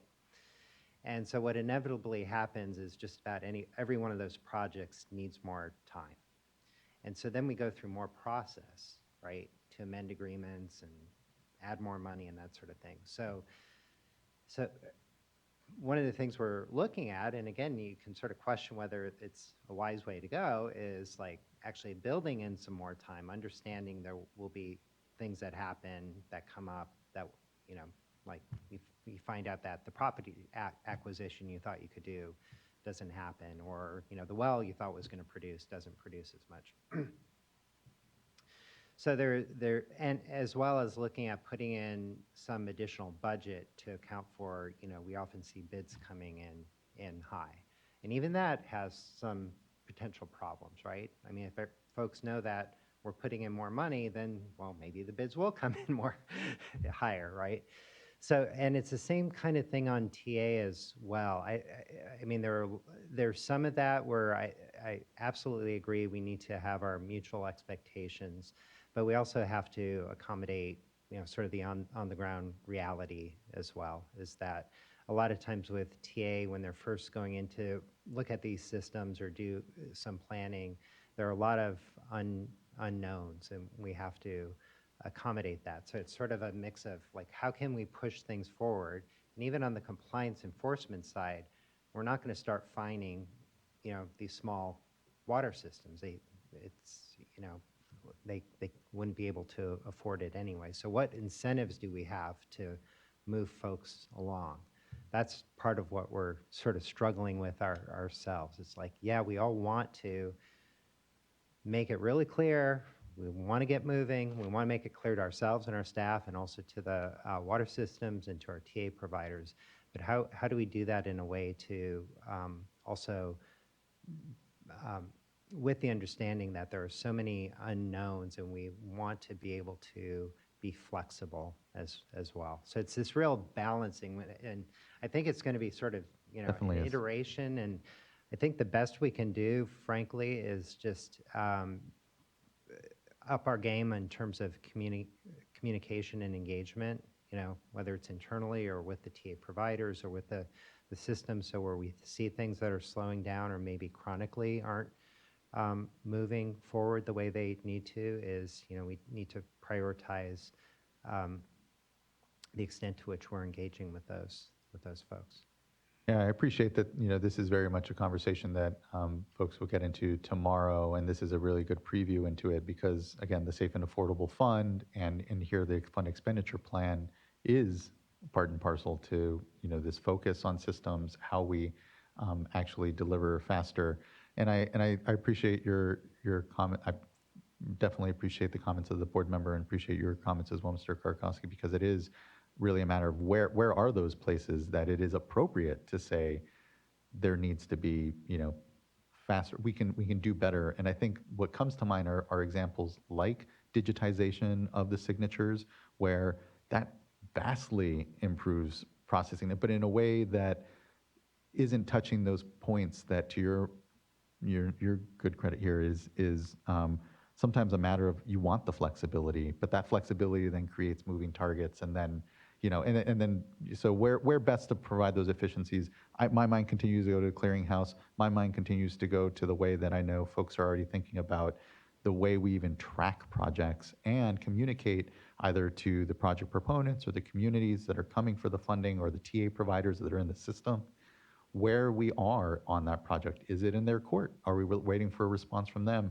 Or is it from ours? And digitizing the bureaucracy in a way that lets you, like you said, really see where those outliers are. So it's like, hey, these projects are the ones that are needing attention. They're obviously not meeting even some rational timelines that we've set into, or expectations that we've set into the system. And it kind of, and importantly, provides a place where everyone is, there's just a better efficiency, not unlike the signatures, that just, complements the entire process, as opposed to becoming over-focused on tools that don't actually shorten those timeframes. They just, create other issues, perhaps. So anyway, thank you. Yeah, I know it's going to be good to be able to discuss these in depth tomorrow as well. Other comments, colleagues? Follow-on thought? Yeah, Board Member McGuire. I think mostly everything that needs to be said has been shared already. I look forward to the public comment period and the ongoing engagement here. And when, I always think about the whole process. So there's the administrative piece and what we can do to kind of shorten that time frame. There's the technical assistance and the planning components. And so I was sort of focusing on that based on Board Member Firestone's comments about incorporating the drought resiliency, 552 measures into it. And it gets almost to a complete, almost a master planning level evaluation of a small water system in terms of what are its holistic needs to be sustainable for decades. And that gets to be an incredibly difficult question to answer. I have personal experience with those kinds of questions, so I appreciate that. So I'm realizing here, and I'm making some notes about, I really want to hear from the TA providers and better understand what they've been experiencing over the last, couple of years here with this, working with the systems and that part of the process, because I think it's great. We should be adding drought resiliency measures into this thinking, but at the same time, we don't want to sacrifice finding those no regrets type, projects that we can move forward quickly that address water quality issues or what have you. So it's definitely a careful balancing, not letting, perfect be the enemy of the good, or whatever the saying is, something like that. And how do we navigate that? I know you struggle with that. That's something you're probably trying to find that answer. And it's, with 7,000 water systems, there's no right one or wrong one, unfortunately. But I think we can continue striving to just keep that in mind as we go forward. So just good comments and something I want to learn more about. Thank you, thank you. Vice Chair, anything you wanted to add? Apologies, you're remote. It makes it hard sometimes to make sure I provide you space. Yeah, thank you. I don't have much to add. I appreciate the discussion and a lot of the good questions.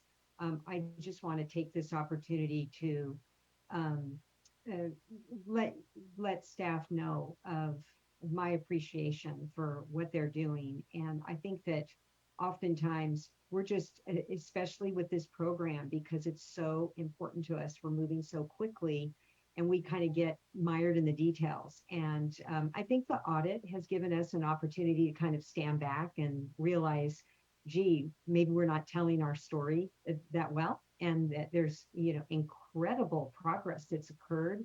And I think of all the programs that we have at the Water Board, and we have such great confidence in our staff. And one of the things I really like about working with you all is that you're so open to having these discussions and always looking for a better way to approach things. And so I just really want to thank you for that. And I think that our challenge is, how do we describe what we are experiencing to the public?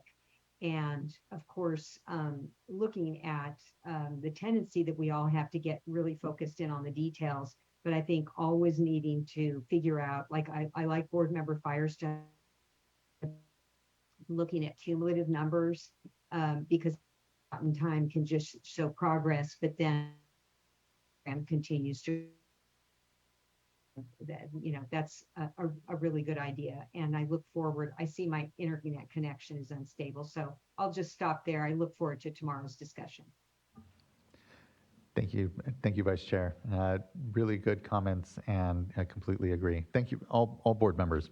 This is, again, you hear from us how passionate personally we are, and always very interested in what is a lot of detail, but taking a step back, it's an incredible thing, again, nationally leading, that we're all here in the middle of engaged in, and we know, just feel the weight of what we know is a huge challenge in this state that has been around for a while, but we finally have dollars, we have movement, and I think we have everyone's attention. So let's keep going.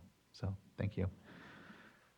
This is a workshop, so nothing further to look forward to the actual vote on the fund expenditure plan, and appreciate this opportunity for the feedback and discussion. Thank you guys incredibly.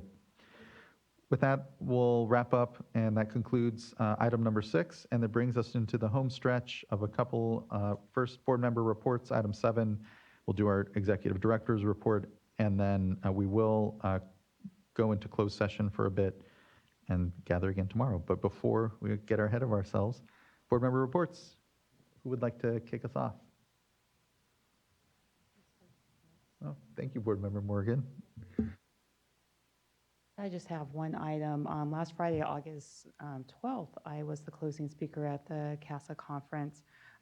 It was just, good to be there in person and just to provide just an update on water quality issues, climate change, drought, to the membership there.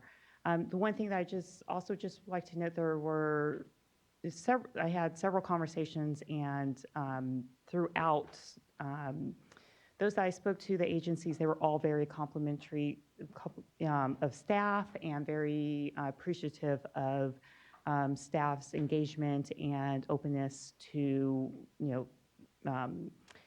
to meet with them and to hear their concerns, and to work collaboratively through, anything that's in front of us, or just that open communication, and continue to work with them, and to accept those meeting invitations. So just wanted to thank staff for that, and that was, it's always good to hear when you go out that you're hearing appreciation of the work that is being done.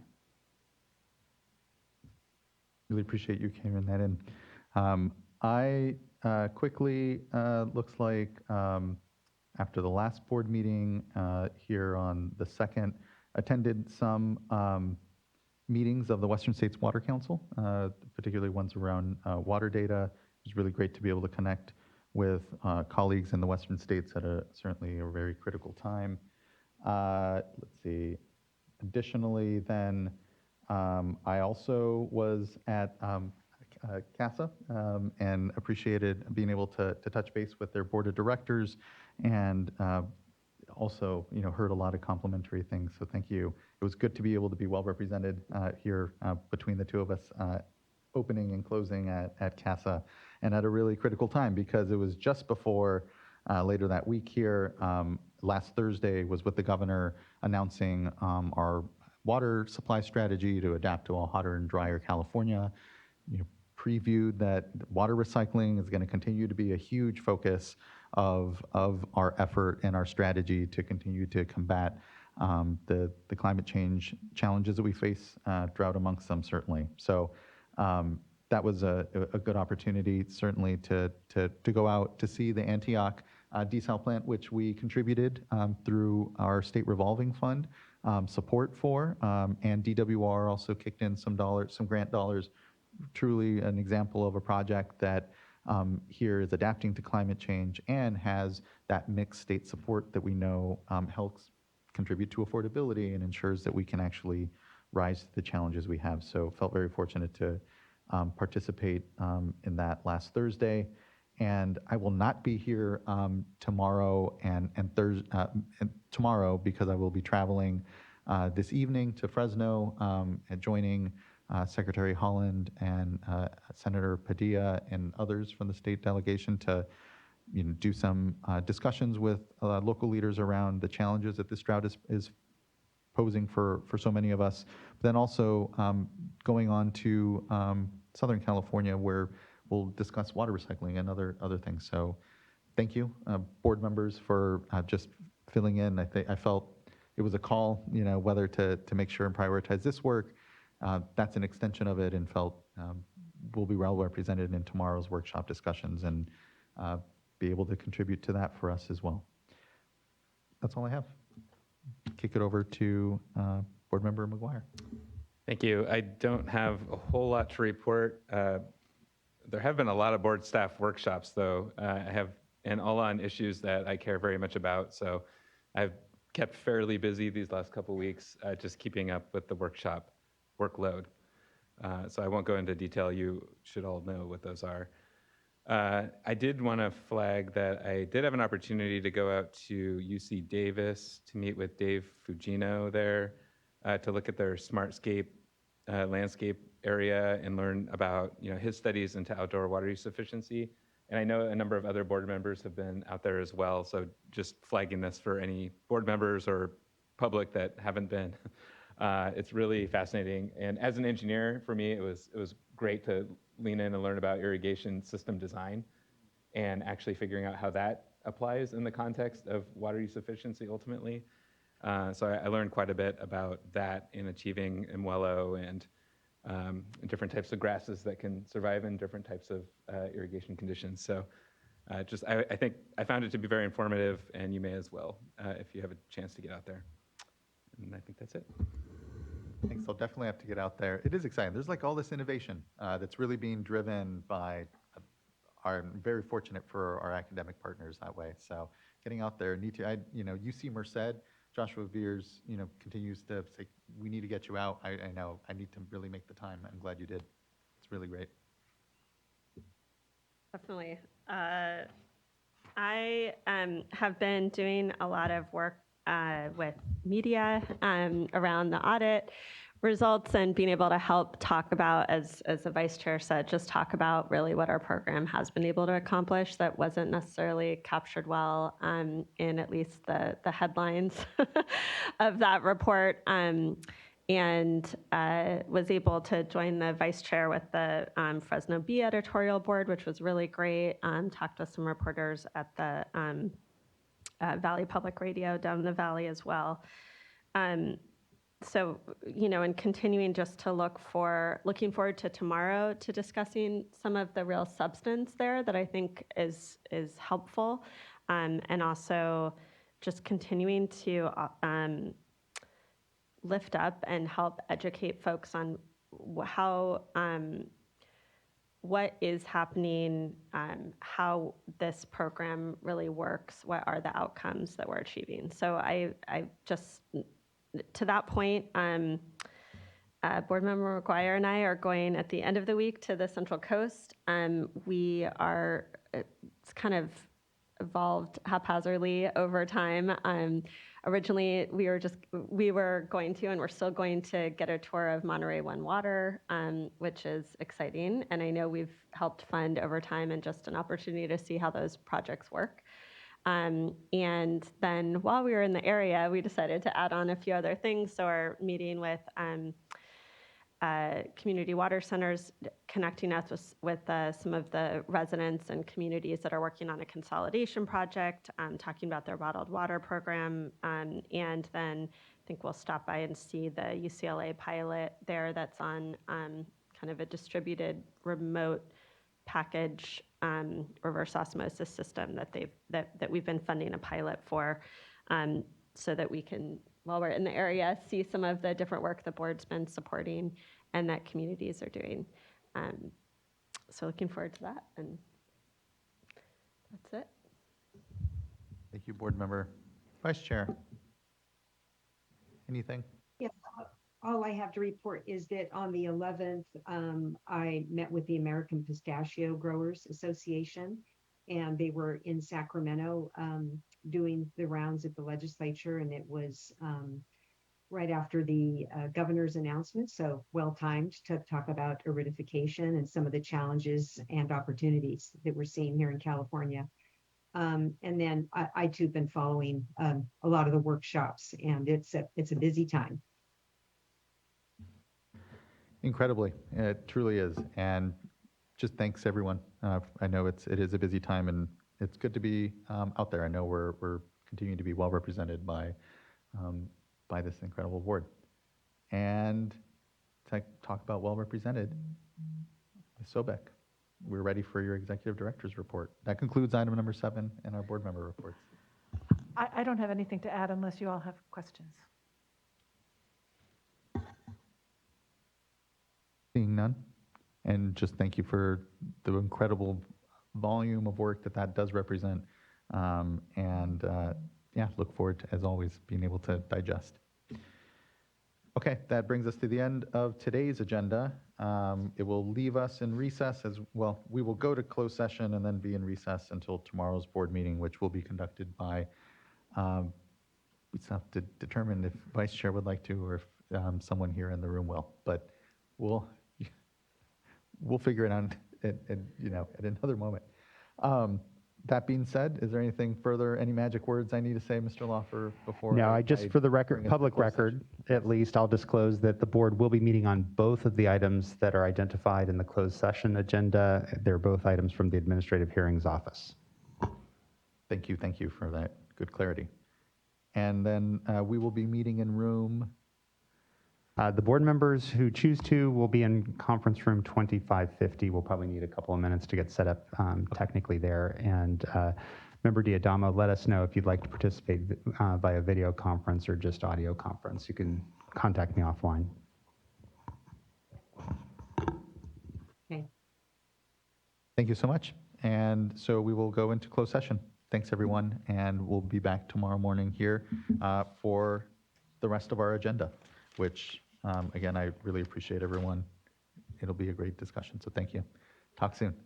See you all.